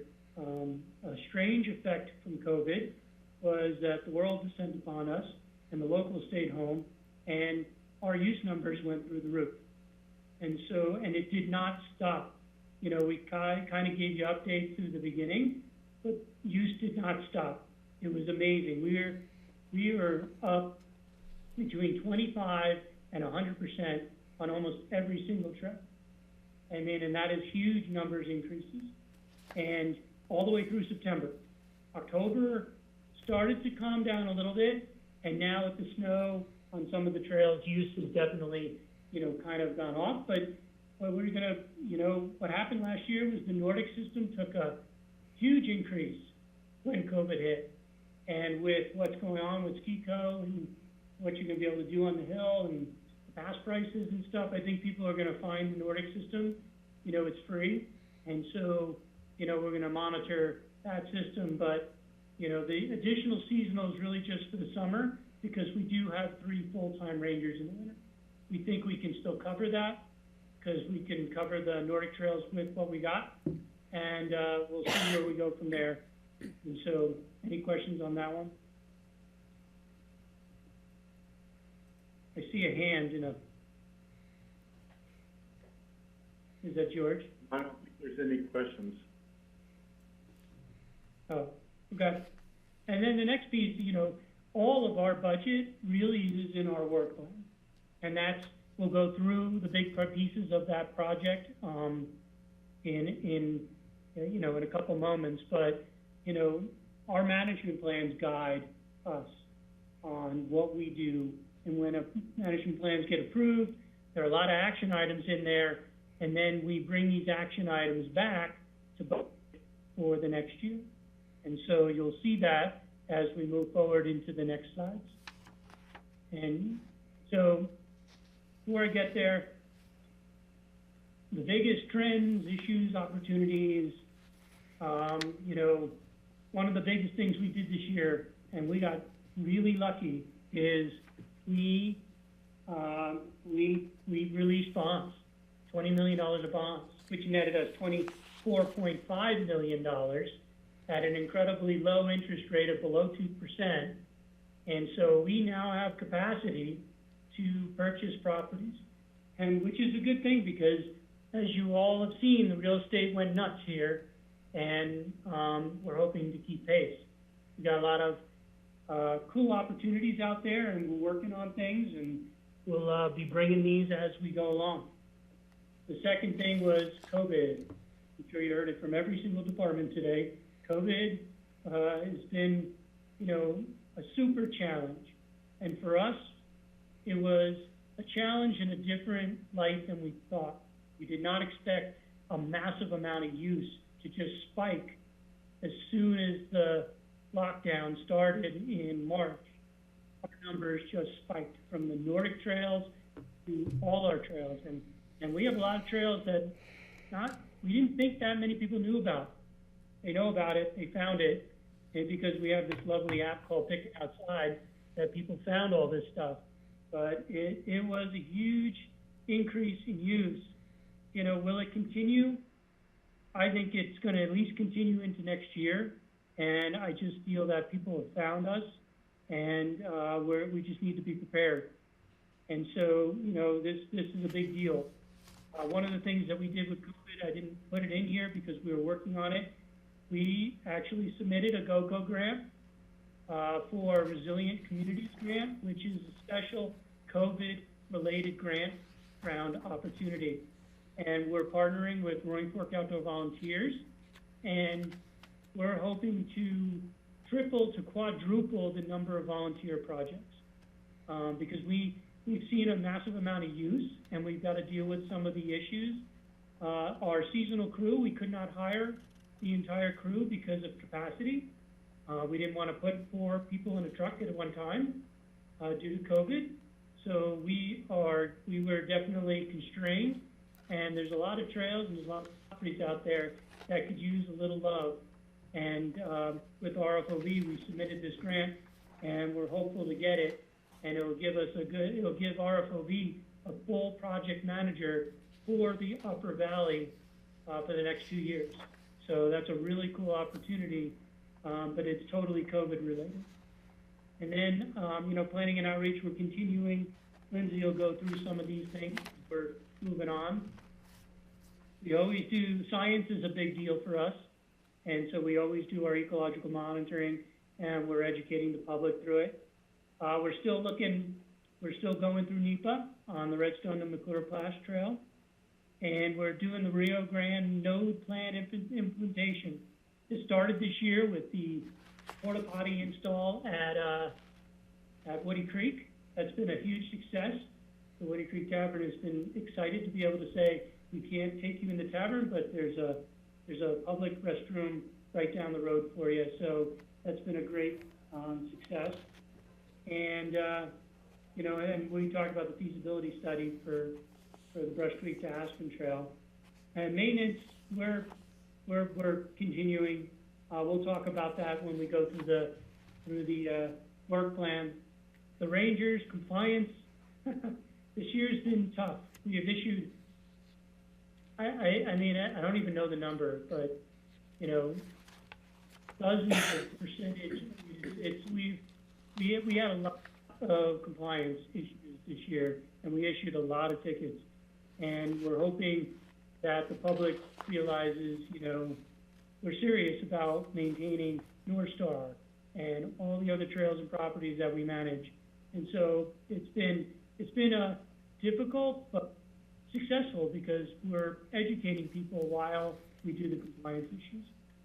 And Nordic, I said that, but the budget right now, we're keeping the budget pretty much the same because, I don't think, even with extra use, I don't think we're going to need more budget to deal with that use.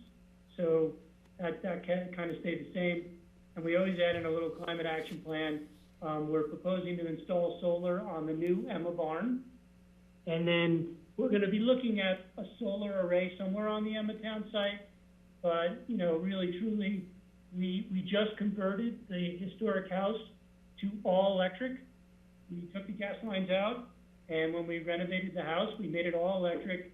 We need at least, about a year to see what type of use we do before we really look at how much that needs. Plus, we're working through the Emma Town site plan, and we don't know what those uses are. So, but it is on our radar to deal with that. Go to the next slide. Now we get into the meat, and I'll turn it over to Lindsay to kind of go through the planning, implementation, and outreach. Okay. Hi, everybody. As Gary said, the work plan identifies all of our projects for the coming year, and then ties them all. I keep wanting to touch the screen. And that fifth column over under direction, it kind of ties it to where that direction came from. So as you can see, most of these projects you guys have probably already seen in different ways through management planning efforts already, and they've gone through a management plan process that essentially created direction for on specific implementation. So the first two planning projects are what we're proposing for next year to be our major management plans. The first one being the Sky Mountain Park update. That plan is supposed to be on a 5-year schedule, and we've pushed it for a couple of years. So our goal is that next year, in partnership with the town of Snowmass Village, that we would be updating that management plan, kicking off after the first of the year. And then at the end of the year, shifting and doing the Deer Creek management plan.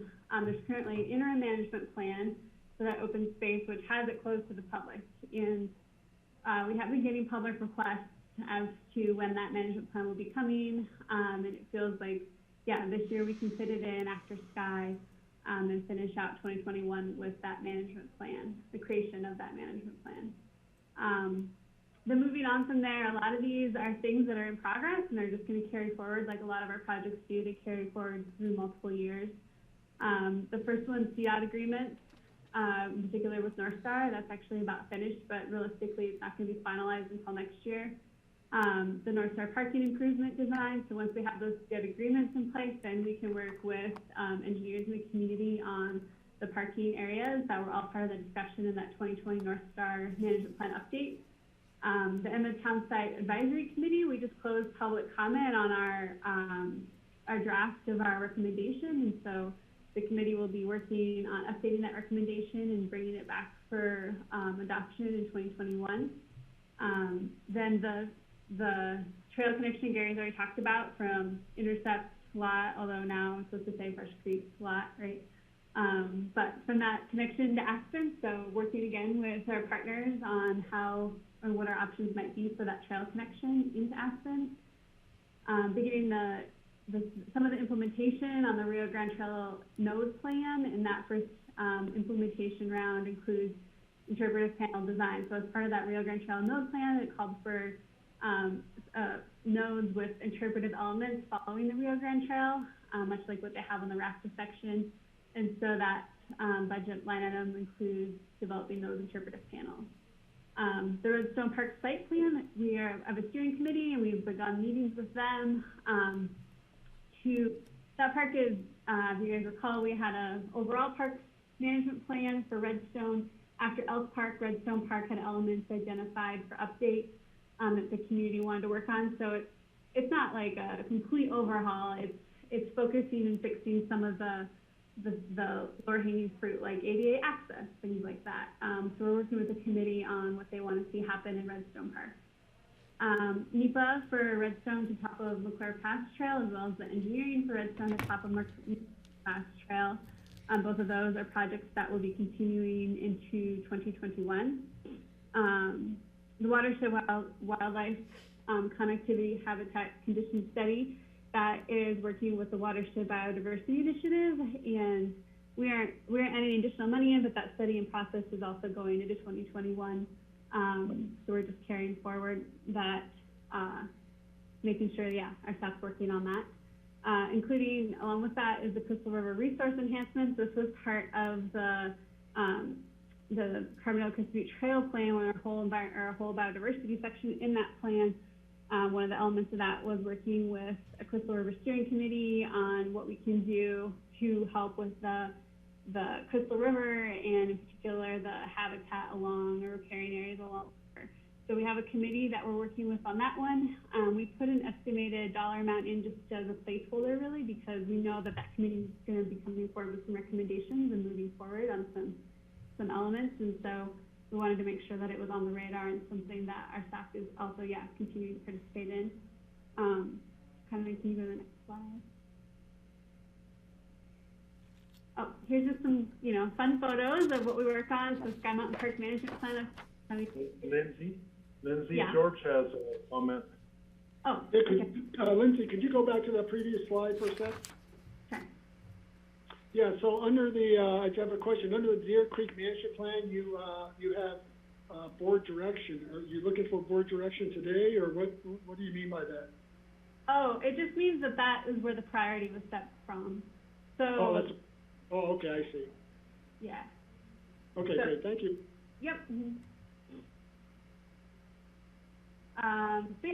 Some photos of representing what we're working on. Sky Mountain Park Management Plan update, Deer Creek Management Plan, the North Star parking, around the North Star parking, and then the Emma Town Site Advisory Committee, just some photos from those projects. We might have missed no, we didn't. Okay, sorry. So then continuing photos, Redstone, top of McClure. That's just a shot from the trail and the switchbacks. And then the Crystal River Resource Enhancements. So some photos. There's Liza out in the field. I believe it's Liza. But working on, that must be in Paloha, looking at some of the elements, our habitat projects along the river at Paloha. And then that top photo is the stream bank restoration project that was finished up this year along the trail will be up to the right, and then the river, obviously, the bank in the foreground of that photo. Well, and just to give you an update, that was a hugely successful project. We were, we're really pleased with that bioengineered project. It's pretty impressive, and we're going to use that model on other places coming in the future. Yep. So then, continuing on, the Crystal River Valley Open Space Habitat Project, that one came again out of the Criminal Coast Street Trail Plan, and specific was about cheatgrass. And so we've started, we weren't sure if we'd be able to do it this year or next year. We have started at application test areas, and have been learning a lot actually from some of the Front Range open space programs and how they've handled cheatgrass. So we want to continue that going into next year and following years more than likely. The North Star Future Habitat Projects, these are that is to help with our consultants in identifying the first priorities, again, stuff that we had identified in the North Star Management Plan. The rare orchid monitoring is a continuation of the project we've been having on Floha and looking at the different methods to deal with some of the noxious weeds that are adjacent to the orchids, and the best way to try to eradicate those near that sensitive population of orchid. The wildlife monitoring in the Crystal Valley, this is something, again, seen with consultants on the bighorn lambing in particular, in monitoring where and if that's occurring, where it is occurring. Of course, that can help inform us in the future and how to protect those areas. The 10-year bird survey report, this is an interesting one because it's looking at our data that we've been collecting on 3 sites in particular, on Sky, Floha, and North Star, and doing a 10-year report. This report will take 2 years to finalize, but it's looking at kind of like the trends from our data that we've been collecting. Our soil monitoring stations, that's something we just continue to help fund because it provides valuable info in our management planning. The Penny Hot Springs pullout, this is something from really would be the first steps on the management plan from Penny, working with the steering committee on the design of that pullout area, and then the river access bank stabilization along with that. Then our trailhead signage, this is something that's always Jesse and Ted are for always updating and creating the new signage for all of our properties. The Aspen Village Bridge connection, we have a feasibility report this year. We just got the draft to that. We haven't had time to actually read it internally and review it yet, but we just got the draft. So the idea being that the anticipation would be there would be future discussion on what that report has looking into 2021. It's very similar to what we did with Lazy Glen, and after Lazy Glen's bridge connection to the Rio was finished, Aspen Village was the next one in line to have that review of what their options might be for connections to the Rio. The North Star Visitor Management Study, this is something that we are looking to hire consultants to help put together and help us understand all the options and nuances with how we manage the amount of people that come to North Star every summer. And I think part of that too is we may not be able, it'll help set the stage with what we can do in the future, keeping in mind that we're still working on a land exchange with the National Forest. So some of the true options may not be able to happen until that is finished, but it will begin to help us understand some of the alternatives in managing the amount of people that come to North Star every summer. And Lindsay's very optimistic about land exchanges, so, but I'm going to be the Debbie Downer. This is not going to be, we're just getting started with the conversation, so we'll keep you updated on where that goes. Right, but this study will help us maybe set some steps of what we can do now, what we can do in the interim, and then in the future if we control the launch. Floha restoration, this is info to help feed into the management plan update for Floha Meadows the following year.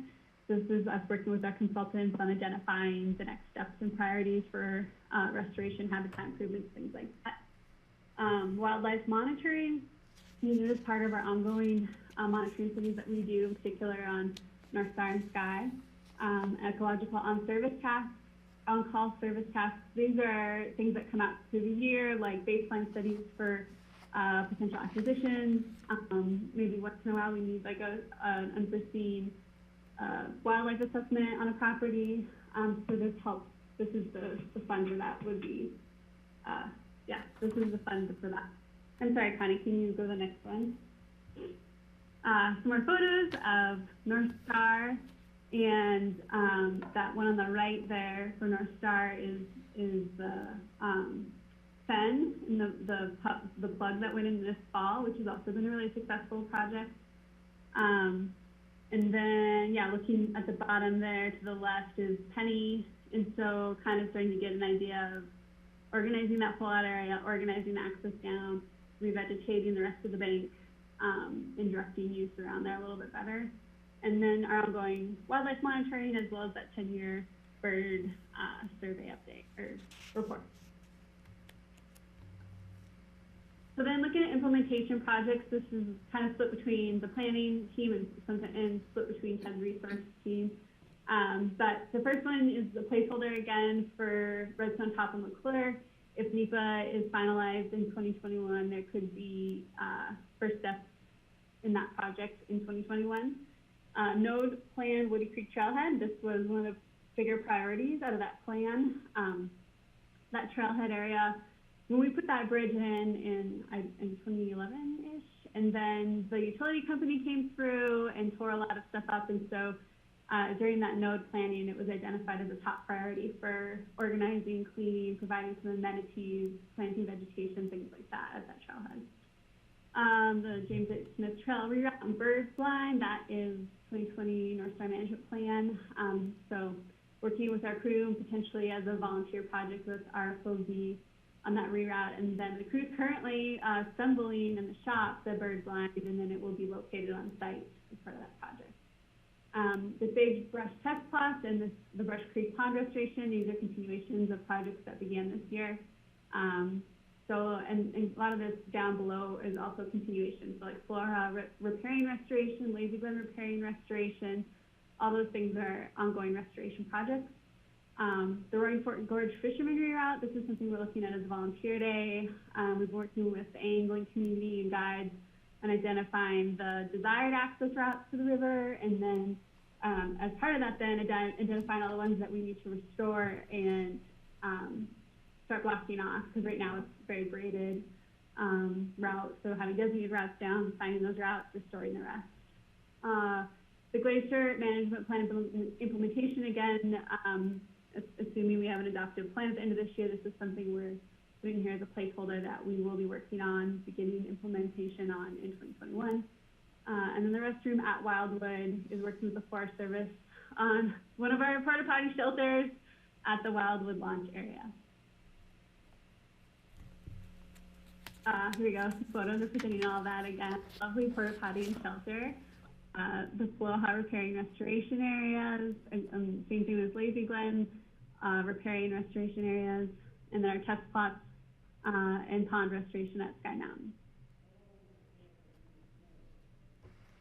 And then our outreach projects, many of these are ongoing partnerships, but the first line item is just our general outreach fund that we have one-off interpretive panels. We take it out of that fund, but it also is things that go on throughout the year, advertising and radio, trail etiquette, wildlife etiquette, things like that. Our web portal management, we have a couple different web portals now, and it just, yeah, requires hosting fees and website funds. The youth engagement on North Star is something that is new for the 2020 management plan on North Star. We're working with RFC on how that might look next year, but the goal being that engaging through the school system, the youth on the importance of all of our repairing areas, but in particular on North Star. And then along those lines, we have our North Star user outreach, which we knew as part of that plan we have some improved signage and outreach that needs to change, some bilingual signage, things like that. And then our ACES partnership, our Roaring Fork Conservancy partnership. ACES is very specific to North Star and the naturalist presence at North Star, but then our use at North Star as well as on our other, Floha conservation easements, they do tours on other open space properties. And then those last, then we also have our education partnership with CPW, which we are going to meet later this year, kind of assess where we want to go with next year, but this continuation of that outreach and education. And then the last two are volunteer days to have the public be able to come on site and help with restoration projects. And again, if that partnership with RFOV in particular can help manage and implement those. That's it for planning and outreach. Okay. And that ends the Lindsay show. Yeah. Anyone have questions on the Lindsay show? Well, my one question is that there is so much on the plate. Keeping the coordination going on, keeping all the different studies and projects going is pretty impressive. And I wonder how many people do you have working on the Lindsay show pieces that you just laid out? I mean, our team there's 4 of us, right? So it's Jesse, Liza, Janet, and I, for the most part. And we have consultants, right? We have lots of different consultants with expertise in different areas, but that's our core. And then the Rangers, obviously, when it comes to outreach, like North Star, for instance, they're a huge help. So we have a wonderful team. That's good, and it's really impressive, all the different things that you have taken on that, the direction, oftentimes the direction of our board. So thank you so much.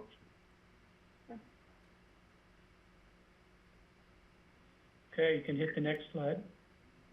Okay, on tap is Ted O'Brien, who's our Resource and Trails Manager, to really just go through some of the bigger projects we have in his world, and you'll see a lot of other maintenance projects that we have, but these are the list of the projects that, that end up in this budget for 2021.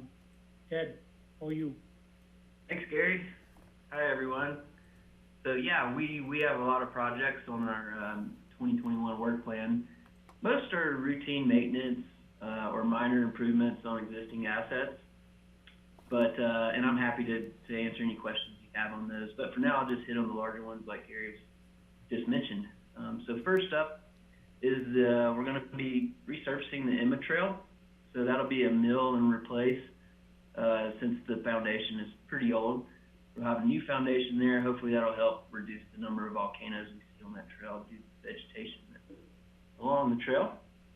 And then we have also the North Star bridge railing replacement. A few years back, SGM designed a better bridge railing system for that bridge since it does see a lot of traffic, and some of that traffic likes to jump off the bridge to the creek during those hot months. So we've come up with a design that's safer, but also kind of discourages that jumping use. But if it does occur, it will be a little bit safer. And then we're also have a big project on our Wingo Bridge along the Rio Grande Trail. A couple years back, we redecked that bridge, but in phase 2 of the repairs for that bridge is addressing 4 different concrete piers that have some substantial cracking. They're very old, and they were built to a very old standard. So we're gonna patch those up and get them ready for another 100 years, hopefully. And then, and that's a project with RAFTA too. Yes, sorry, forgot to mention that. It's a 50-50 split with RAFTA. Their engineers did the analysis for that bridge, and then we kind of followed up with our own inspection of it. Other than that, it's mainly, like I said, improvements to existing assets. We always have our normal noxious weed control contract, and we've seen a lot of improvement on our properties in regards to noxious weeds. That's a spot spray issue, so we see improvement every year. We're getting to use less herbicides every year, which allows us to expand the coverage of the contract. So pretty happy with how that's going. Other than that, if you guys have any questions about what's on this list, I'm happy to go into it. A lot of these things are just what we do every year. George? Go back to that list again. Good. So my question is on the, where did it go? Oh, the revamping the Deer Creek greenhouse. didn't we do a substantial, or the wildlife, how did that work? The wildlife, CPW. CPW did a lot of work in. Yeah, CPW did all the work on the other house. And so Colorado Parks and Wildlife, we entered in a long-term lease with them, and they put all the money in to get that house up to code. And so that house is still under lease to Curtis Tesh and CPW. The greenhouse is just, we popped this in here because, it's one of those things that's going to be part of the Deer Creek management plan about what to do. And so we just we don't have a number in there, but it's got good guts, but it needs a lot of work. And when we do the management plan, we can really look at, some action items to do it. There's two houses on that property. Do we make it another, employee residence or not, or do something else? So we just have an opportunity. That's what it's just listing that. Okay, thanks.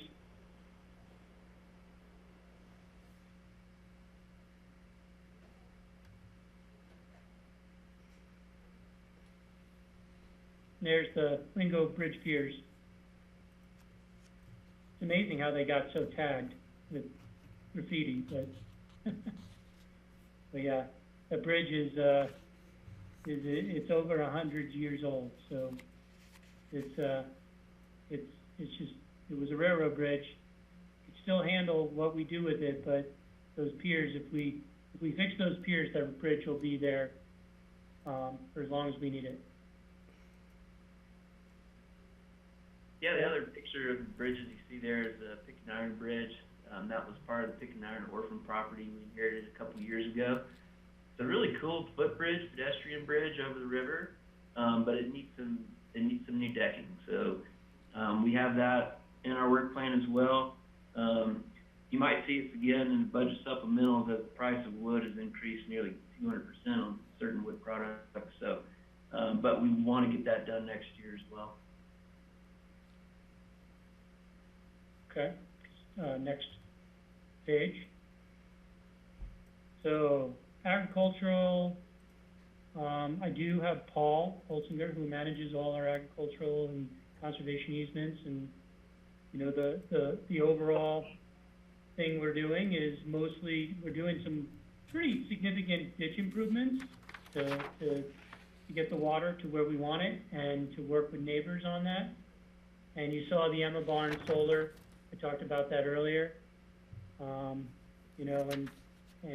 other things. So if you have any questions, Paul's here to answer them on the agriculture, and he can run through anything for you if you want.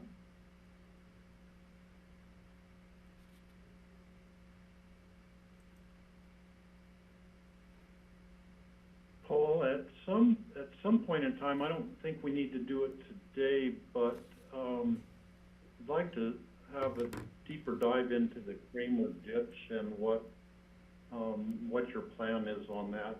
I don't think we want to go into that today, but just to get it on the radar to do that at some point.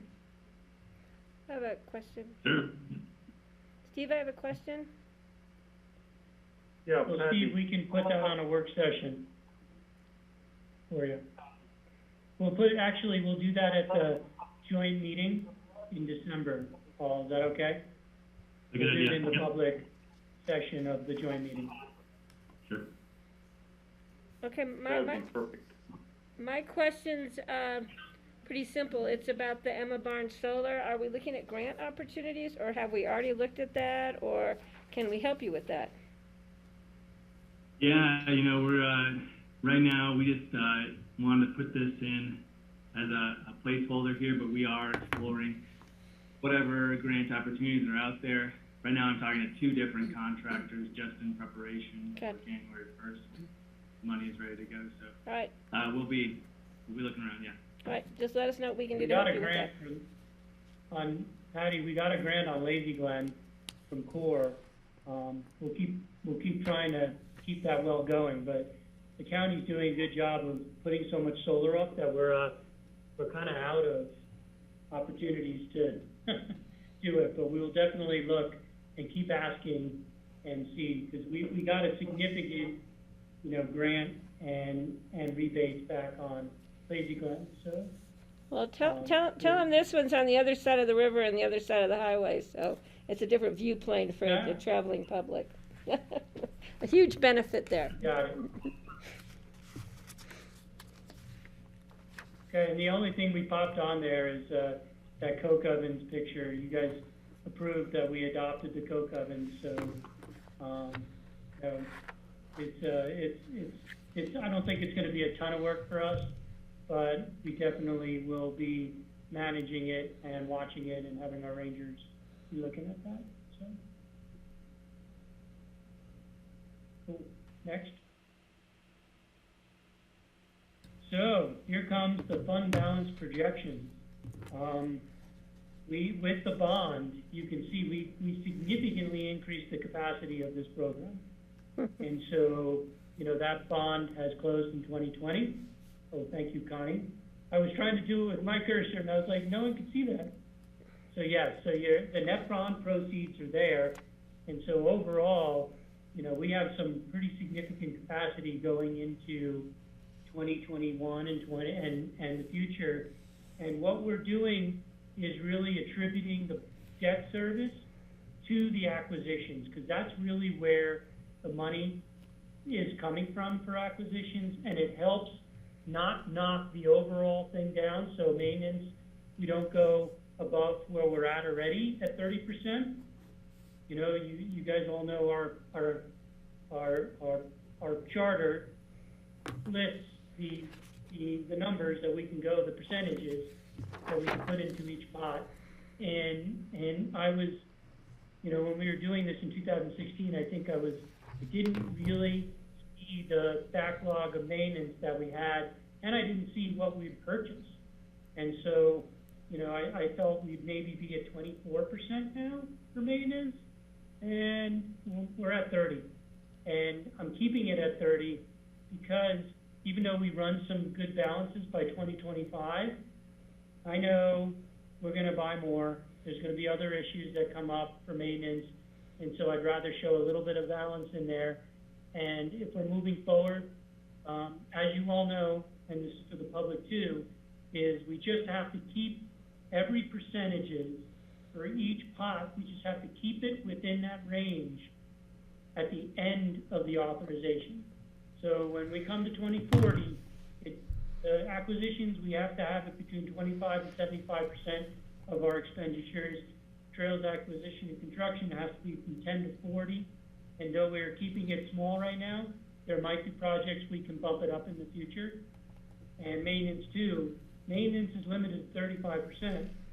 So we'd rather right now try to keep it below 35% so we can, make sure that we cover that through the whole authorization, which really starts in 2020. So overall, all those projects you saw in the pages before, plus the new seasonal ranger, is in these pots. Most of the pot, the big piece of the pots was really in the either administration from the top or maintenance in the kind of the pink. So we budget for acquisitions, obviously, when we have an acquisition to budget for. And for trails, we don't have a pretty significant number lined up. But as you saw, we're doing the feasibility on the Brush Creek Park and Ride to Aspen.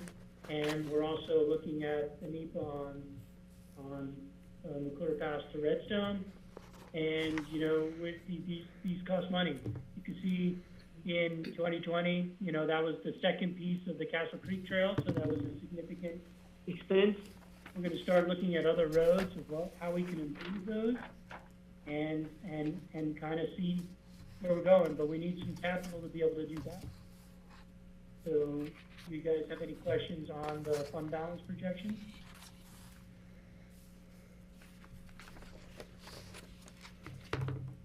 Yes, now I can read. Okay.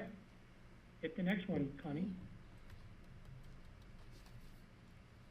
So the fund balance projections on the previous slide show the budget numbers through the lens of the authorization of the open space and trails and the different pots.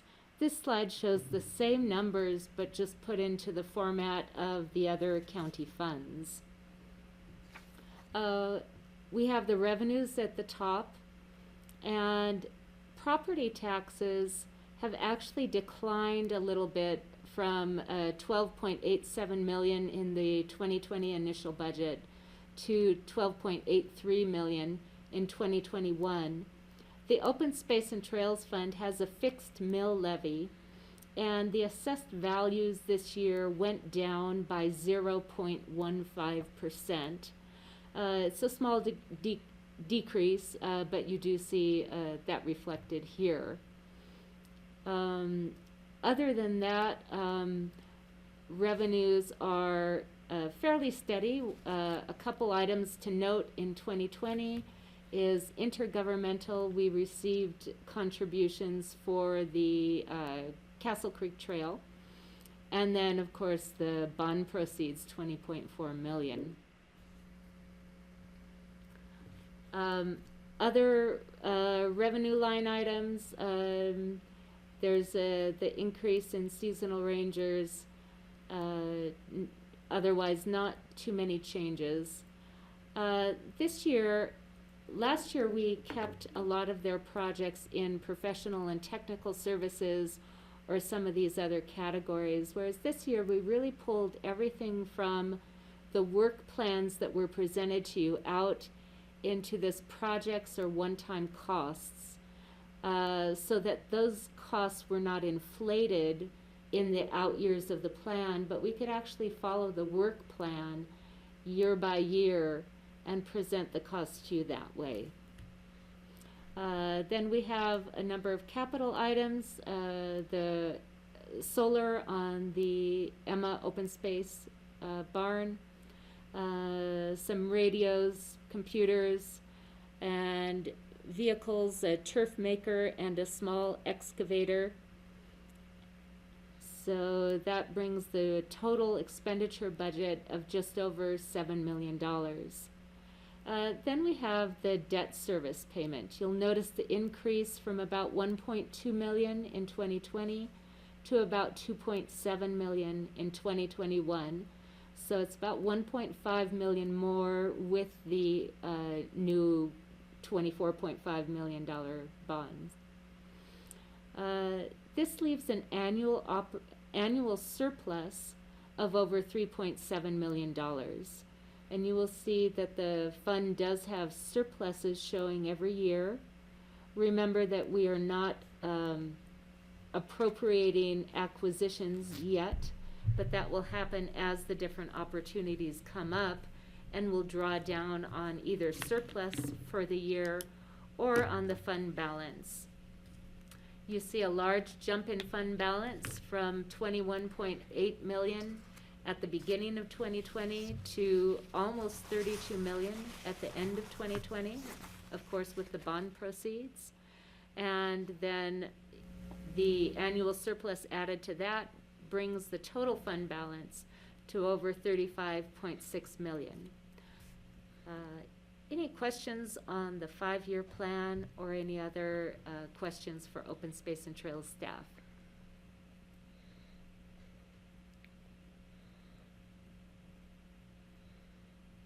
One thing that I'm, the different property negotiations and acquisitions are just listed in a general category here. And I don't think we should go into the detail of how much is going into different ones now, but it makes me curious, the different numbers. For instance, like for the conservation easements, in 2020 year-end estimate, $9 million, just for instance. Yes, that's and I think that might Sunfire Ranch mostly.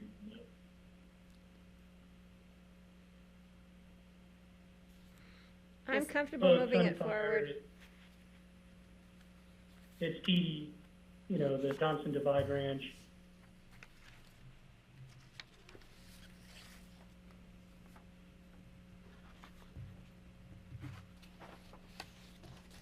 Oh yeah, so they do break them out in here between land and land improvements, that's the fee properties, and then the conservation easements. So you can see how land and land improvements between the Mather House and Cora May and Gerbaz in Holding and the Thompson Divide Ranch are the land and land improvements. And so that's in there. You can see that on the property piece. 9.975 million. And then the conservation easements, obviously the 9 million is Sewell. Is Sunfire Ranch. Yeah, and included in the land and land improvements is also a carry forward budget, which we've had for a couple of years for the second part of St. Jude's. That has not been spent, however, but it has remained in the budget. And we're still under contract with St. Jude's. And then in the other expenditures line, we have items like the treasurer's fees, overhead charges, the Nordic program, forest protection officers, so anything that gets paid out as a contribution or a payment to another government is in that line item.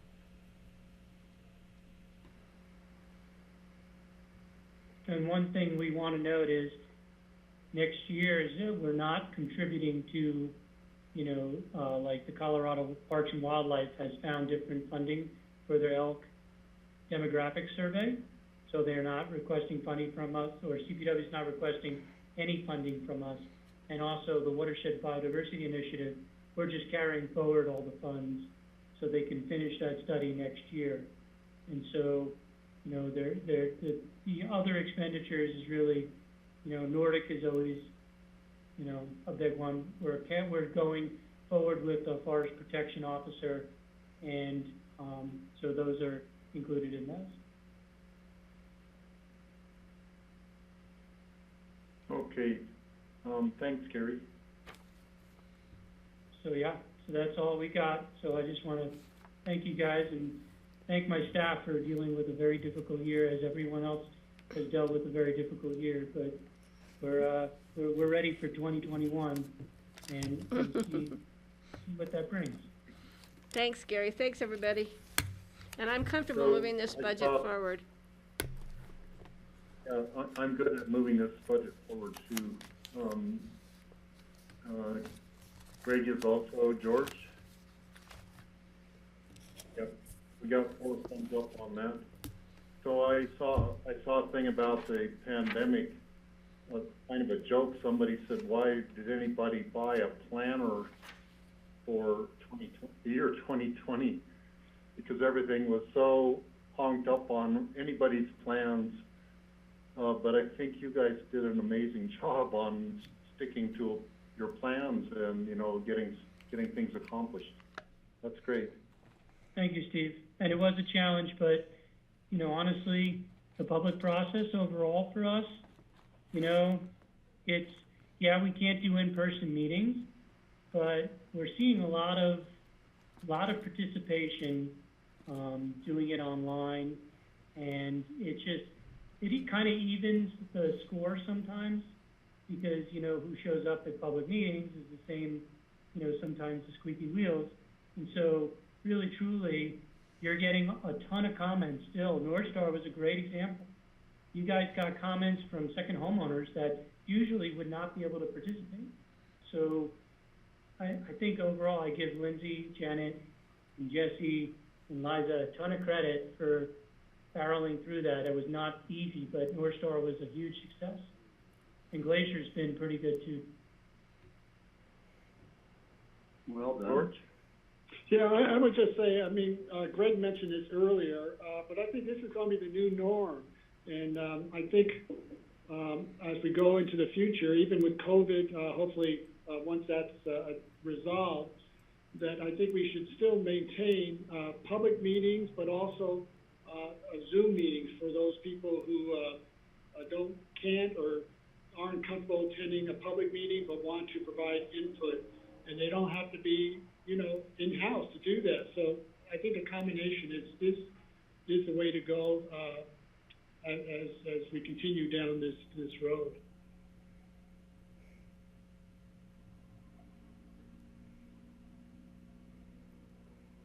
Okay, so I think we are done with the budget stuff for today. Good job. Yes, we are. Connie, do you have any last words for us? We just always circle back to the success factors in the strategic plan and the areas that we've touched on today. Conserved natural resources, county assets, transportation, our environment, and know that staff is working towards forwarding all of these success factors.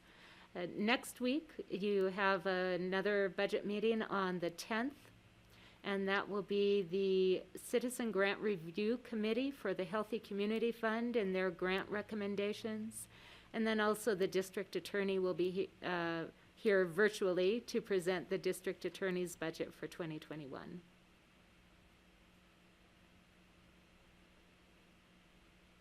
Okay, thanks very much, Connie, and Thanks, Connie. thanks, Gary, to you and all of your staff for being here today. Enjoyed seeing all the things you're working on. Thank you, guys. Have a great day.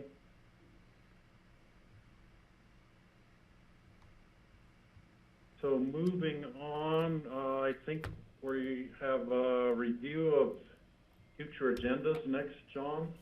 Steve, I'm wondering, I've got a commitment at 4:30, and I was hoping to quickly do some open discussion with the board related to COVID.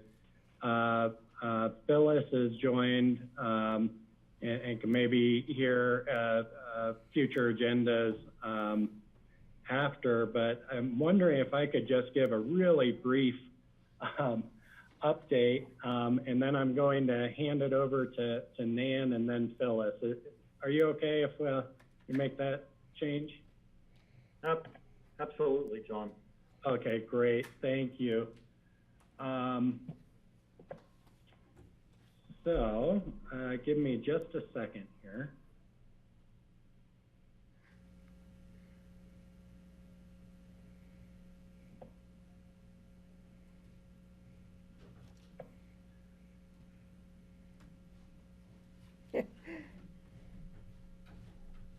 That is not the right screen. Are you seeing a BOCC COVID update? No. Now we are. Did You get are your now? questions answered? I've got. I think it has the wrong date on it. I'm just gonna. It's for 1027. That was today. You can tell I've been using templates. I want to spend just a brief amount of time on a testing update.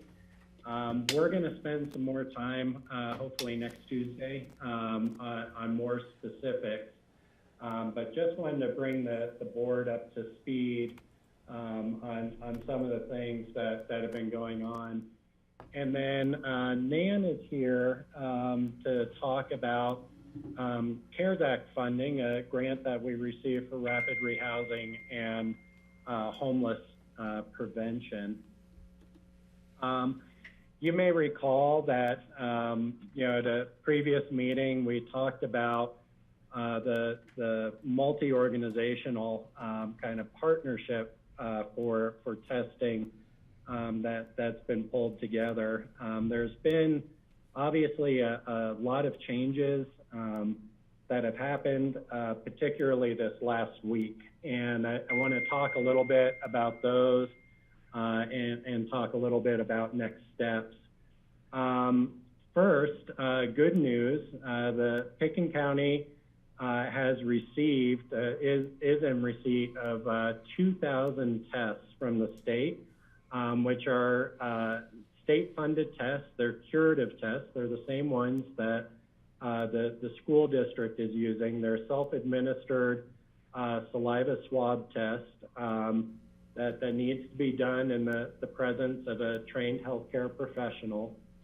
And CDPHE has really opened up. They're sharing the surplus of curative tests with communities across the state, but there's a caveat that they have to be used by December 30th of this year. That's when the CARES Act funding runs out that the state is using to pay for these, and then the cost goes up to $125 a test. The state had originally allocated 1,000 of these tests to Pickett County to provide barrier-free testing to underserved and vulnerable populations. As I said, late last week, we learned that the state had a surplus. That is what the school district was able to draw on. And Pickett County has requested a total of 8,000 of these tests to be used for mildly symptomatic individuals with no need for a doctor's referral. Right now, Pickett County, in coordination with Aspen Valley Hospital and other key partners, have also been coordinating to not only take advantage of these curative tests in 2020, but developing a strategy going forward for 2021. In order to distribute these tests, yesterday, AVH opened a testing site in BOCC using the curative tests. It is scaling that site up to be open 5 days a week.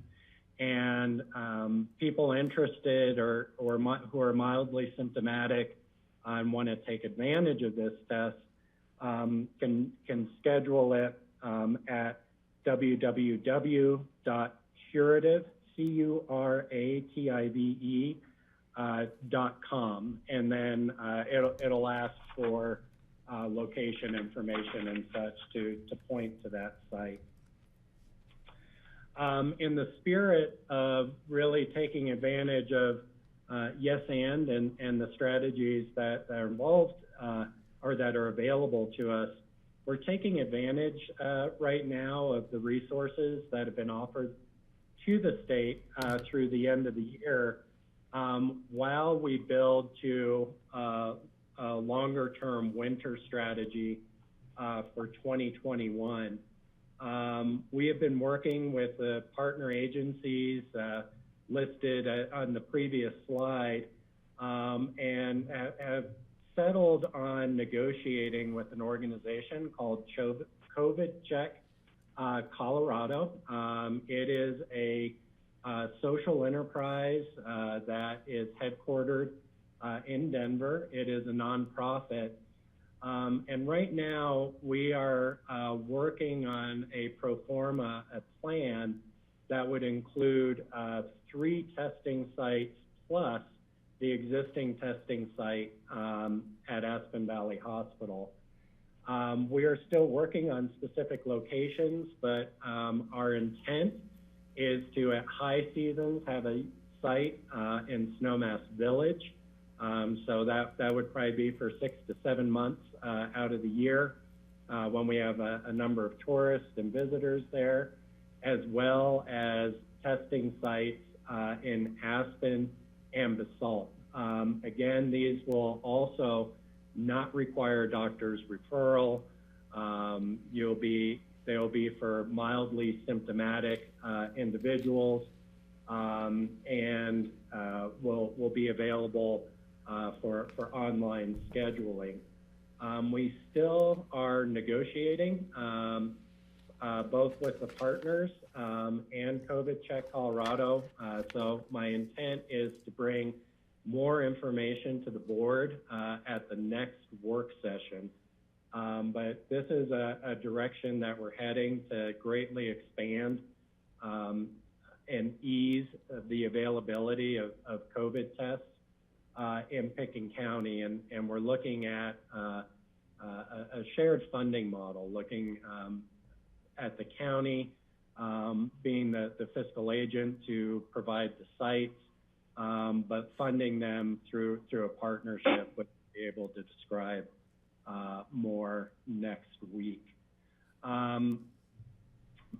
The sites would not be operated by Pickett County. The negotiations right now are that COVID Check Colorado would provide a lot of the infrastructure, logistics, as well as the contracts for labs and such, and that we had operate sites through AVH. So again, we will develop more for next week. I just have a really short period of time. Matter of fact, I need to hop off to talk to partners now. But the partners have asked that we start to share this information publicly. So we are providing an explanation similar to the update that I just gave you to the press after this meeting. And again, I will be back in front of you with some more details next week. The other thing I just want to note real quickly is that we do have concerning incident rate changes. Right now, we have just dipped into that next level, the level 3 or orange level in the state safer at home metrics. That would, if we do get moved in the dial, and I will say Summit County is moving from level 2 to level 3 at 5 o'clock today, it really reduces a lot of the capacities, our retail, our restaurants, places of worship, indoor events, from a 50% capacity to a 25% capacity in lower numbers. So it's really, really important that we start to get hold of what's happening with incidence rates in our community. And I just want to give the board a little bit. Are you able to see the map of Colorado now from CDPHE? So what this is showing is the 2-week cumulative incidence rates. And you can see right now they have Pickens County at 208. Our data today is showing we're trending back down to 185, but the threshold is 175. So we'll still be exceeding it. We expect to hear from CDPHE that we will have to submit mitigation plans. What's really concerning, though, is as you go down, into our neighboring communities, you can see that Eagle County's incidence rate is at 337.8 for the 2-week period. Garfield County's is at 327. Mesa County's is at 583. And then Summit County, which just moved into the orange, is at 806. So we're seeing trends in the communities around us and the communities with which we share populations that are very, very concerning. We have already implemented stricter public health orders, especially reducing our informal group size to 5 people from 2 households. The testing that I was just talking about and expanded testing is also additional mitigation. But we really, really need to double down as a community on these 5 commitments to containment, avoiding those informal gatherings, and getting these incidence rates and infection rates lowered so that we can have a winter. And I really do apologize that I need to hop to this other meeting. I know I'm gonna stop sharing my screen here so that Nan has some slides and updates for the board regarding CARES Act funding and rapid rehousing and homeless prevention grants. And I really do apologize. I know this bears more conversation, and we're gonna have time for that on Tuesday. So thank you all. And Nan, I'm going to turn it over to you. Sorry for the abrupt transition. We know we will have more further updates in the future. So thanks. Hi, Nan.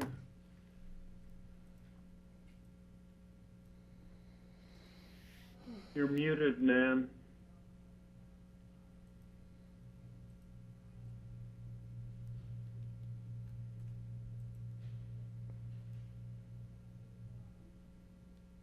Why is it so hard to unmute? Is it that tough? I mean, I don't know, I don't do it, so. If you're sharing your screen, you don't see even the button to be able to go to. Oh, you have to do a different system. I knew there must be some. Thank you so much. I could not find the unmute button anywhere. So, can you see the screen? Sorry, yeah. It looks Yes, like we can. I'm guessing you can. We can see the screen. Great, and it's just a few slides. So, I wanted to, whoops, that's not what I want. Done, sorry. Presentations there. I put some information in slides because this is a little bit complicated, and I think it's helpful to be able to see it. We, as you all know, got the first grant of the Emergency Solutions Grant. It was CARES Act dollars, $70,000 to prepare for and respond to COVID with the homeless. And so the breakdown was about $36,000 for emergency shelter, 17 or almost 18,000 for street outreach, which we intend to spend on some of the costs of the safe outdoor space. And then almost 14,000 we have a requirement to put information in a homeless management information system. So we've contracted with a third party to build our capacity for that. And then we get this very little 3% for administrative costs. So when I applied for this money, I had also applied for homeless prevention and rapid rehousing. So these terms are very specific in the world of HUD. Rapid rehousing is helping homeless people get into housing, and homelessness prevention is taking who are vulnerable and supporting them and trying to help them be self-sufficient so that they don't become homeless. When I applied, I was told that everything was going so fast, and they decided that we were not eligible for the homeless prevention and rapid rehousing dollars. So we were happy to get the $70,000. We started the program, and then it turns out that the rapid rehousing and homeless prevention dollars went to the Coalition for the Homeless, and they opened up for grant applications. I was told that we could apply, but the money would have to go through Catholic Charities because of the structure of the way that funding goes through homeless programs. The Coalition funds money directly to Catholic Charities for a 7-county region, of which we are one. So I applied for supplemental dollars because Marion and Catholic Charities didn't have time, couldn't make the application, didn't have the capacity. So on a whim, I submitted this CV1, COVID-1 supplement application. And guess what? We got awarded the money. Be careful what you wish for. So rapid rehousing, I told you, is helping homeless move into housing. And we got $35,000 for a 0.5 FTE to do case management, and then $72,000 for rent subsidy, first, last, and security for a year for up to 10 people. Super exciting. The other piece of it is what they call homeless prevention, and that we were funded $35,000. So I was thinking a full-time FTE for both, but I mean to combine it for one FTE. So the case management at $35,000, and then a smaller subsidy because it's harder to find people who qualify for the homeless prevention. The case managers would be working with landlords, negotiating leases, visiting with people regularly, helping them connect to resources, helping them be successful in apartments. So the funding can be used retroactively to March 1st, 2020. It has to be spent by September 21st, 2021. And it has to be used, you know, the umbrella of preventing, preparing for, and responding to coronavirus. There is no match for these dollars. We don't have to provide any funding. We have to use a national standard of people have to be within the 50% AMI, average medium income, area medium income. But for the first time, they've lifted some requirements on fair market rents, which has made it difficult for us to put people in apartments. Now we only need to conform to like what is reasonable or what we could justify. So so we got this money, and when I wrote the grant, when I wrote the application, I believed the money would go to Catholic Charities. When they gave me the award, they said they had to contract with us directly and that we could not subcontract because you can't subcontract a subcontract with federal dollars, something like that. So that was a little overwhelming. I've just been having these conversations this week. I want to give you a quick overview of what I applied for in the CV2 funding request, because I didn't know we were going to get the supplemental dollars. So we asked for $109,000 to help us with the winter shelter and or for street outreach, sorry. More for the winter shelter options, putting people in apartments, winterizing the SOS. I had to justify all these amounts. I know they look really high, but once you add regular fill-ups of fuel or generators or things like that, it gets expensive. I put in rapid rehousing. I put in money for more subcontracting of HMIS, and then we get a larger amount of admin at 7% for these CV2. So just keep that in mind. I submitted that on the 23rd of October, and we should learn by the end of November if we get any of it at all. So what I was just wondering from you all is, what should I do? Should I, I talked to the Coalition for the Homeless, and here are maybe some options. They're still trying to work it out. The first is that we would accept the contract, hire a temporary case manager, begin to find apartments and homeless ready to be housed, and do it really fast. We did just rent an apartment, a 2-bedroom from the ski company, and we're housing 5 individuals there this weekend because of the extreme weather shelter.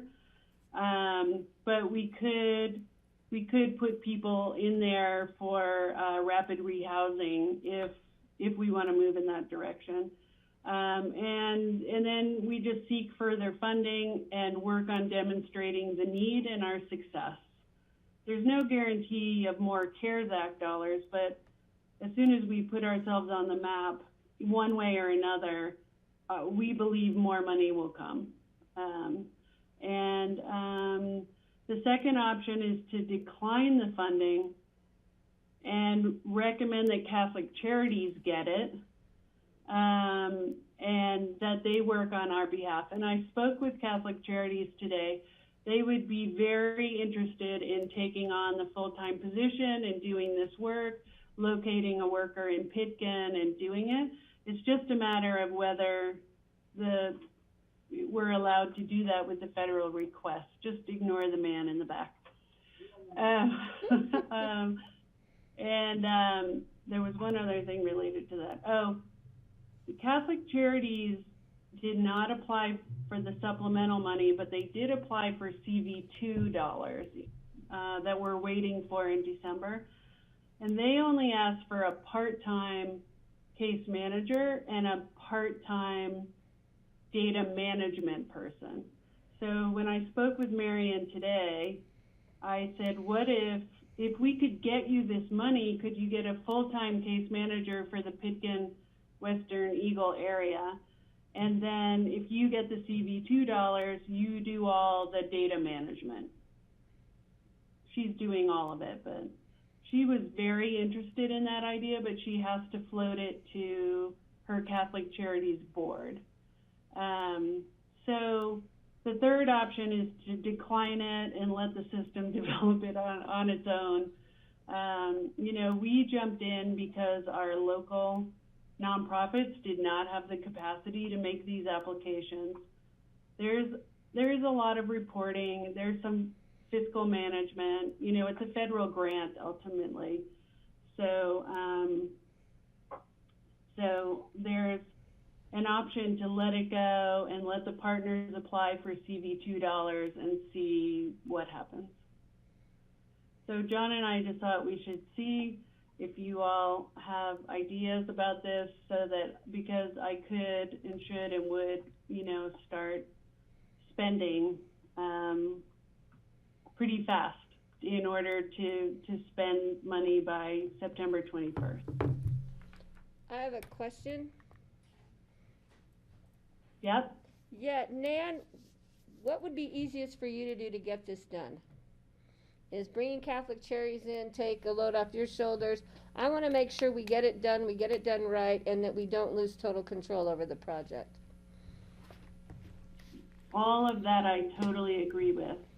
I think that we, you know, I think my top priority would be, if it's possible, to let Catholic Charities take the money, and we just focus on the extreme winter shelter and the SOS, and they help us with housing, and we work together on that, right? I believe we could work together very successfully.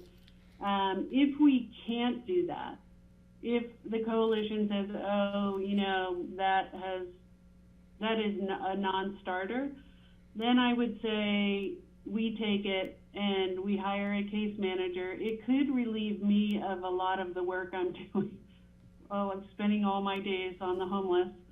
And, you know, because this case manager could help coordinate our other case managers, help us do all the right paperwork and get information into the database, and really be about serving people as fast as we can. It will help us because I can't be as nimble as is required without that level of support. Okay. Thank you. That gives me some ideas to where we should go. Steve, you're muted, so George, go ahead. Thanks, Patty. Nan, two questions. We don't have much time. I guess the first question is, when would you know from Catholic Charities, from their board, whether they would want to accept that? And if they did, would that also then alleviate this work for you, because they would be taking over the case management? Yeah, that's a good question, George. Marion has to talk to her board, and we have to get permission from the coalition, right? There's federal regulations, and so someone's studying if we can actually defer the money and deflect it to Catholic Charities.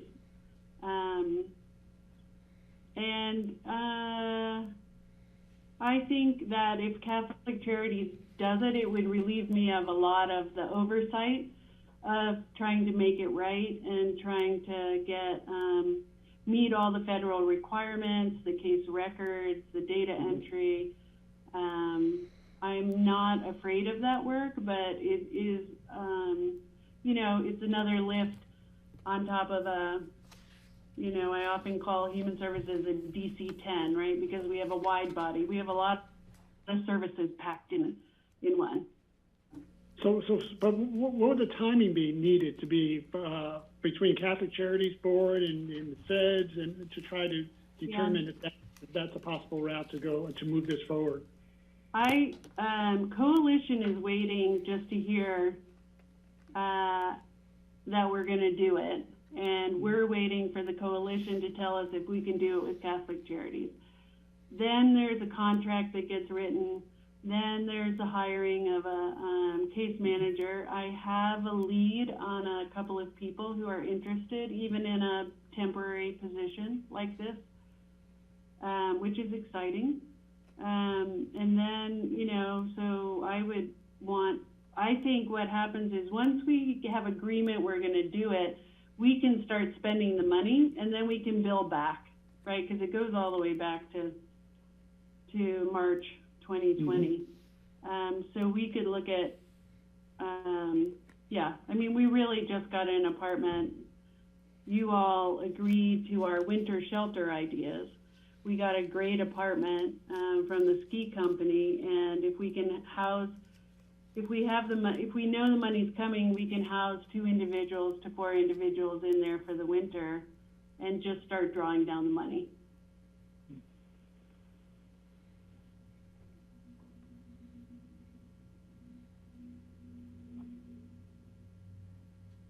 So Nan, if we know you can pull this all together and have the money, if the grant is awarded, if the Catholic Charities Board gives it a go-ahead, and if we can be assured that we can have the money go to them, I would say do that, because I think that would make it easier for you, and it would kind of consolidate a lot of what they already are doing in other places and for other people. If there's not surety in that, if we risk losing the whole grant because of this, then I'd say take it in-house and we do the best we can with, you know, hiring, getting a part-time person or full-time person to manage it. Kelly, do you have your hand up? Yeah, I did. No, I agree with you, Steve. I would say, you know, pursue the partnership option. And if that doesn't come together, I don't think you need to come back to us. I mean, winter's coming. People need to get housed. These are the folks who aren't part of the safe outdoor space for one reason or another. So their needs are going to be immediate, and you know, that's what I would say. So take the path that you would prefer, and if it doesn't work out, fall into Plan B, and give us a report about how it's working in the future. That'd be my preference. Thank you. I would have to come back with a supplemental, but it would be helpful. It sounds like you're, in general, you approve moving forward and to pursue the partnership with Catholic Charities as fast as we can, and if that doesn't work, to go with Human Services for a year. Our goal will be to offload it to the right partner if we have to take it on, because we are not a Housing and Human Services department, though I would like to be one, like Boulder. But anyway, yeah, I think that's the best thing, is to build the system, not to build Pitkin County. That's not my goal. Okay. Steve, I have a... Yeah. Can I speak? Because you're muted. He's giving you a thumbs up. Okay. Yeah, Nan, I agree with Kelly's direction on that. I think one thing we need to be sure of, if we're able to flip the money over to Catholic Charities, I want to make sure that we still have an eye on it, because I don't want to have any of the liability come back to us for expenditures of those money that might go awry off the track. So so just as long as we still have an oversight at some level. But I agree, we need to move it forward. I think it's great. Definitely don't want to send the money back until we are absolutely sure we can't use it, and I don't think that's ever going to happen. Right. So thanks for bringing it forward, Okay. Nan. Yeah, thank you. I know you guys have spent a long day in budget, so thank you for your time and your attention, and congratulations, Steve, and I'll let you know how it goes. Great. Well, thanks, Thank Nan. you. I love your throw it to the wall and see what sticks approach to grant applications. Yeah, it's amazing. It is amazing. Thank you, everybody. Bye. Bye. Thanks, Nan. Bye. So, let's see, going to Phyllis, you gonna cover the future agendas? Thanks, Connie.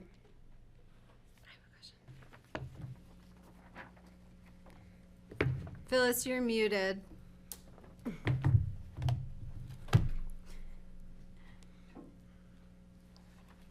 You know, it's really hard when you change all the formats of these videos. I can't find the button. I know what Nan felt like now. One note for Charlotte, from Charlotte, is the November 17th agenda isn't correct in your packet. She's got two agendas in the system, so she's working on that. I think that might have been a function of when she was out for a while. So that'll get corrected in next week. Just so you know, it's a full agenda. You have a Board of Social Services update on that meeting. So that's the only thing I have here for future agendas. Anything from anybody? Steve? Yeah, go. Patty? He's nodding at you. Yeah, you know, I don't know how it got missed, but the airport meeting on Tuesday is not on the agenda. The 4 to 6 public comment Zoom meeting at the Hotel Jerome. And I'm hoping that our community doesn't, so we need to get that on there because we're really giving the community not a great deal of notice on this meeting. So every avenue in which we can notify them, I think we need to pursue. And that was the only thing I had on future agendas.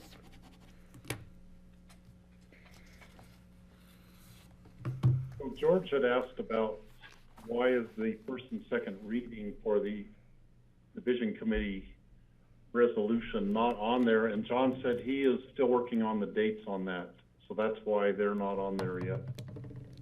I think we'll have that added pretty quickly. Well, we have to see what happens He on is Tuesday. working on it.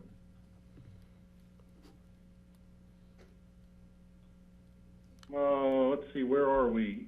Any other open discussion items? I see, Kelly? Yeah. Then Greg. I would really like some information about open enrollment for the community. We were going to hear from the VHA about additional product offerings for this year for folks to purchase insurance plans, and I've heard a little bit about Connect for Colorado promoting their open enrollment. So if folks in the community need to sign up for insurance plans, I want us to make sure all that information is getting disseminated widely. So I would just put that out there and request that that come back to us pretty quickly. Yeah, maybe a notice in the newspaper or something. Yeah. I'll follow up with that. I read about it in the ACRA newsletter, so they put it out. But let me find out what's going on there. Thank you. Greg? I just wanted to, I don't know if you've all seen the messages coming from the governor, but they do sound fairly strident at this point. And I just quote, and if anybody's listening, he says, "Colorado, I love you, but this is an intervention. Cancel your plans to see others who are not in your household for the next few weeks to avoid spreading or contracting the virus. This is urgent and deadly serious." The governor goes on to say, "We're doing our part as a state. We've expanded hospital capacity and testing sites. We need Coloradans to do their part and reduce social interactions. Keep a distance, wear a mask. Let's defeat this deadly virus together." That's probably the most urgent message I've heard from the governor yet. And so I just want to make sure that we're disseminating the same information, because they asked us to partner with them. Yesterday's message was, please help us get this message out. Just want to make sure we're all thinking about that. Patty? Yeah, Phyllis, I have 3 things. The first one is, you know, I've been asking and hoping that we could bring the town of Snowmass Village and the city of Aspen in on our airport discussion. And I don't want to just kind of diss them. I'd like to at least send a message to them specific as to the plans for Tuesday, just so they know we're having this public hearing. It's not perhaps the last opportunity for, you know, I'd like to have it just an elected conversation, but I'd really like to reach out to the city of Aspen and Snowmass Village and let them know we're having the meeting on Tuesday, so they can, that they're aware of it. I just think that would be a polite thing to do. I don't know how you'd like to do that, or Rich would like to do that, but it is next Tuesday, so we need to get something out as soon as possible, and I apologize for that.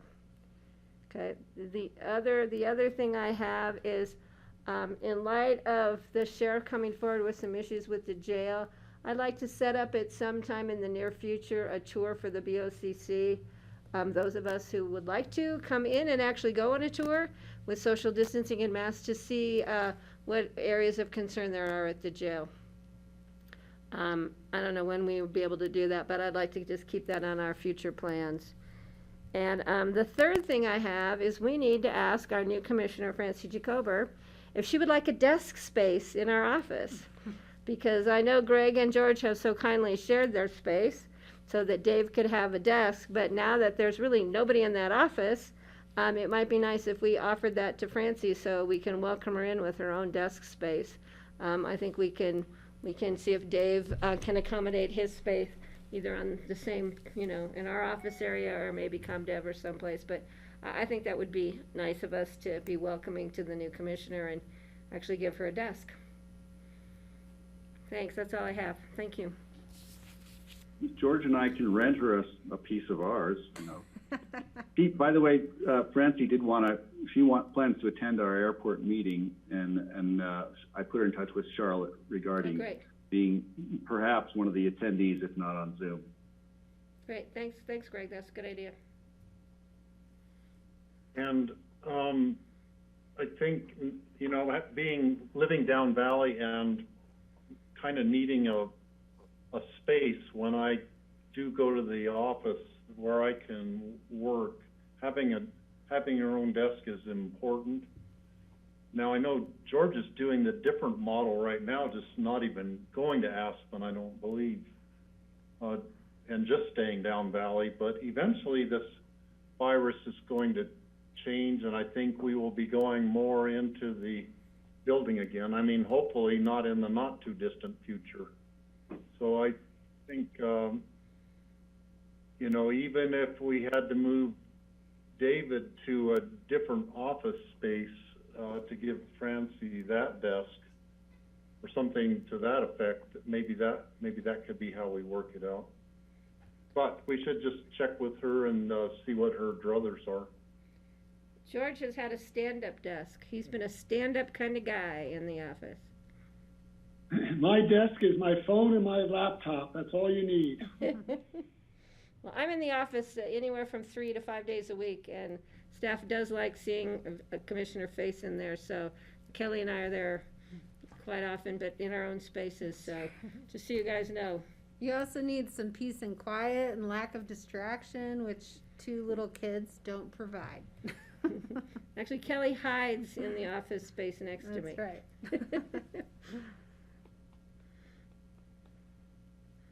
I see Mr. Ely has joined us. Does he have something he wants to? Okay, Don Ely, give the floor to you. Thanks, Steve. I joined in at the last end of the meeting just for the commissioner comments. I wasn't sure if the board as a whole or if individual commissioners wanted to talk to me separately about the aspect of the airport review being what type of procedure it would fall under, whether it would be a regulatory review like a land use application, or whether it would be a proprietary decision like a property owner or something like that. And so I know that the issue is floating around, so I thought I'd jump in to see if there are any questions or if the board wanted to talk about it. Yeah, Rich sent us all an email with your responses, so if people haven't had a chance to look at the email from Rich, I think that covers it all. When did Rich send that? This afternoon. Oh, maybe 10 minutes ago. I didn't get one. Yeah. Well, sometimes it's good to be just got paraphrased and sometimes not, so whatever. If you guys want to talk about it, we can talk about it next week. We can talk about it anytime you, or not. I wanna go home. Kelly, you raising your hand? No, Or no. not? I'm holding up my head. It's been a Okay. long and tiring week, so. And John, were you able to be on the hemp phone call today? I was, Steve. It was, And I don't know if you want to give a report now or tomorrow at our agenda meeting, you could give a report then. well, I can do it now. It was a good conversation. There were 4 different representatives of CDA on the call. One individual from the governor's office, Daphne from CCI, myself, Jeannie McQueenie, Elbert, and Park County commissioners, and the Elbert County attorney. Were all on the call. There was general agreement between the counties on the proposal that was put forward by Elbert County, and support for that. However, it was not warmly received by CDA. At the end of the discussion, it was resolved to basically continue the dialogue in a couple of weeks after CDA has had a chance to have an internal discussion with the folks in that office. So we'll be back at it. So that was the Elbert proposal, which was the legislative, changing the wording in the statute. Is that correct? Well, we all had a swing at the legislative proposal, but the legislative proposal didn't go anywhere this year. So what we're trying to do is an administrative one. CDA is an executive office under the administration of Governor Polis. And so we're hoping to effect an administrative rule and procedure change for the operations for CDA, such that CDA will coordinate with local jurisdictions in not only informing us of applications for registration, but also allowing the local jurisdictions to provide feedback and referral comments. That way the counties can be apprised of what's going on from the point of view of what's being applied for and where, and also we can inform CDA as to the appropriateness of a particular property for hemp cultivation, or if we want to expand the dialogue to other types of cultivation products. So that was there was a draft, a preliminary draft. It had at the heading Colorado Department of Agriculture, but that actually came from Elbert County and not CDA? The CDA, the only proposal the CDA has out is their existing MOU, which is an information sharing proposal with the local jurisdictions. That's all well and good. I mean, we can get the same information without an MOU, but at least that was the opening of the dialogue with CDA. So we're trying to essentially approve that MOU approach and have a change to their procedures and rules governing the issuance of registration. George? Yeah, I think that's a great start, but it really doesn't address local control. And so, as we've spoken before, it'd be good to have the information and be able to provide comments, but we're still sort of at the mercy of the CDA in terms of what they ultimately decide. Yeah, that's true. I mean, they do have the authority to grant a registration, but I think that where that leaves us, not only in participating with this potential rule change for the CDA, but I think that leaves us also in discussing and planning with the various planning areas in the county, zoning changes that would affect either a special review status or a prohibition or limitation of hemp cultivation.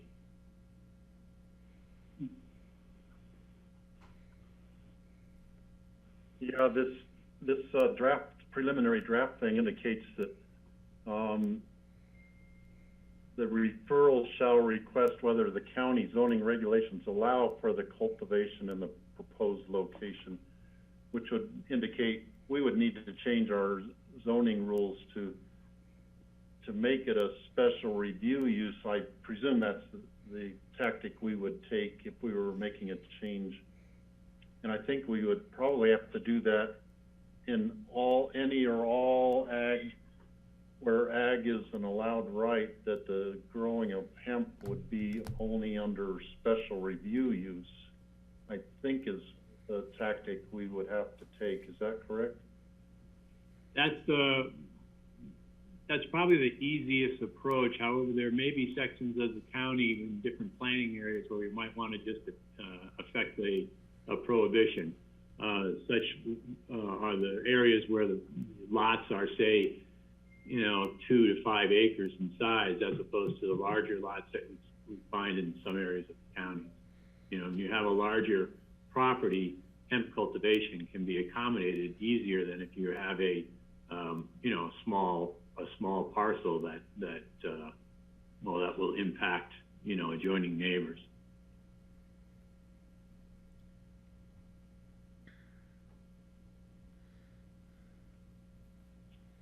You're muted, Steve. My mute thing is not working well today for some reason. I don't know what. So we'll look forward to another meeting in a couple of weeks with Daphne, I presume, or organizing it, and find out what CDA, if they're going to approve this thing that was brought forward by Elbert County or not. But in the meantime, I think we should probably start really seriously looking at, whatever change to the land use code to deal with hemp growing in some, in a logical fashion where we have more control over it.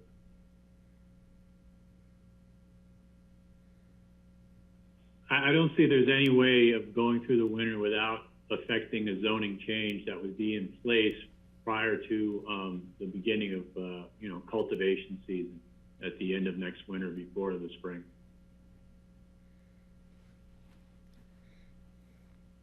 What, John, you mean you don't see any way to have that process in place before growing season? No, I'm not sure where CDA will go. I mean, they're willing to have the dialogue, and they're definitely putting in the time and the effort to discuss this matter with us. I'm not sure where they'll finally come down on rule changes or administrative procedural changes for themselves. But regardless, I think we're still going to be moving forward on a series of zoning changes in the county to address this. I think that the CDA has removed any ambiguity that might have existed as far as a preemption for hemp cultivation solely existing within the state as opposed to local jurisdictions. And so with that continued progress there, I don't see any reason not to recommend to the board that we exercise the authority that we can through amendments to our zoning regulations. Yeah, great, thanks.